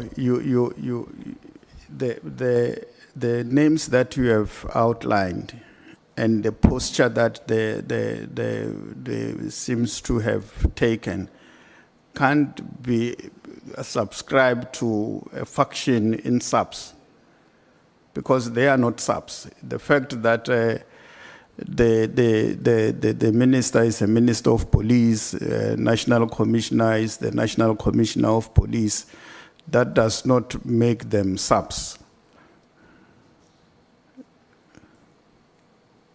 Honorable Matthys, is 7 minutes past 5. Chair, I'm having everybody's time. We agreed. No? No. Thank you, Chair. Your time starts at 7 minutes past 5 and ends at 17:37. Thank you. Okay, I'm moving, Chairperson. Thobela, Deputy Minister. I'm going to piggyback also on this issue of not having designated powers or responsibility, and it's almost 1 year later. But we're going to take the angle that your office, both the Deputy Minister's offices, have continued being funded fully over this period, while the Minister has not allocated you any designated powers. So it's actually funded for designated powers, but you don't have it. And I want to just put on record that between 23 and 2020, the 2023-2024 financial year and the 2024-25 financial year, the budget allocation for the ministry increased from 49.4 million to 63.3 million. So the projected growth here for this financial year is 119 million. So this is reflecting a 23.6% growth compared to the other sub-programs within the administration. And it's a significant increase Deputy Minister, and you know that because I raised this at the previous, when we had the previous annual report, because the average increase on other sub-programs for the administration budget is 4.6%. So, Minister, just speak to Deputy Minister, oh, maybe I'm projecting, calling you Minister already. Just speak to us about what tangible value, I know you've been saying that you've been, you know, undertaking duties around there, but in terms of designated powers and responsibilities we are bringing in terms of policing, oversight, and service delivery, if you actually don't have the designated power or responsibilities, it's like you're just there, even when you come to the, both the deputy ministers, which you regularly attend, is the portfolio committee meetings. And it's really just a wrap up and you give some political overview and then it's done for the day. So how does that match the budget that we are spending in the office? Thank you, Chair, through you. Thanks, Honorable Member. We don't appear to committees just for the sake of appearing. We are appearing as part of our accountability. And as members of Parliament, we account to you. And the Constitution says that deputy ministers are accountable to Parliament, and and we do that through parliamentary committees that you preside over, including this ad hoc committee that we are appearing before today. We have made meaningful contributions, some of whom I have outlined earlier on, Honorable Member, when I was responding to some of the questions that were raised. And one key example is the organizational structure that we have adopted now, which is a product of our contribution. Working together with the personnel in the office and other programs that I spoke to. I spoke to Operation Nhlanhla 2, which is an escalation of what we had before, and it is a product of our contribution to the discussions going on in SAPS. And yeah, these are just but a few that I can mention. So, Minister, I'm saying it again. No Deputy problem. Minister, you're saying the same thing, and you're not answering the question. Your budget allocation is for a deputy minister that has designated responsibilities. When you come and account here, you're not accounting as a deputy minister, you're just representing the minister because you don't have a designated, both deputy ministers don't have that. So essentially we are saying that also the minister, Kunu, has even failed. It's wasteful expenditure because he's taken over a year just to give responsibilities. And I don't buy that story that he needed an entire year to work out what's happening in the police. That's why we had handover. So he could have even continued on what the previous ministry had done. And as he was moving along, where he saw the gap, he could have changed it. I am so sure, and you'll answer me, Deputy Minister, whether once he assigns a role, it cannot be changed after. Maybe you should answer that. No. Because a whole year of spending that much money on deputy ministers that do not have designated powers and responsibilities should be a problem.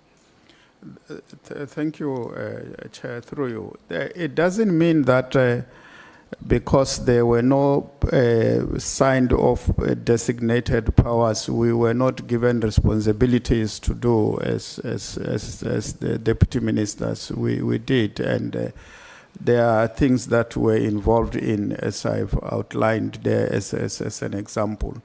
Obviously, the seventh administration was going to have an increase within the ministry because we have 2 deputy ministers, not 1. And that in itself was going to lead to an increase. There's no way that you can add an extra person and there are no, there's no impact on the budget. It will definitely be there. And that's exactly the point. We've been allocating budgets without the designated responsibilities. And we are not saying that you didn't perform duties.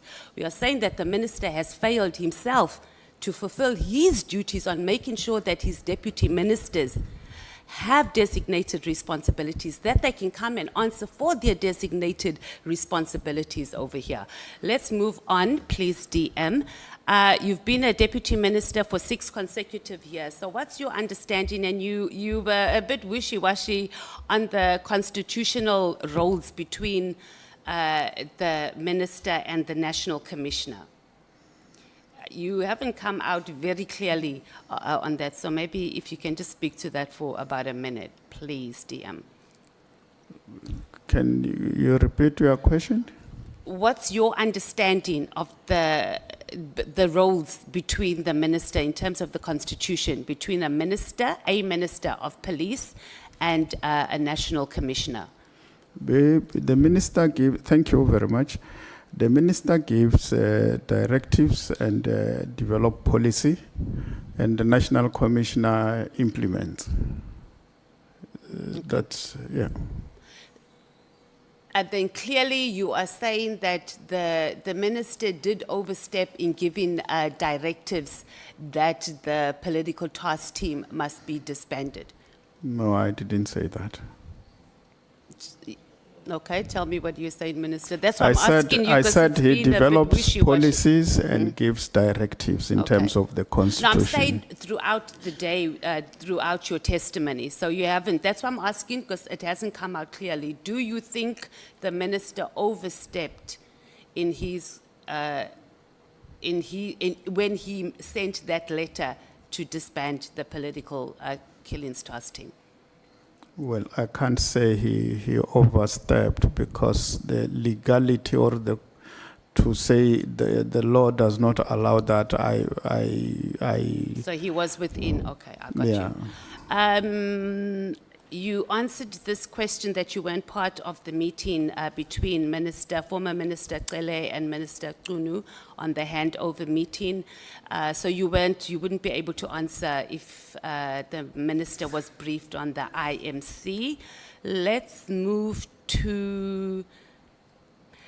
The minister spent a lot of time saying that he engaged both his deputy ministers, I think on the 21st of November 2025, where he discussed the disbandment of the PKTT. So what we're not getting here, DM, is that there seems to be like this beating around the bush on what was actually discussed. So we had the minister always going on about this work, this work study 2029, the complaints he was getting about the PKTT, but there was, and the new onogram.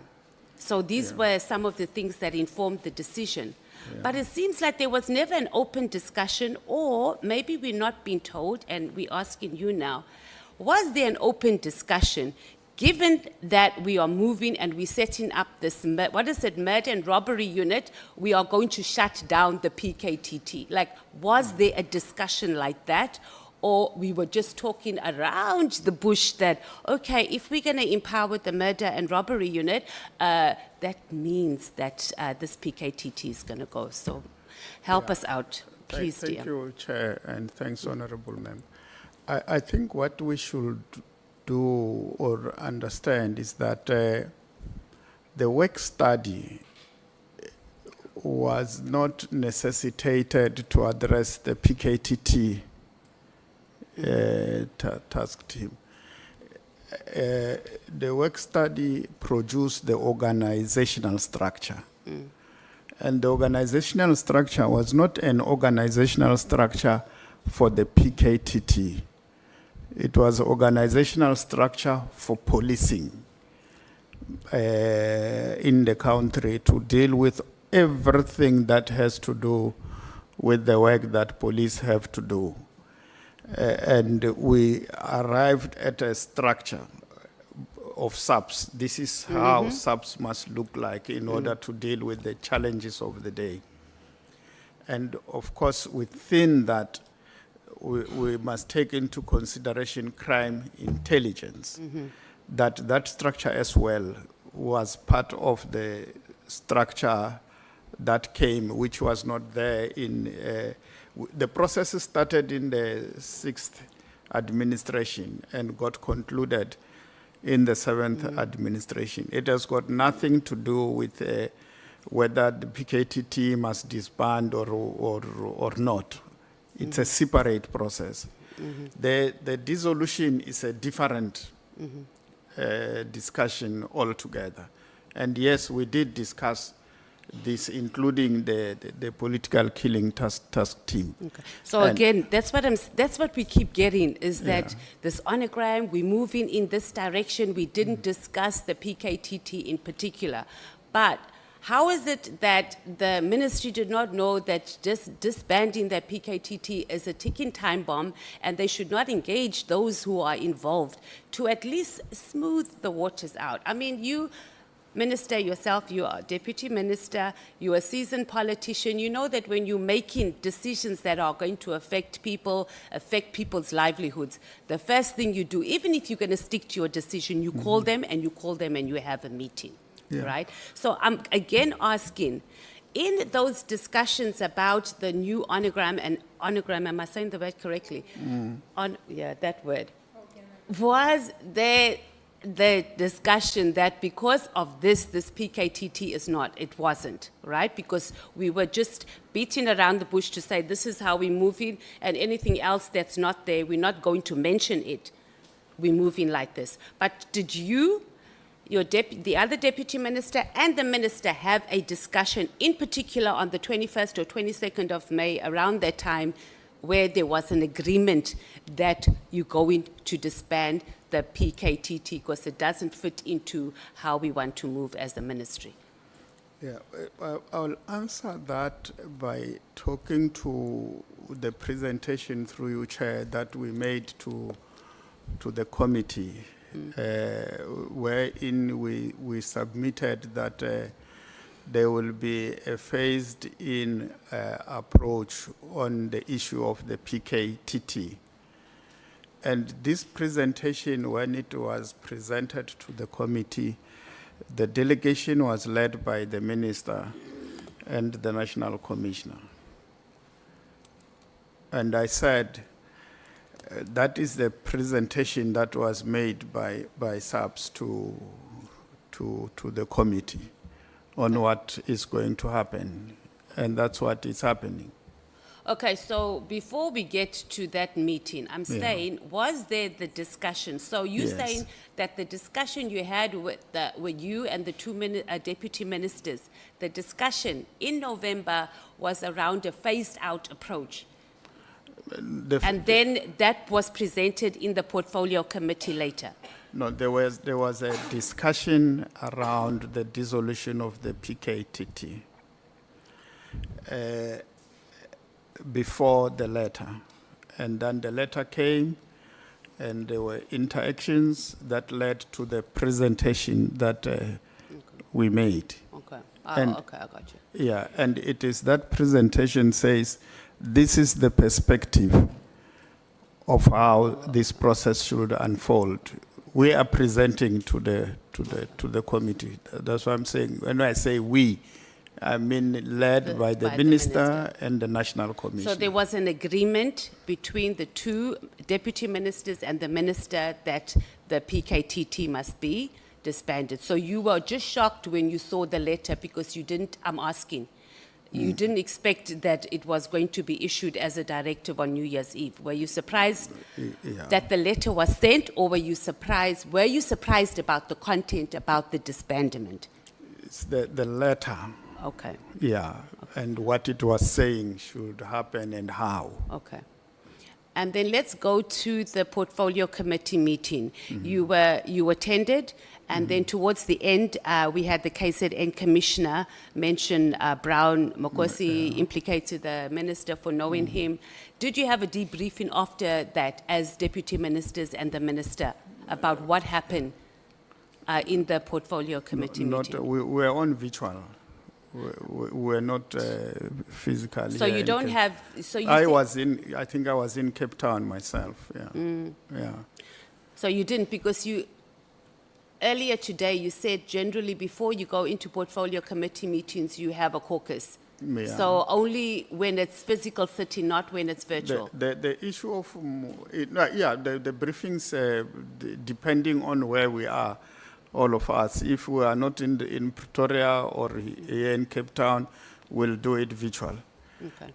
And of course, the issue of Mkhwanazi we will not have had a briefing, because if we had had a briefing, it will not have reached the portfolio committee. No, I'm saying after, so a debriefing. When it we came have- up, yeah, it was but like, yeah. that was a hot meeting. Yes. What was the KZN Commissioner on about? There was no discussion. You just went your own separate ways, and life went on until we had the media briefing. Is that what happened? No, not until we have the media briefing. The issue was raised, who is this Mkhwanazi? Yeah. Yeah, now tell us But- about that. How No, was I'm it? saying No, we after- want to know. That's what we're here for. No, after that, So that who is did a- you have it with? Hello, with the minister. And? No, I don't recall whether You Natcom was do there, record. but There's no way you don't record that. no, I'm no, sure no, you no. even went through it in your head a few times. no. Well, it might have been discussed more than once, but what I know is that the matter was raised with the minister. Who is this Mkhwanazi? Yeah, and he assured us that there is nothing untowards about it. Yeah. And then just two more things that I wanted to talk to you about. So you are, and we've highlighted, you are a seasoned government official, holding many ministerial positions over the years, a seasoned ANC politician. So were you shocked when you heard claims that, well, we don't know if it's true, it's still allegations apparently, that the minister is engaging a business person who has a tender, and I mean, it's one of the top 5 tenders in the SAPS. So whether you are involved in the process or not, it doesn't mean that you don't Yeah. know about it. Yeah. To finance their campaign, was that something that shocked you? Repeat your question, please. Okay, so former Minister Cele Yeah. says that when he engaged Kat Nhlanhla, Yeah. he said that the minister had approached him to finance his presidency or his deputy presidency for the African National Congress. Yeah. Did that surprise you, that that's what happens, where we approach, within the political space, we approach business people, corporates or whatever to finance political leadership contestation? Yeah. Look, the ANC, the other comments that you made, that I'm a veteran and experienced on government committee things. No, I'm not. I think I'm learning, and one day probably I will become experienced, and I will Or be a not good. knowing who is running your health department? No, I'm Your saying. health screening. I'm saying, the day I become what you say I am, the minister. is still coming. In the ANC, you have people who, the ANC have got an approach on what to do and what not to do and how to do what you want to do. And there are individuals in the organization who choose to position themselves and doing anything that they think can make them arrive where they want to arrive. When it emerges that so and so has done this and that, some of the things unthinkable.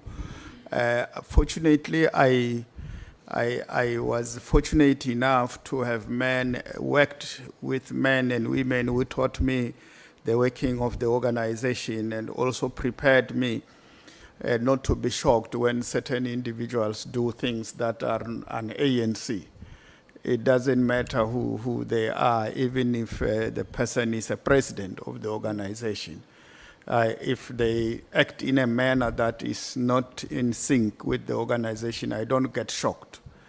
I understand, it's possible that a person can betray the cause, because our cause,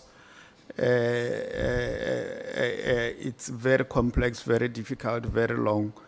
We are here today because of the challenges and the dynamics of the liberation struggle itself. You will have individuals from time to time who get compromised or who are part of the machinery, but they are there to serve a cause that has got nothing to do with the liberation struggle. They are being handled by somewhere, by other people. And at the right time, they make them do things that reverses the gain that we might have made at any given stage. So when such things happen, you must know it's possible, it can happen. Don't lose hope on the cause. You weren't surprised. Because things like this will happen. And it has happened many a times Yeah, where like with people, Pala. where That's- people close to you were working with, they betray you. It has happened to me. I was detained and I got expelled from college, and when I was challenging that expulsion, we were given affidavit, and as we were going through the affidavit, I found one of the people who was an activist from the college who has explained everything under the sun that betrayed DM the is cause. talking about his But college things. we didn't get despondent. We understood that So and you're said not it can despondent. happen. I get you, DM. Yeah, You are all not I'm saying is despondent. that when people do things they are not supposed to do and it emerges that it has happened, they are not angels. They are human beings. So that brings us back to the CR17 and seal bank statements, Yeah.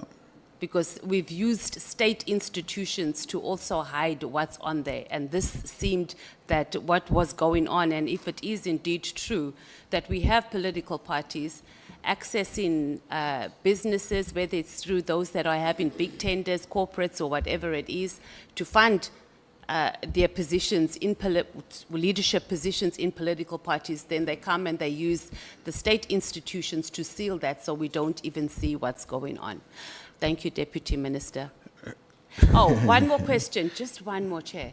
You said that one of the things you will do if you are appointed minister is start the lifestyle audits. Let's even leave lifestyle audits alone, DM. We have a problem with just vetting a lousy 600 officials that require vetting in SAPS. How is it that our National Commissioner is failing to do that? He came here and he told us he's starting the whole vetting process, but since I've joined this committee and I've read reports from even our officials in SAPS are not being vetted. There's about 600 that require vetting. How can you run a country if you cannot ensure that crime intelligence can vet 600 people? I think that's one of the things that needs to be done to ensure that But that that's happens. not answering the question. Why are we failing on something that basic? And you're saying that it's functioning, that SAPS is functioning, and there's just elements that is a problem. That's huge. It's not Look, an element. It's in the highest structure. 600 officials right now. We don't know how many of them have security clearance and they're occupying positions. That is a shortcoming that needs to be addressed, and it will be addressed. You are being such a politician, DM. Shortcomings, it's a disaster. The ANC is failing South Africans. Thank you, Chair. Thank you so much, Honorable Mathais. Honorable Mngango. Thank you, Honorable Chairperson. Good afternoon, Honorable Deputy Minister. Afternoon, sir. We are constrained, we have time constraint today, so I don't have a lot of questions to ask. But I just want to say that it's amazing that after a year of your appointment, Honorable Deputy Minister, you still do not have a job description. And you are just not alone, you are two of you as Deputy Ministers. I think that is a cause for great concern, not only to us, but even to South Africans. However, I do want to take you to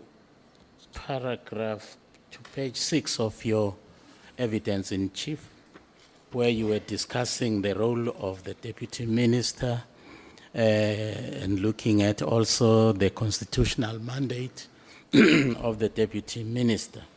But on paragraph 11, there is a telling comment that you are making there, where you are saying, and I quote, the interface between the executive oversight and operational authority within SAPS is constitutionally significant and institutionally delicate. I would invite the Honourable Minister to a little bit expand on that and just unpack for us, what do you mean? What is delicate about what you are actually saying here? As I thank you, Honourable, thank you through you, Chair. As I explained earlier when I was talking about the interface between the executive authority and the accounting officer, there is a thin line that draws the distinction. And I said that their relationship is dialectical in the sense that the minister gives policy and issues directives. But this does not necessarily mean that it's a one-way flow from the minister to the national commissioner. The two persons need each other, and they should interact in a manner that strengthen their responsibilities or makes them to become more efficient by working together, consulting each other. It'd be normal it must be a practice that when you see a national commissioner knocking at the minister's office or vice versa, it should not be ufuna anilo. It must go without saying that, every week or in 2 weeks, in 2 times a week or 3 times a week, the national commissioner or the minister will be visiting the national commissioner's office and vice versa, and they will be interacting on any matter that have to do with policing. If you master that, which the constitution that just says that he gives the minister develop policy and give directives, it ends there. It doesn't say the minister must see the commissioner every week or every fortnight or every month, but practically the two must interact in such a manner that there is nothing that they don't talk about. It must not happen that you find a situation wherein the two can meet, whether in a funeral or a social occasion or anywhere, and there are issues that they need to deal with and they don't deal with them and they surprise each other. It mustn't happen. The matter that I think we have not mastered very well as a country, even though we are becoming better from experience, is how the two interface. If I'm appointed a minister or I'm given a responsibility of a government entity, when I arrive there, suddenly everybody who is there must be moved somewhere. I must bring new people because I can't interact with the person that I find in there. And in most cases, you don't have continuity in terms of those who were running that institution before you came. And all you need when you go in there, yes, you have got this executive authority, but you have it within a context of an accounting officer and vice versa. Thank you. Thank you, Honourable Deputy Minister. On page 9 of your evidence in chief, paragraph 20, you are actually saying, excuse me, if I may quote you, Minister Mkhwanazi's approach was to allocate tasks as and when issues arise. This ad hoc approach has its benefits and disadvantages. Can you also elaborate a little on what are the benefits, what are the disadvantages of The this, benefits of this approach? of having issues clarified earlier in the day, they are huge. But when you don't do that and you act as and when issues arises, you have difficulties. Difficulties that makes honorable members to persistently raise the questions they have raised about this non-delegation of responsibilities. It's not ideal. It's not good. It affects everybody, and even the staff in the office gets affected. They raise issues. My head of my office have been raising issues with me around these issues because they affect how they do things or how they have been doing things before. So the sooner a matter of this nature is resolved, the better. Thank you, Chair. Thank you, Honorable Deputy Minister. I know that the issue of factionalism has been actually discussed quite extensively, but I can't help but also go back to it myself because I'm not satisfied with the position that you have adopted on this matter. Because you state in your evidence, Honorable Deputy Minister, that, and I quote, you are not aware of any factionalism in the police services, and unquote. Yet, in the same breath, acknowledge that members, and I quote, appear to struggle to work together, unquote. And that there are, and I quote, elements who still defend apartheid system, unquote. How do you reconcile this contradiction? And would you actually agree that systemic mistrust, internal resistance, and parallel loyalties within SAPS are by definition markers of factionalism? Not necessarily. Differences of opinion will never translate into a faction. When I spoke about the integration process, about those who served apartheid and those who were part of the non-statutory, in '94 when police integrated, we integrated police officers from the central government, from the Bantustans, the independent states, and non-statutory forces.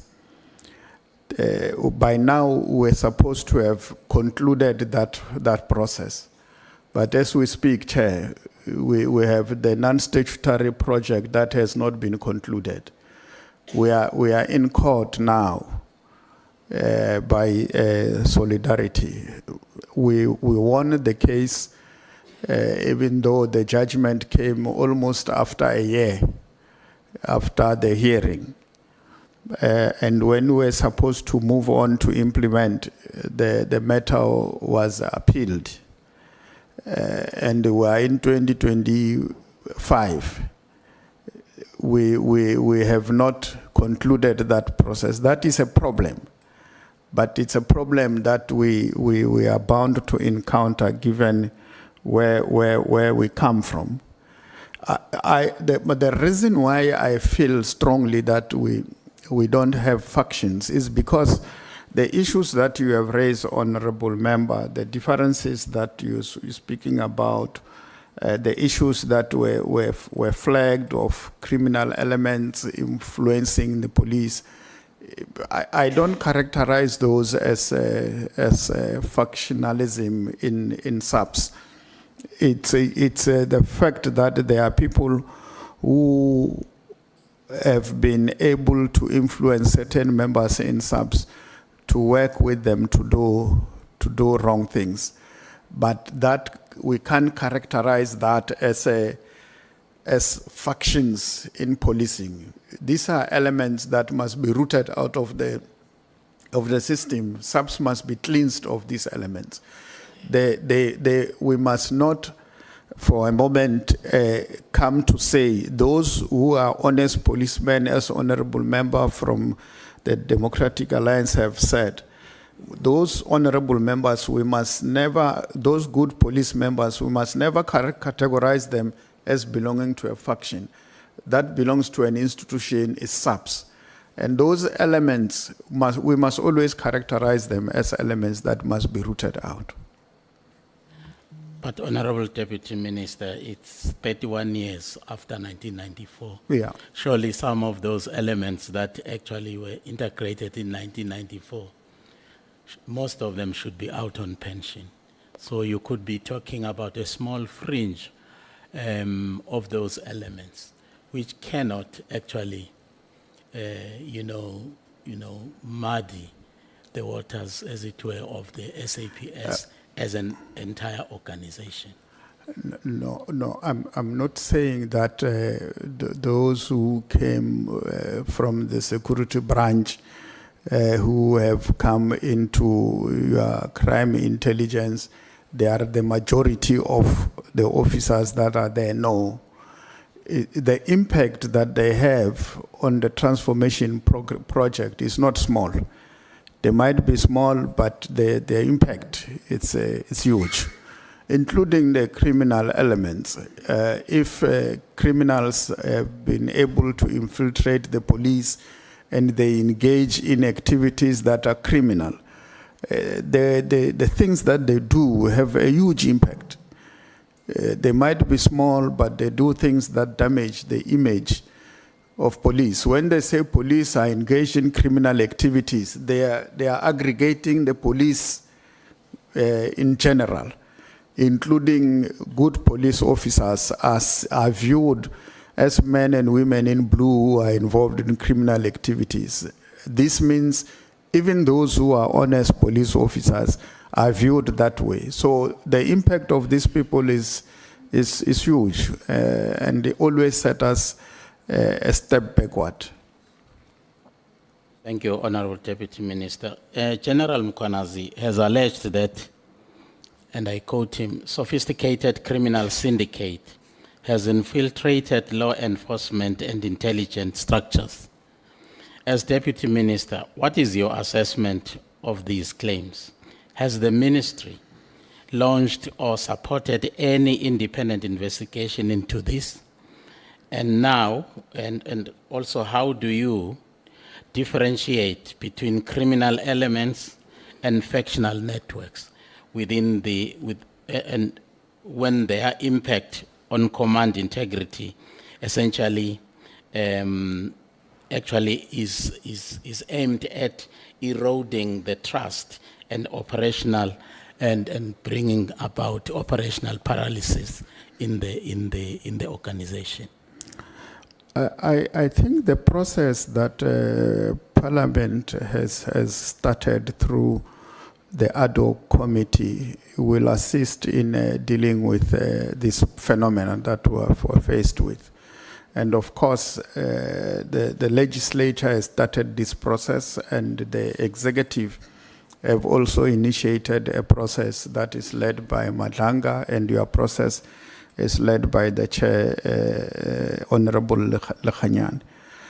The ad hoc committee's work and what they are going to recommend will help us to deal with this challenge. Equally, the Nhlanhla processes, as it concludes, because the issues that are also raised at that platform are going to assist us to address this threat that have been put before us. This forum in particular is not necessarily a forum of looking for wrongdoing. It is also a forum looking at what needs to be done, how best can we do this. That's why your terms of reference and the issues that through your evidence leader you have asked us to do and to put. And there is an attempt in my presentation, for instance, to deal with the specific issues that have been raised, but also what we think needs to be done going forward. For instance, on the issue of that you have raised with other members on the delegation of responsibilities as outlined by the Constitution, there are specific recommendations that one has made in this regard, which I believe will assist us going forward. For instance, we said that this means that the President, as the appointing authority, that is page 6 of 10, as the appointing authority and the minister to whom a deputy minister has been assigned must specify the powers and functions of the deputy minister. This is just but one example. There are other recommendations that one has made, and I believe the other witnesses that have appeared before you, they have also attempted their recommendation, which the committee, as you conclude your report, will take into consideration the issues that were flagged there, and this will then assist us to become better people. Thank you. My second last question, Honorable Deputy Minister, is just if you were a minister, how would you actually handle the whole matter of the disbandment of the PKTT, Honorable Nhlanhla? Yeah, no, thanks, Chair. Thanks for that difficult question. Just to remind you, Honorable Nomvalo had asked that question. Is it your intention to repeat it? The question that you have just asked, he had asked it before. Well, I'm asking it in my own way. Yeah, thank you. The same words in the same sequence have been used. So, look, there is no problem. If you want to repeat the sequence, it's okay. Given where we are and what has transpired since then, it's clear that with hindsight, you will handle an issue like this with circumspect in such a manner that you don't create a problem for the institution that you are leading. Well, thank you. That's a nice answer.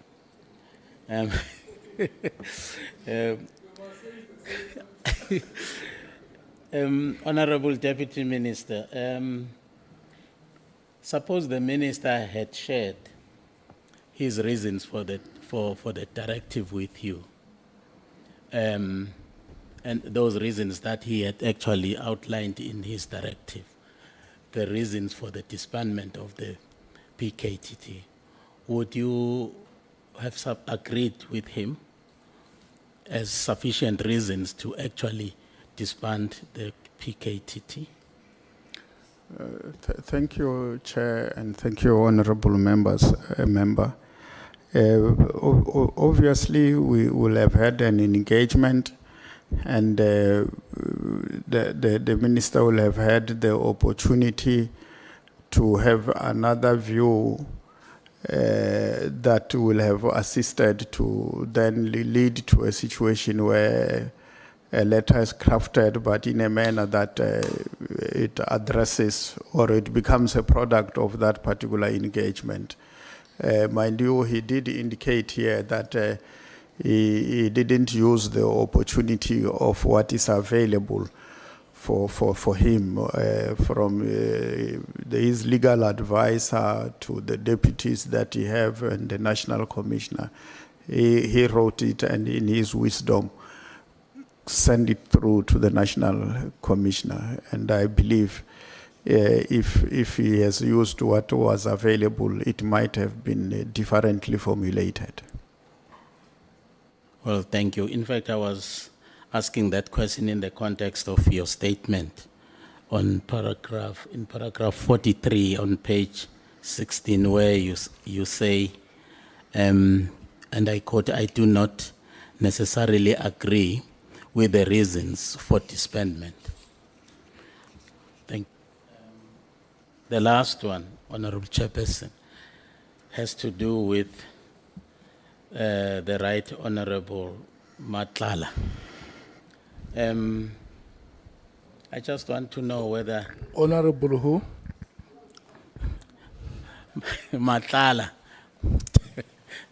not honorable only, the Right Honorable Nhlanhla. I actually would like to know whether the Deputy Minister has ever at any time been treated to the hospitality and the generosity of Mr. Nhlanhla, No. like the former minister, Bheki Cele, who actually cannot close his mouth, and his, the way he was actually treated, and the hospitality that was actually afforded to him in Pretoria, in Nhlanhla's residence.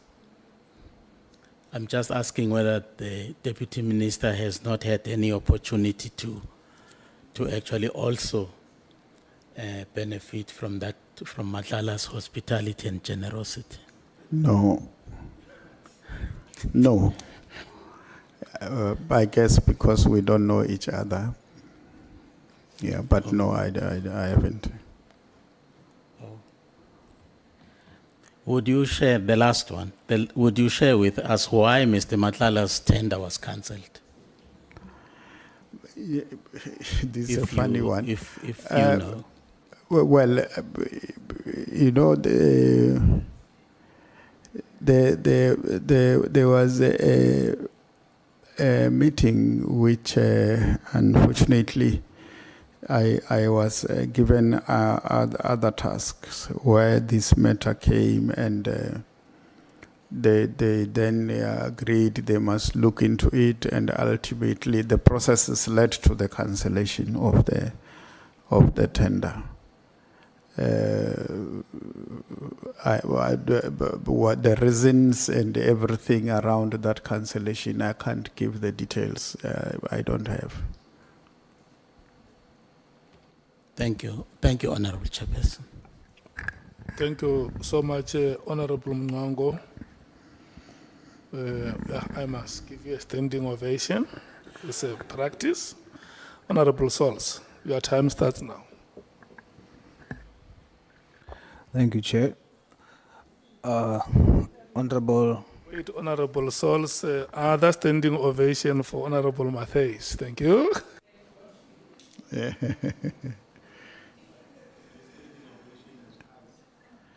Honorable Chair, may I please donate my time that remained to Honorable Sols? Honorable Sols, your time starts now. Honorable Mngango has said it beforehand that he doesn't have many questions. I think he's all.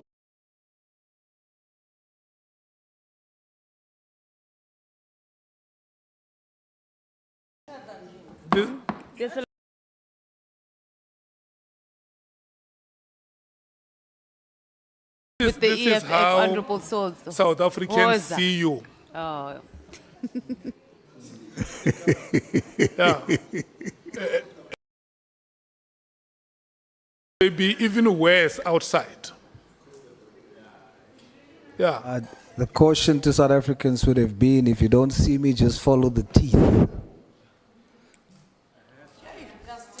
Yeah, but your teeth can't represent them. It's you who represent them here. Deputy Minister, greetings to you in Jesus' name. Amen. Minister, The minister testified, Minister Mkhunu, he testified that there is no IMC in the 7th administration. Is this true? Yes, So there is no IMC in the 7th I'm not administration? aware of any. Former Minister Cele said that as far as he's concerned, there is still an IMC and a new administration does not dissolve an IMC. You testified that in the 6th administration you attended at least 2 meetings Yeah. of the IMC. Is former Minister Cele's testimony true? Well, what I know is that I haven't heard of an IMC meeting, so I take it that the 7th administration has not appointed people to serve in the IMC like the previous administration. So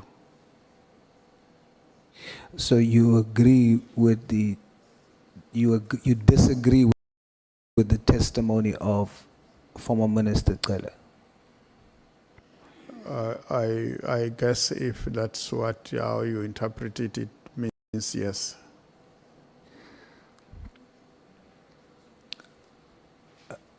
Deputy Minister, from the 30th September 2019, the words used whenever there is an application made or request made by the PKTT for budget, etc., the words used formally is a request for extension.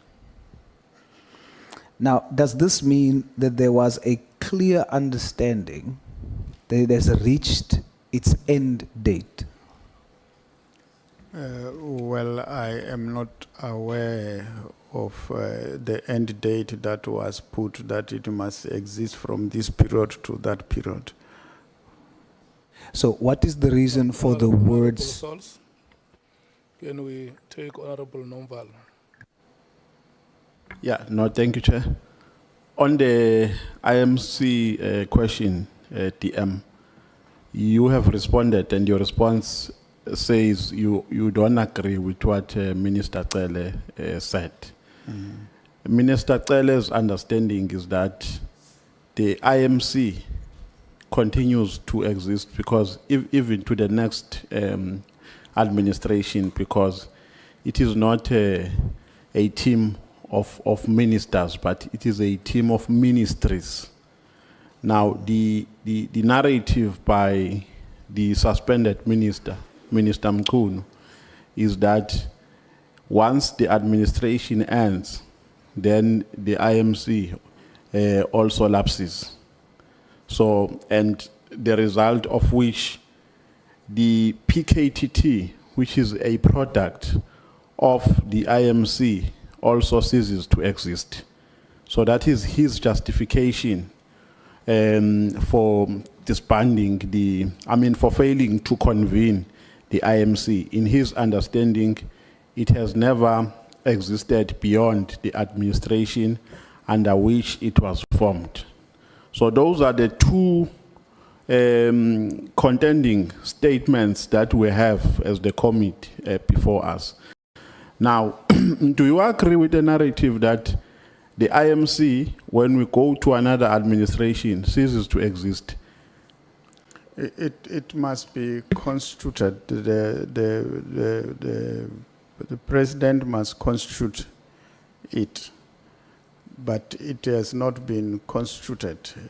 Ministers who became ministers in their respective portfolios have not been designated that particular responsibility. But the workings of the task team continues. They are investigating, there are cases that they are working on them, the cases have not been wrapped up. They continue with the investigations and they've been continuing to work. So the task team, which is a product of the IMC, Yeah. must continue even if the IMC is not there. That is your understanding? Yes. Okay, thank you, Chair. Deputy Minister, so in your view, formally, when these requests are made, the terms request for extension, according to you, what does that mean when you read it? Request of extension of what? Yes, whenever the PKTT requests budget periodically since the 30th of September 2019, all the evidence we've seen, the words they would use is a request for extension. So how would you understand that?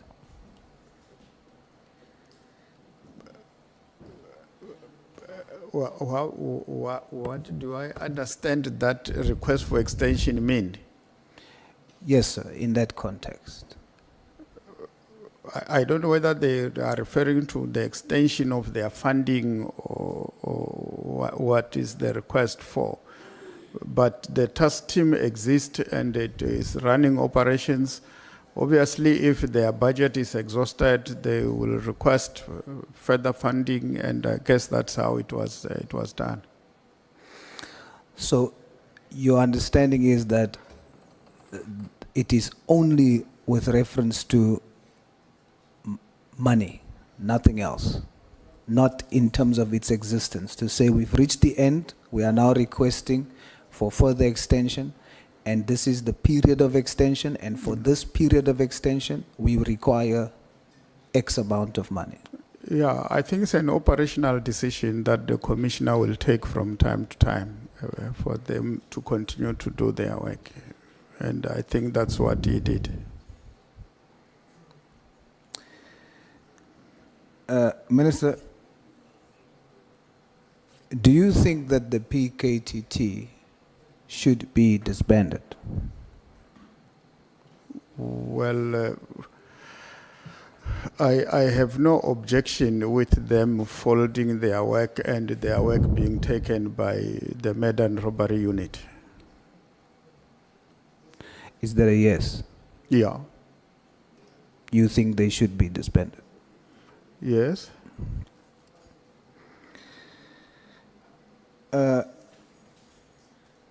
Former Minister Tele, but before I go there, you say in your testimony that you do not necessarily agree with the reasons for disbandment. Yes. So you agree that there should be disbandment, Yeah.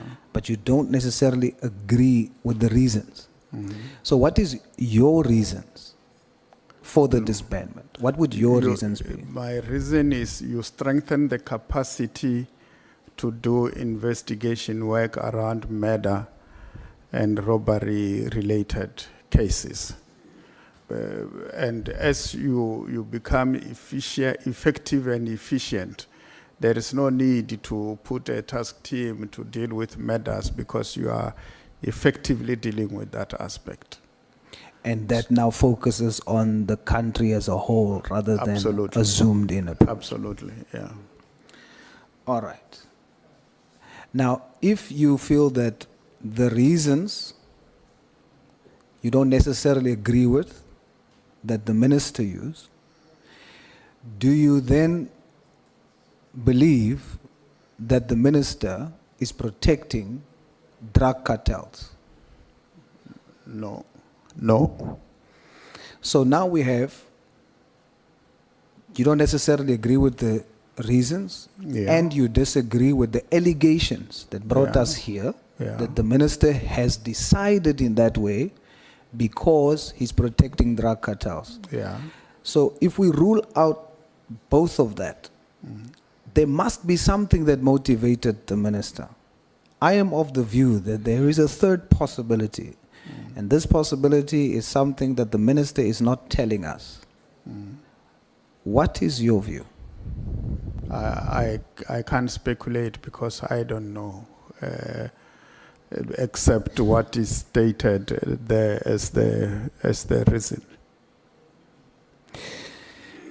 DM, former Minister Cele testified that when he considered that there are 23 special operatives from the military that has been contracted by Mr. Nhlanhla, and he considered that General Mkhwanazi told him about 59 special task members that is also employed by taxi bosses. He's worried that the private security companies are being strengthened to the degree that they are more stronger and equipped than SAPS. Are you equally worried? Of course, I am. We did discuss that with former minister and agreed that we must do everything possible to retain special task force members, because their training is a bit steep, it's expensive. So you must do everything possible to make sure that you retain them in the service of SAPS. They mustn't go and serve private interests. And it was about the task force, but also about other specialized forces, including your detectives. That's why we increased their allowances, so that they must find comfort in doing work for SAPS. DM, is there a separate army being built in KZN under the guise of private security companies? I'm not aware of an army that is being built in KZN. Ayo, Deputy Minister. Thank you, Chairperson. Thank you so much, Honorable Sols. Honorable James, your time starts now. 10 minutes.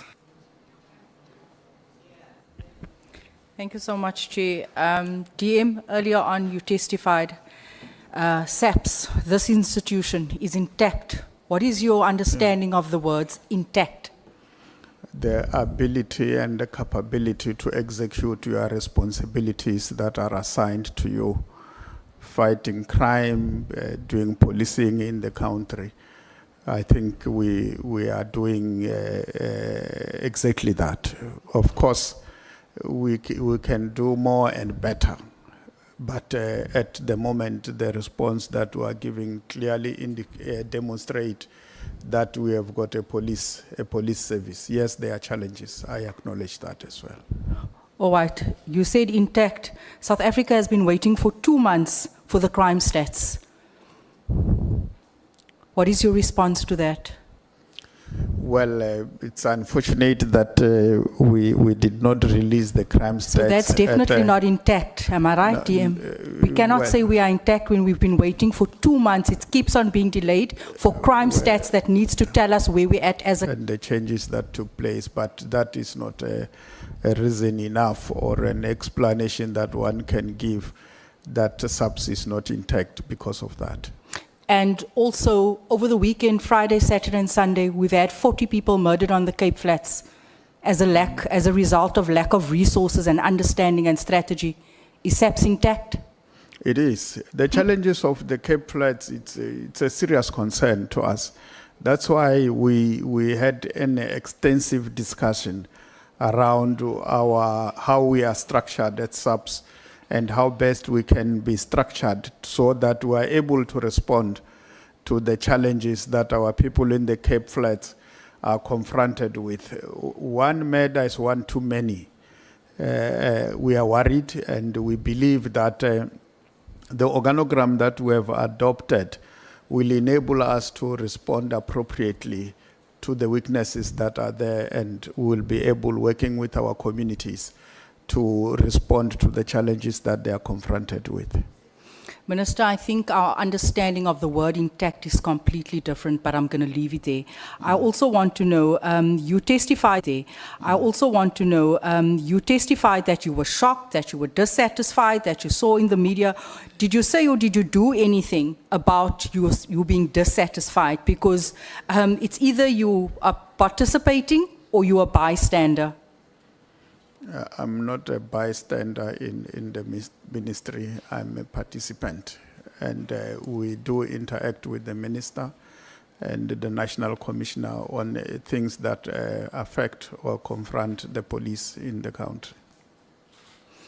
Minister, you've also said you've made mention of PKTT. We've had former witnesses come and say that it was the PKTT was only budgeted and funded for operations within KZN. Was it a national PKTT as per Minister Mkhwanazi, or was it just for the province? Well, the genesis of the PKTT found its expression in KZN. And the work... Sorry, Minister, I'm asking, you're saying it finds its expression in KZN. Yes. Was it funded, was the budget allocation only for KZN, or was it for national operations? Well, the last request came from the CFO nationally to finance what they are doing. Their work is not confined to KZN. We know that, Minister. We're speaking specifically up to the budget, the operational budget, because I've asked these questions to several other witnesses, and no one's able to give us a direct answer. I know that there was allocation which were approved by the CFO. Yes, we know that all allocations are approved by the CFO, but I'm still asking, was this for KZN or was it for national operations? For the PKTT. I'm asking, was it for national, the budget allocation? Was it for national or was it for KZN? Because the minister insisted on the N. And when Minister Bheki Cele came, he said, no, he's not familiar, he's not aware of the N. So I'm asking you, that's been walking alongside Minister Bheki Cele for 5 years, was the N there or not? Was it national or not? The funding. Yes, the funding, was it for operations? We know funding comes from national, but I'm asking the funding, the budget, the operational budget, was it for KZN or was it for national? And even if we have to spend the day asking this question, it's fine. No, that's okay. The funding that they are given to do work where they are assigned. Which is KZN? No, they have been to the Eastern Cape, they have operated there. We have had problems in Mpumalanga. We have said they must also focus on Mpumalanga. In Gauteng, I mean, even the provincial commissioner did mention that they were assisting here in Gauteng. So they are not necessarily confined to work in KZN. Mind you, the head of the PKTT is General Khumalo, who is head of CI based in Pretoria. It's really sad that everyone that has appeared before us is unable to answer that very simple question. Considering that you said to us that you partook in several meetings discussing, you knew the involvement about the formation, because usually on the cover page when we have a NAT joint operation, it would actually outline the budget. You and I know this, DM. And here today, because that budget would speak to accommodation, it would speak to vehicles, it would speak to, obviously you can't process a case and you can't attend a court case in Gauteng when you're on KZN. If you don't have a budget for it. And this is what I've been trying to determine. Was there a budget nationally? We know things that happens in all other provinces, but the budget allocation, was it for those members to work across provinces? I mean, yes, they were doing work outside KZN also. Minister, you know what? This morning I was asking myself why were you here, but I want to thank you. I'm not going to be long and listen to my own voice. I want to thank you for coming because I thought that we needed to focus on the big fish, you know, and just call you later on. But if anything, I appreciated your testimony today because it has proven that we need to do away with ministers, deputy ministers. If anything that needs to be disbanded or disestablished, it's deputy ministers. Thank you, Chair. Chair? Chair? Chief Whip. No, thanks, Chair. No, with due respect, I don't think that is appropriate for us or any of us to refer to those who came before us as big fishes or big fish. I don't know what's the right expression. And therefore insinuate that the witness who's before us today is a small fish. I don't think that is I don't think that is acceptable, Chair, because the reason we invited all witnesses, we never agreed on their weight. We agreed on witnesses. So now, when there's a big and a small fish, where was that decided?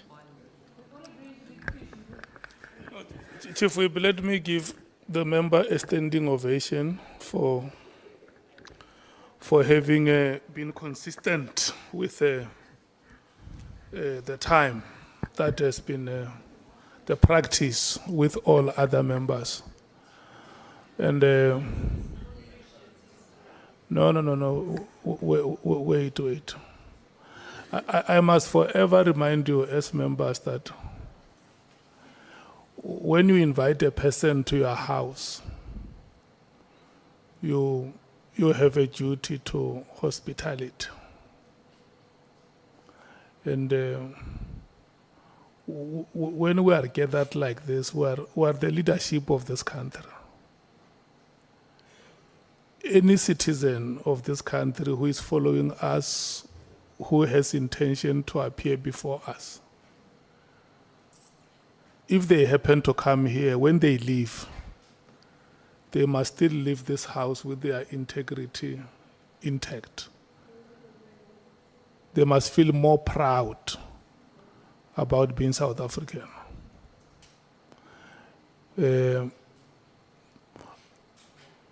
SC, there are 3 members left.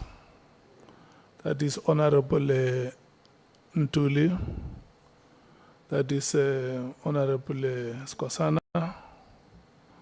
and that is Honorable Kola Barnard. So, no, I'm reading the list. If she doesn't speak, she will come and say I'm not speaking. We're done. Thank you, Chair. Okay, thank you. So there are 2 members left. So we are going to take a 10 minutes break. We'll come back. Yeah. We will come back at 6:30. We'll come back at 6:30. And I apologize for the delay, Chief Whip. You can just keep on jogging and jogging. You will come to the pitch, don't worry. Thank you so much.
Thank you so much. If we can proceed.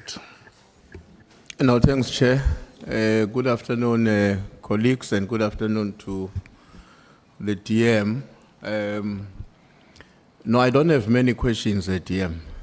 The first one is that when you were responding to one of the questions earlier on, if I understood you well, and you tell me if I did not understand you well, you indicated that you support, or you were going to support, the disbandment of the PKTT.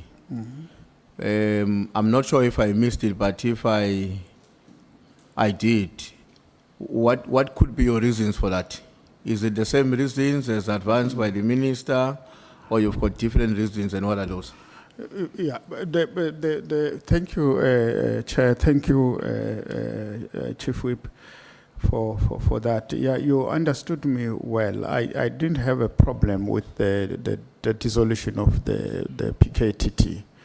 In fact, I participated in the deliberations. Where I come from, it's that task teams are task teams. They are there to perform a particular function, and they are there because ordinarily through normal processes we are unable to perform certain functions. Hence the necessity to have this. You had endless killings in KZN which were not being resolved, and a team came that did a good job, comparatively speaking, with what was there. Now, with the discussions that we're having, we said let's restructure SAPS and strengthen it in all capacities so that we're able to respond to the challenges of the day. And one of the issues that we paid much focus on is murder. The murder rate is high in the country. The success rate is very low. Let's strengthen that capacity. Anything to do with murder, it must be dealt with by that unit. We have made of traditional leaders in the country, particularly in KZN, which has reared its ugly head in the recent past. I think Honorable Adams was talking about the number of people killed in the Cape Flats. It's a problem here in Cape Town. But it's not only a Cape Town problem. In Gauteng, it's the same problem. In Eastern Cape, it's the same problem in KZN. These are 4 provinces where we have problems. Now let's create capacity to deal with this problem in these provinces. And we can do so by creating this capability there and reorganizing SAPS so that you have got a division that deals with operational responses. Every day when they wake up is to ensure that there is policing. Areas are stabilized, like your Cape Flats, your Nyanga, Kaelicha, Guguletu, Kebeha, and all other Precis Layer, Inanda, in KZN. So we were developing that capacity. It is in that context that one supported the integration of task teams into the relevant units within SAPS. And you are doing that not because these units are failing.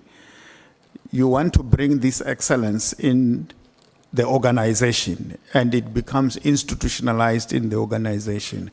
That is the reason on which we discussed, and we were talking integration of these units into that. That was the thinking and the reasoning that I have on this matter. Hence I say I will support, but the reasons for that was not the same reasons that were written and displayed as the reasons. And I think it's the same reasons that guided us as we appeared before the committee as the department, both the ministry and the administration, where we talked of a phased-in approach on the PKTT. No, thanks, GM. Now, we have come to understand through the testimonies of the various witnesses who came before us one of the things that I would imagine or I believe is common, even when they differ on other aspects, is that part of the reasons why the PKTT became a success story is precisely because it was not just a SAPS, a board or a task team, but it was multidisciplinary task team involving various departments. Now, when you decide that you are doing away with it, you are strengthening yourselves internally. How are you going to mitigate the deficiencies that will arise naturally because you will no longer have the NPA on board in a dedicated approach as it was? You will no longer have, which one is it? I think it was correctional services on board in a way that they were. So what is the plan of mitigating what is naturally going to be a deficiency when this thing is made to be a SAPS issue alone? Yeah, we have what we call JCPS cluster, which is a security cluster, and all the players in the PKTT are part of that. Our approach has been that we must strengthen the work of the cluster in such a manner that operationally, both at a political level and operationally, they work together, because crime permeates the cluster. You have crime that is exacerbated through drugs, for instance, which come from outside the country. They go through our ports of entry, they go through our borders. And border security is the responsibility of the defense. Border security control is the responsibility of BMA, which is Home Affairs. When they commit this crime, some of the players within the criminal world are residences of correctional services, and they plan and execute criminal activities from there. So it is a JCPS problem. But of course, a solution lies in the greater sphere of governance. Hence, we developed a document that is called Integrated Violent Prevention Strategy, which has been adopted by Cabinet in 2022, which talks to the whole of government approach to the fight against crime. Now, this approach and this understanding then led us to come to the conclusion that we must strengthen the work of the JCPS. We must work in collaboration with the relevant ministers to strengthen our ability to do work. When we say we're strengthening your murder and robbery, your detectives, we are not saying you strengthen them in isolation with the collaboration with the prosecution authority. The National Commissioner and the head of the prosecution authority works together. They sit together in the JCPS cluster. They must work together with the head of, with the commissioner of the correctional services. They must plan together and execute. Cases that are investigated, there must be dedicated capacity from prosecution that works with detectives, and we must strengthen that. We're going to overcome that shortcoming by ensuring that this works together, because we'll be drawing from that experience that we have had. We have seen the PKTT working. We have seen similar experiences working in DPCI, for example, and for sure this thing is for here. and the detectives, where they work together with prosecution, the cases become manageable and they become effective. I said earlier on that we had a project led by DM Jeffries and myself that dealt with the problems that were in the courts because of the problems of DNA, cases being withdrawn, cases being thrown out. When we collaborated there, it was us collaborating, but the operatives, those who are manning the forensic science laboratory, working together with the detectives and the prosecution, we will then line up cases and make sure that each case that is before court get prioritized until we stabilize the forensic laboratory space, which we did, and it was a successful project. I can confidently say here, Chair, that we don't have cases that get thrown out because of that problem we have dealt with. Challenges are still there, but we'll improve on them. So we were doing this with a full understanding of the need. What we have learned from the PKTT space, we must translate it into the new environment and continue in that regard without compromising that capability that we gained in the course of doing our work. Thanks, DM. Do you have any recommendations that you may want to make to this ad hoc committee in relation to how the role or roles of the deputy ministers can be enhanced in the performance of their work? Do you have any suggestions? Because you've been a DM now for a few years, and certainly through that period, you've learned, you've experienced certain things. There are things that you might have liked, there are things you didn't like, but there may be things that you believe should be considered in order to strengthen the role of DMs in government. Do you have any suggestions that you'd like to share with us?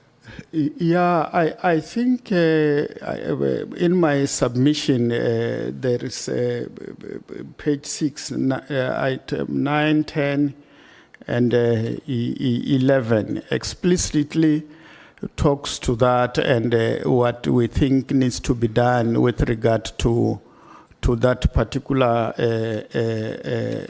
matter of deputy ministers, so that we don't have a situation where we have what currently is prevailing, and it appears like some members thinking that we enjoy what we are going through. We don't, and I think we can do better in this regard. I will not go into those submissions, but I think the Secretariat can pin those up as part of what one recommend should be taken into consideration, because indeed deputy ministers sometimes you find that it depends on who is the minister, and if you are not able to find a way to deal with that, there is a problem. But I must say that I was able to find a way that we could work. It's just that it's unfortunate that we are here and that matter was not yet finalized. But we're working very well with Minister Mkhwanazi, and I believe that we can do much better than what we have done currently. I think those are the two issues that the committee should look at, because it's very, very important. The Parliament have got a responsibility to oversee deputy ministers in terms of the Constitution. And I think the Constitution should be, we should revisit the Constitution, given where we have traveled for the past 30 years. We need to tweak that Constitution to deal with what becomes a challenge, like, you you say, but why don't you have a deputy minister becoming acting? We must deal with that lacuna because it's not in our interest to have a situation like that where there is no clarity on what must happen, and then we create a problem for ourselves. Yes, they passed the constitution in 1994, and they didn't envisage that we'll have something like this. But in the course of doing work, you learn that, you must also plan for things like this, and it's better if you go within these people can perform these responsibilities. Of course, it doesn't mean that when you are given this responsibility, you are then going to become a minister. No, you can continue acting on that space while you remain a deputy minister. And when things are cleared, the minister come back, you move on without a problem. I think it will be better if we have something done about that. Thank you, Chair. Thank you, Chair. That was my last question. Oh, you deserve it, Chief. Thank you so much. What is that, Honorable Matthys? On a point of clarity, it's a follow-up question. I haven't had a follow-up question since I've been here. Am I allowed? You are allowed. Thank you. Am I allowed, Chair? Yes, Honorable Matthys. DM, I think the bigger question here is there a need for deputy ministers? Yeah. And then speak to that, and then we can understand the process of, amending the constitution and to take that into account. Yeah. But for the majority of South Africans, we don't know because a lot of our money just goes and deputy ministers are wandering around. So tell us, what role exactly are deputy ministers going to play outside that they should be able to step in as acting ministers if the need arises? Thank you. No, thank you, Chair, and thanks for the question. I think the deputy ministers have a role to play. It was seen then in '94 when the constitution was crafted that the president will appoint deputy ministers and they will account to Parliament, and they will be given responsibilities to function. We can say maybe the Constitution is not explicit enough in terms of what they need to do, but a role to play they have. If you look at the ministry that we are talking about, as I said earlier, it's a ministry that is composed of almost 4 departments. And each of them very complex, very difficult to deal with. You need an extra hand. It's necessary to have deputy ministers, Honorable. I'm convinced about that. Thank you, Chair. Honorable Nomvalo. No, I just want to confirm that in the current framework, Minister, at DM, in the current framework of deputy ministers, the performance agreement is the only instrument that you can use to assess the performance of ministers, correct? Yeah. So it means currently there is nothing or there is no authority or instrument that is in place that is being used to assess your performance. Absolutely, because you need that agreement so that you can then take steps necessary against non-performance by anyone after they've been assigned responsibilities. Okay, lastly, Chair, when you are responding to the Chief Whip of the ANC, you kept on saying you have a good working relationship with the suspended minister, Yeah. Minister Mkhwanazi. Yeah. So against which working instrument do you make that determination? Because there is absolutely no framework that creates a synergy between yourself and him. So is it based on feelings or is based on the performance of your performance as a deputy minister and how he supports the work that he established for you in a performance agreement? So where do you base that? Thank you, Honorable Member, and thanks, Chair. Why do I say I have a good relationship with him? It's a relationship that I've had with him long before he became a minister. And he came in the space we worked together. The absence of the delegated authority that does not mean the relationship that I have with him is non-existent. It does exist, and I'm referring to that. And obviously, once delegations are given, you can then the issues that you are raising can also come into effect. Thank you, Chair. Thank you so much, Honorable Skwasana. Thank you, Chair. Good afternoon, DM. Afternoon. Honorable Deputy Minister Matale. Afternoon. I know that some people feel that we've been embellished in a way in the matter of PKTT. And indeed, we had to, if you remember that the term of reference in this matter focused mostly on the PKTT. Yeah. Now, in your view, do you think that there's any renaissance, of the PKTT? There is any? Renaissance, the revival. Oh.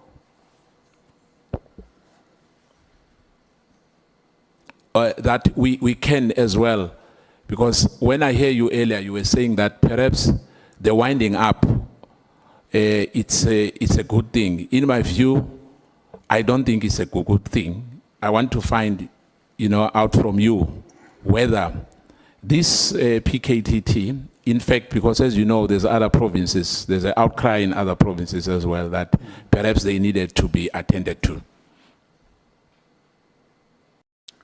Well, I hear you. Thank you, Chair. I hear you, Honorable Member, and I have no problem with the questions that were asked around this, and you asking the same question in a different way.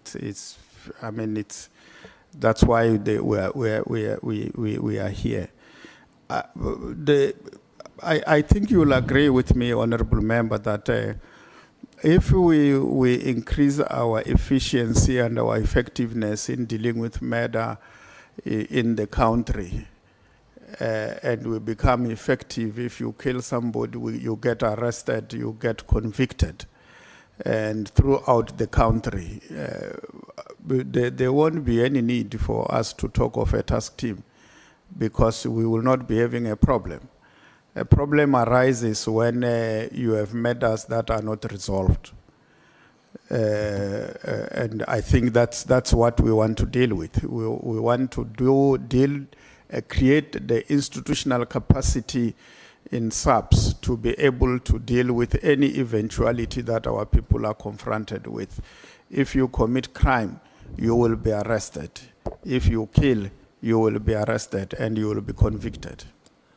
In your view, what was the encumbrancy, hindrance, in other words, why you and the Deputy Minister were not delegated powers as is required by the Constitution, that the Minister has to give you, he must delegate powers to you?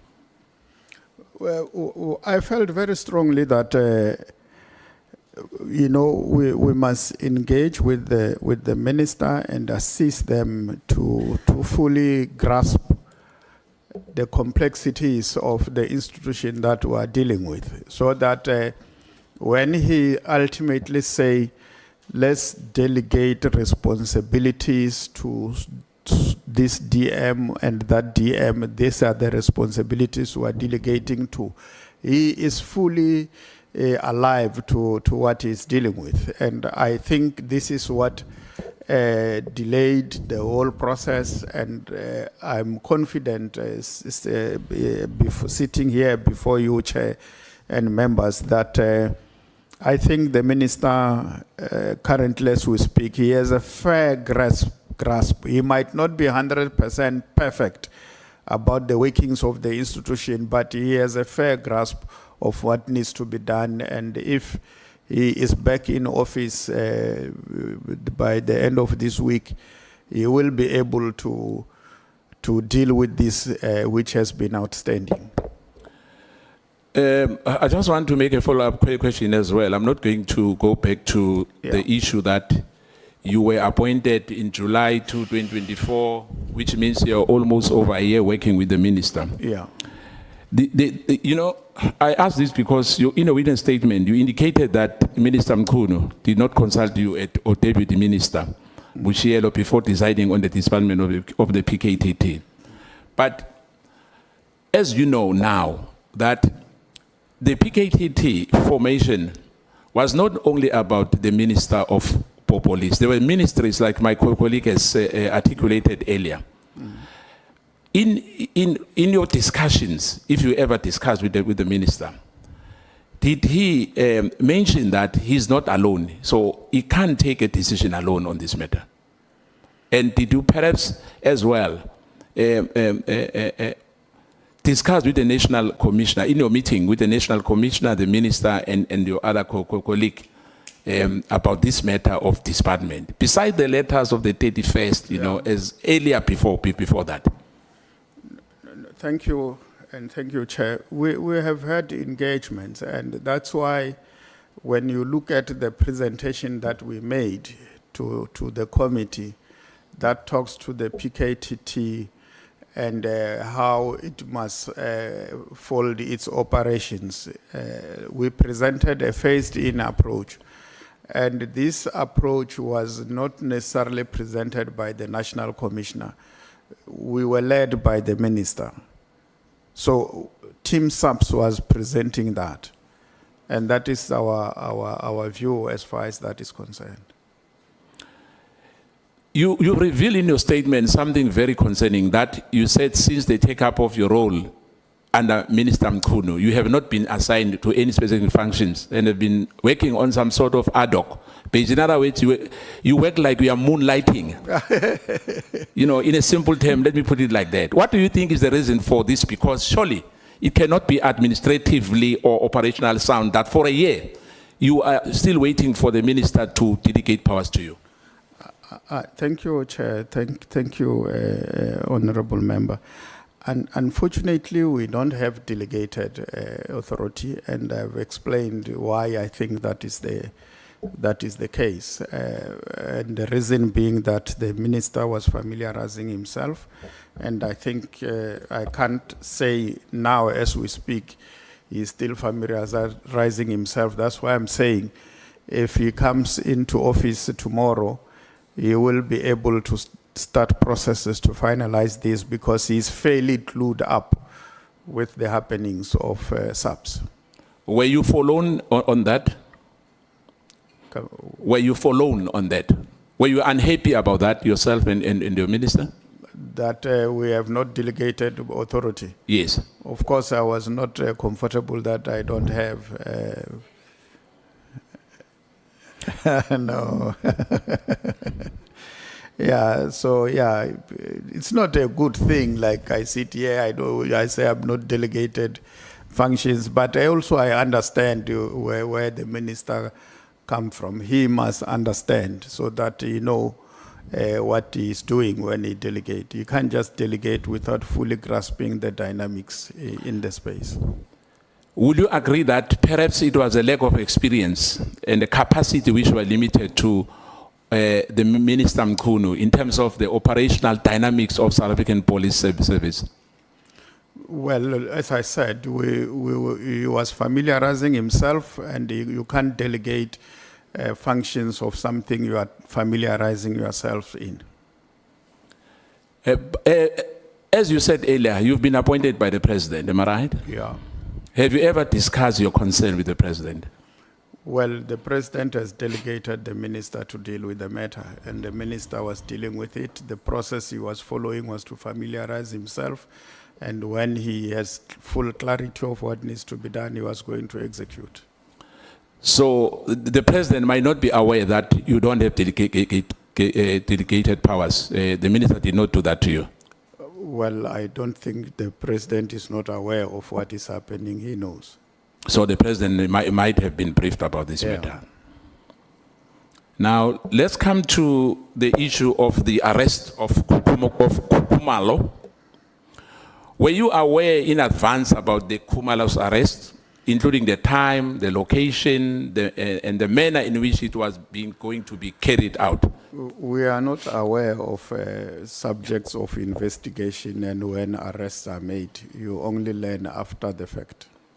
You didn't receive any formal briefing on the details of his arrest because, as you know, it is commonly known now that when General Mkhwanazi was here, he was very specific about IDEC, that they are law unto themselves, and there's some rogue elements at IDEC. Do you agree with that assertion?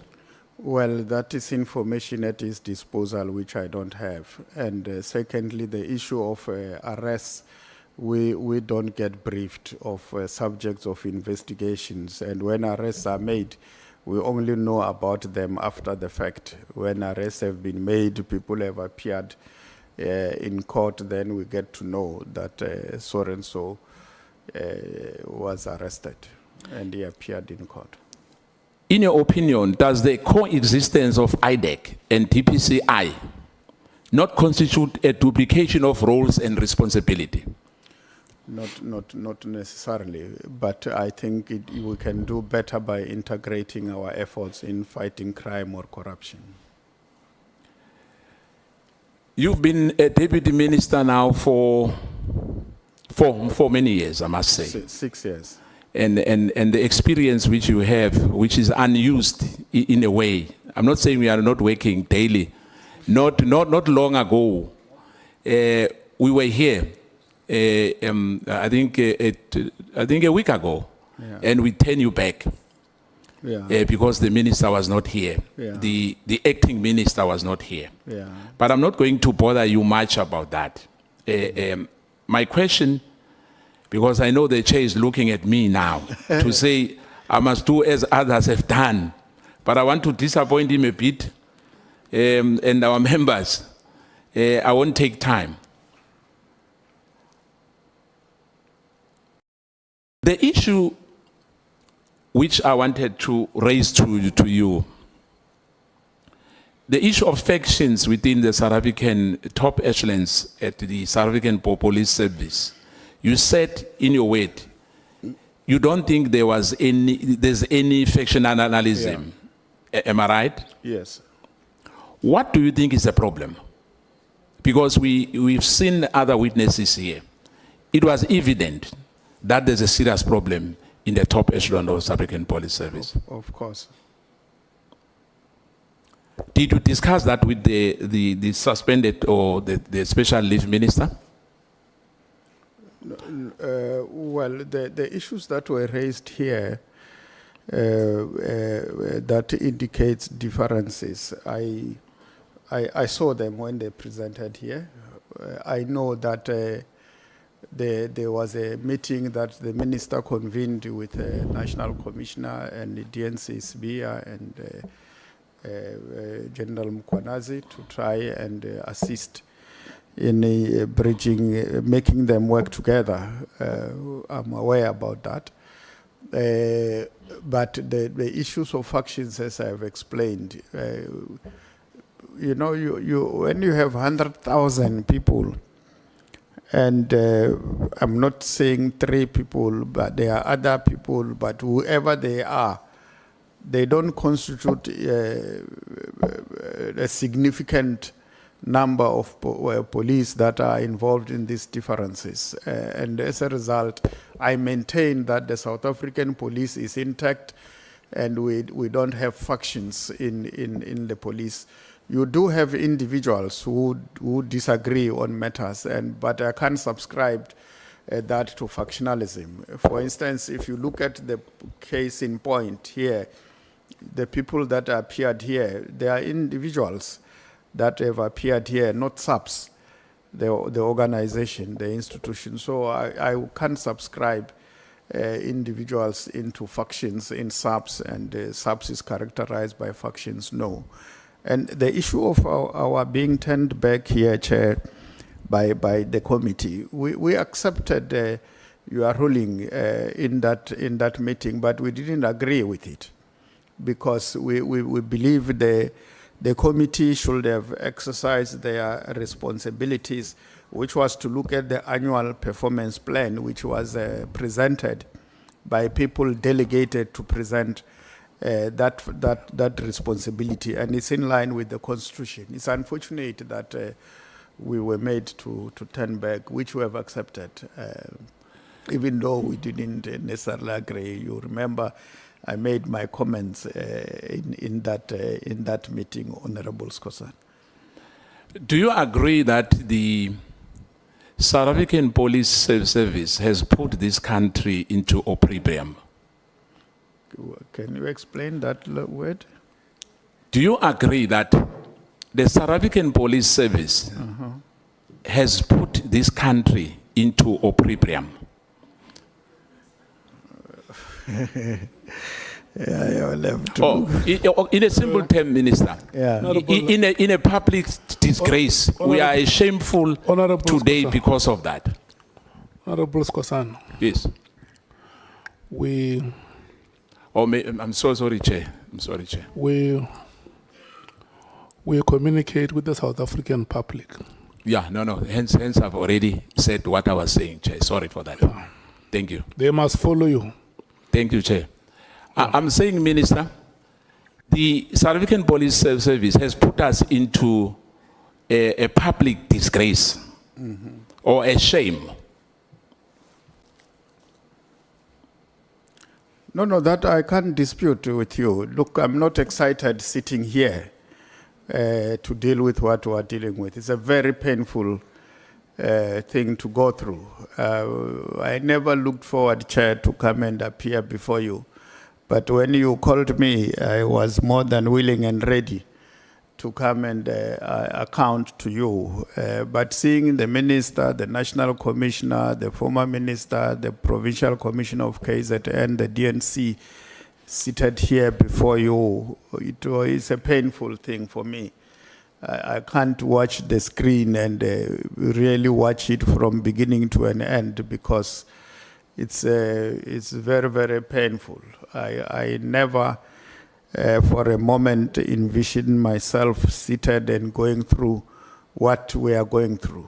Today from 11 o'clock to now, 7 o'clock, we are seated here. This is not what we were elected to come and do. We were elected to serve our people to the best of our ability. And this is not serving our people. So I'm not proud of that. Ngiyazi ukuthi nesikhethu esiyasazi manje ngifuna ukuyivala ngesikhethu and ngiyazi ukuthi abantu uyabathanda, no doubt about that. Yeah. And ngiyacabanga ukuthi mhlambe mase ninodwa manikhulumako abantu bekhaya be South Africa apha babawa ukuthi nibahelebhe ngoba ubugebengu bandile. Ngaba sikahlali la njengoba uthi ukuthi from ngo7 ngabe umbereko bawenza ngendlela khona ngaba sikahlali la kwelami ke ngithi ingathi solanka ke noma bangakakunikela umbereko ukuthi uhlehle fanele ngabe ura kanjani mara umbereko kuyakhombisa ukuthi umbereko usawuthanda ngendlela uziphatha ngakhona nangendlela sinibona ngakhona noma mhlambe ivekele yake and I think kwaba ngimi omunye othi mani ngiba ukuthi nijike nizange naphatheka kuhle mara lokho asikwenzi ngoba kupersonal sikwenza lokho ngoba sithanda isichaba sekhethu ngamanye amagama ngithi sithokoza kakhulu engqongqoshe isikhathi sakho sokuthi usiphe namhlanje ukuthi ukhone ukuthi sisombulule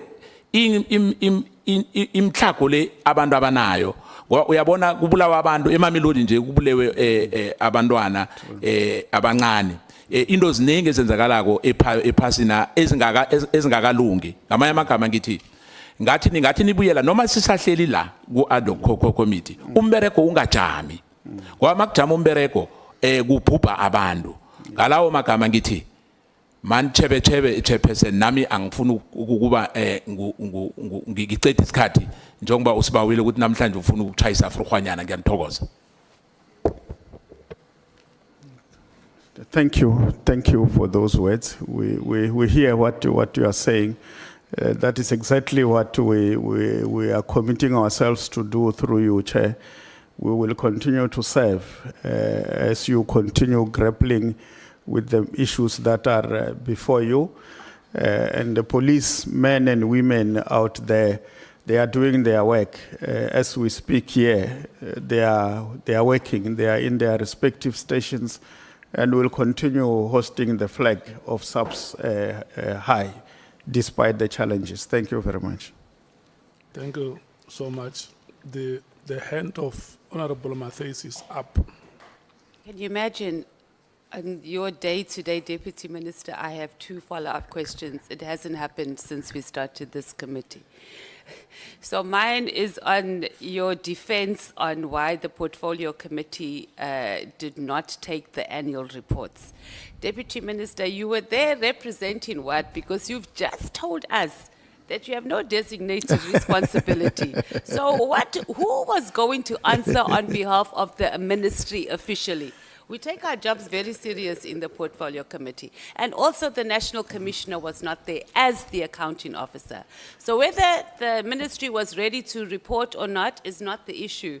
Whether you are ready to account officially. Yes. You weren't. Do you agree? Thank you, Deputy Minister. He agrees. Thank you, Chair. Thank you, Chair, and thank you for that comment. As we said in our presentation here, that were delegated responsibilities from time to time. So the new minister came in, we are working on the delegation, we will be delegated. But that day, I was officially delegated by the acting minister to lead the delegation, and I was together with the Deputy National Commissioner, General Musikidi, also mandated, and we had a full complement of all the relevant officials who were going to talk to the budget. So we're ready from the executive and from the accounting officer side with a full mandate, Chair. Thank you very much. Thank you so much, SC. Thank you, Honourable Chair, Honourable Members. Honourable Deputy Minister, just 2 aspects. Can we assume that the President has appointed 2 Deputy Ministers to assist the Minister because of the size of the police portfolio? It is one of the biggest. I'm not sure whether it's one of the biggest. Yes. Not sure what the biggest is. Yes. One of the biggest in our administration. Yes. And must be one of the most important portfolios. Yes. You accept that? Yes, I do. So in other words, it's a big portfolio, too big for one person to handle. Absolutely. That's why he gets 2 deputies. Yes. And he has to assign, in terms of the Constitution, and you have it on at paragraphs 9, 10 and 11 of your statement. Yes. To assign, it says, deputy ministers appointed are accountable to Parliament Yes. for the exercise of their powers and the performance of their functions. Yes. So you account for the powers and functions assigned to you by the minister. Yes. So a question which I think has been floating around for most of this afternoon, but I believe we're just skirting the issue. Yes. Because if you do appear before the Portfolio Committee on Police, because you haven't been assigned any powers or functions, you can't account for anything. In the absence of powers not delegated, when you come to appear before the committee, like it happened 2 weeks back, SC, I had mandate from the acting minister to represent the department with full authority. That's different from having been assigned powers in terms of the constitution by Minister Mkhunu. Of course, of course. I So agree. Minister Mkhunu has been constitutionally delinquent in more than a year later not assigning you any powers or functions. Can we accept that? Apart from the excuses that you've made for him for not doing so. Yeah, look, I can't say he has acted in, he has been a constitutional delinquent, I can't say that. But of course, the Constitution says that must happen. No, it hasn't happened. It hasn't What happened, else can be the reason or the excuse? The reason I gave is that he was familiarizing himself with the institution so that he can then execute this responsibility. But with respect, Deputy Minister, it applies the other way around. I would have thought someone, unlike Becky Tele, here's a brand new minister, I would, on the very first day, say, dear Matali, you've been around the block, I'm going to give you X, Y, Z, and even more than what you normally get. Until I'm comfortable in the job, and I will withdraw those powers and assume it myself. And I become not the other way around. Yeah, no, I hear you. I hear you. Now this is a serious issue. Yeah. Because or rather when you were serving with Pele, if you look at the delegation at the back of your statement, the Police Portfolio Committee can really only ask you about Program 1, Police Administration, not quite sure what that is. Public Entities Coordination, reporting to the Minister of Police. That might be important because you're dealing with entities like Transnet and a situation at the ports, which is very worrying. The establishment of Detective Training Academy, as important as it is to develop our police, in the context of what you're talking about, and not really relevant. Educational and rural safety programs, again, important to engage all our people throughout the country, including the rural areas, and then women and youth development programs. Yeah. Those are the powers and functions, or the functions that's been allocated to you. Yeah. Now, for more than a year, you've had nothing. And when you come before the Portfolio Committee, you can give one of two answers. You can either be a general sort of like a GP. You can comment on everything and anything without any authority. Or you can actually say, sorry, to the Portfolio Committee, I don't have anything to say because I haven't been allocated any powers or functions. So do you agree it's an unacceptable state of affairs? I do agree. I see. Now, the last aspect is just the whether the IMC still exists or not. Former Minister Kele told us that he had sight of the delegated functions given to Minister Kubai, who's our Minister of Justice and Constitutional Development. And one of those functions include serving on the IMC. And this was put to Minister Mkhunu, and he could obviously not dispute it. Can you dispute it? Of course, if that's the case, I can't dispute it because I don't have sight of that. So we have the situation where a current member of the Cabinet for Justice and Constitutional Development serves on the IMC. They may not have been convened yet. And it may, again, be the fault of Minister Mkhunu, who still seems to be familiarizing himself with how the police works. Or it could be that it's just not been in his interest to do so. But you don't need to give an answer. The other reason why it exists is we know a budget has been approved by the National Commissioner. I think a much reduced budget. I think initially Mkhwanazi requested 97 million, and Dampani intervened and said, look, you know, we don't have money, we need to be alive to the budget, and allocated 20 million. But it's until March 2026. So one would be surprised that the task, the PKTT, is in existence until at least March next year, but there's no IMC to whom they should actually be accounting.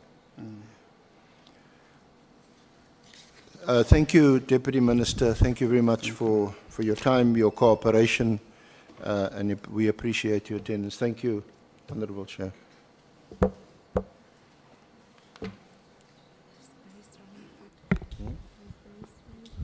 Yeah, no, thank you, Chair. Just one follow-up question.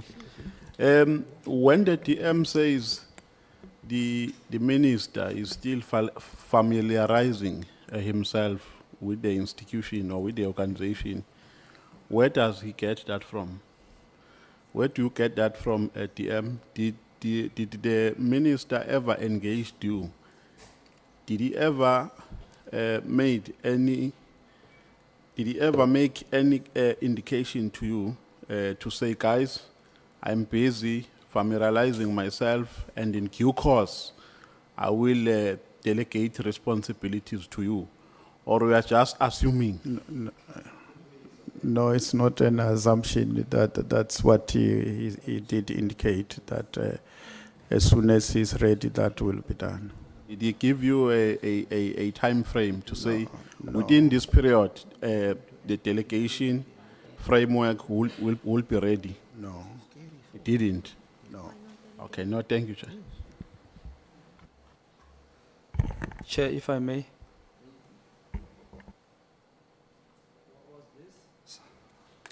Was this in writing or it was verbal? No, it was not in writing.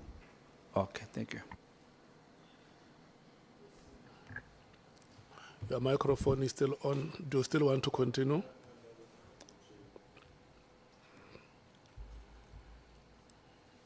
Okay. Thank you so much, honorable members, SC and your team,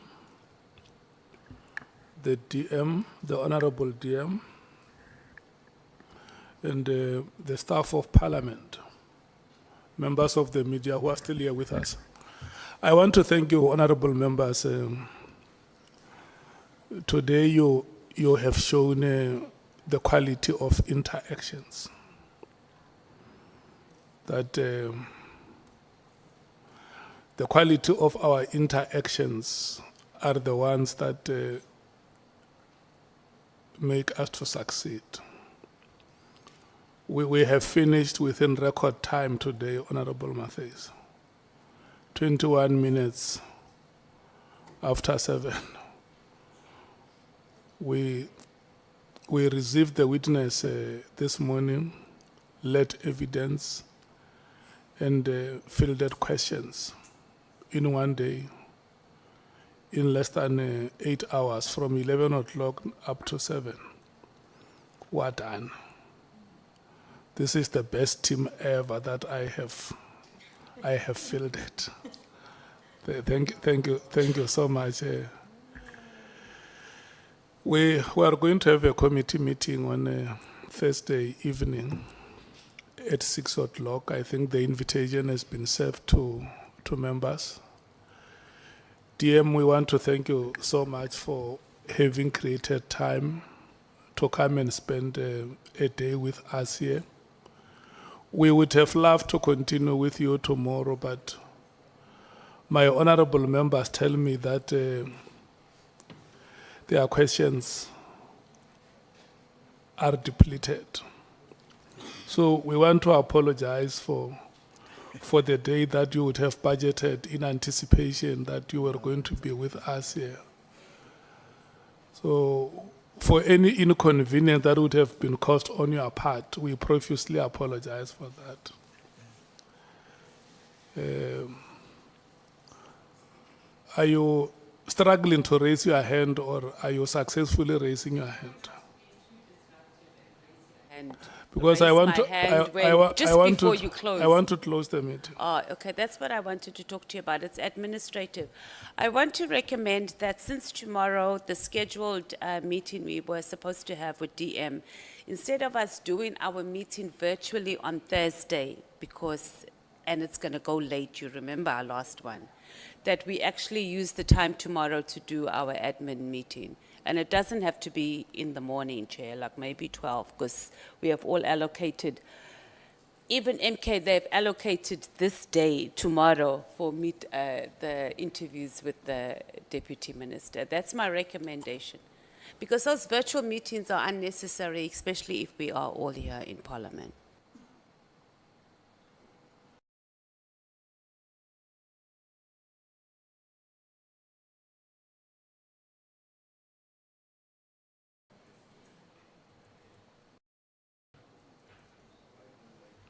Honorable Nomvalo.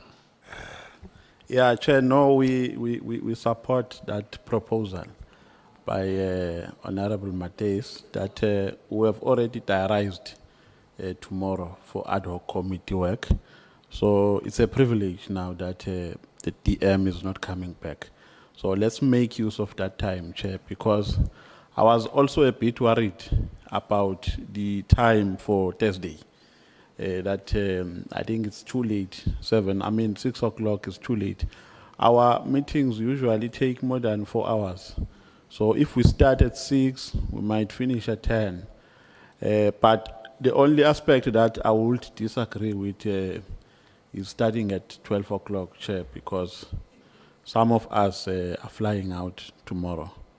So if maybe we can start at 10 or 11, that is my suggestion.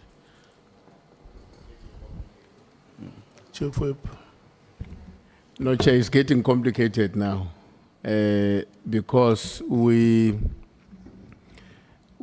we understood that this meeting is ending today with DM Matale, we also made provisions that in the morning we must proceed with other commitments, including the Chief Whip's Forum. Now, I was comfortable with us meeting in person, but if we can start from around 12 o'clock to give way for the meetings that we had already committed ourselves to in the morning. I don't know whether we can persuade Honorable Nomvalo to take the very last flight or leave on Thursday, if possible. I don't know. You agree with tomorrow? I'm fine, I think we can be available tomorrow, So, but Sols? starting from around 12 o'clock or 1 o'clock.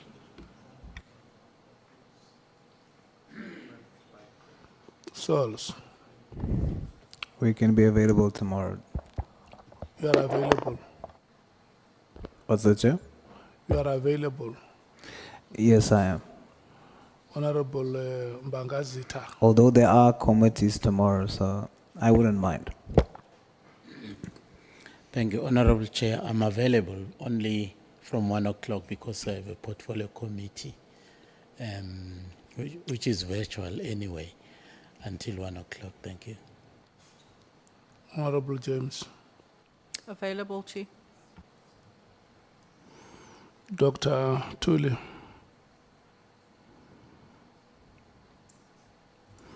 Will your technical team be ready for the meeting tomorrow? Thank you, Chair. I think that is a difficult question for me to answer.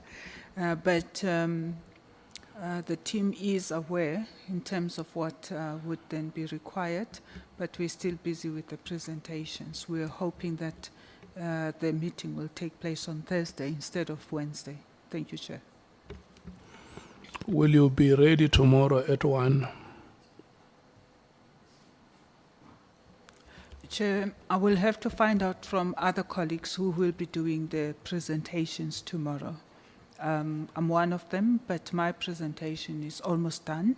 But I will have to find out from others who have to present tonight, and then I'll give you the information.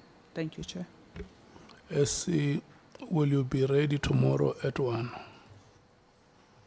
Yes, Chair, we would also prefer an in-person day meeting like tomorrow rather than at night on, it would have been on Thursday.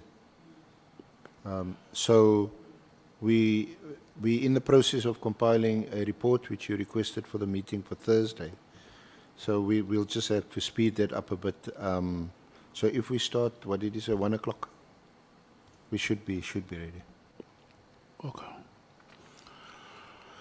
The items that that will come to the meeting are not difficult items. The only item that may be difficult is the item on the public submissions. And this is the item that I want to persuade members that when we call a meeting, it must be the only item on the agenda. Because if you want to discuss over 300 submissions, you discuss them together with other items, we may not do justice. I think what we can agree is that the technical team just gives us a brief tomorrow, and then we agree on a day where we'll come and go through all those submissions one by one.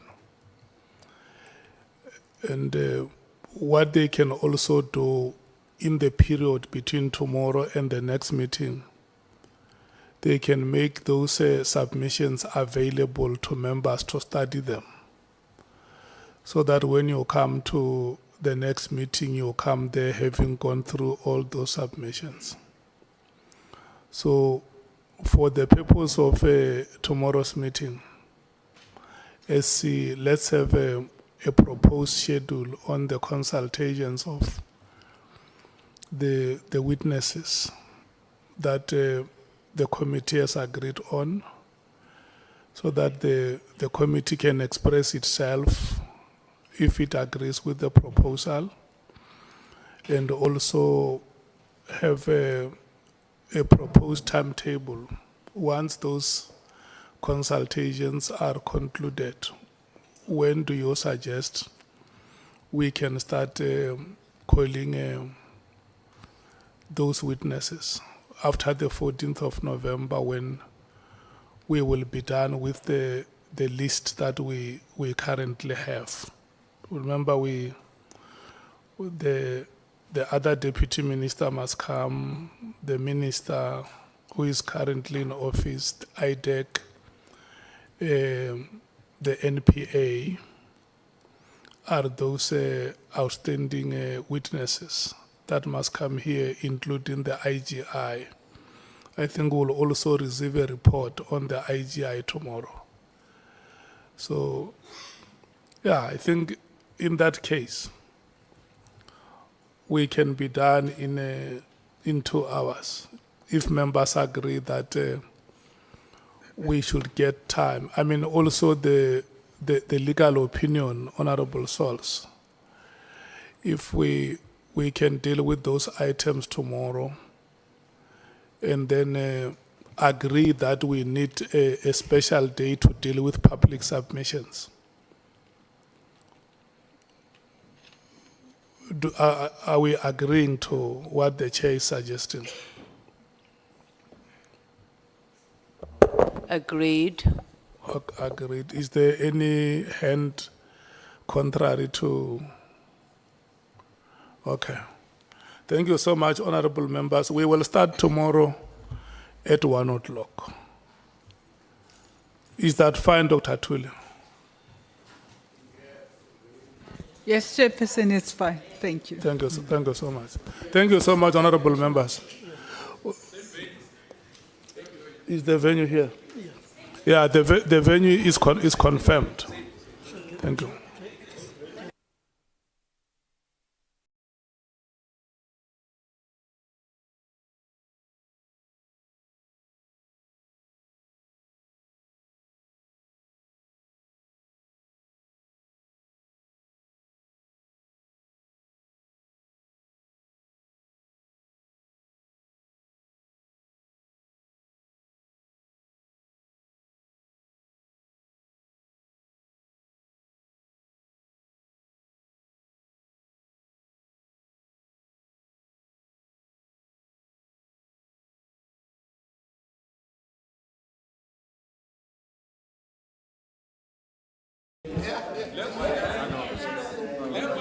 Let's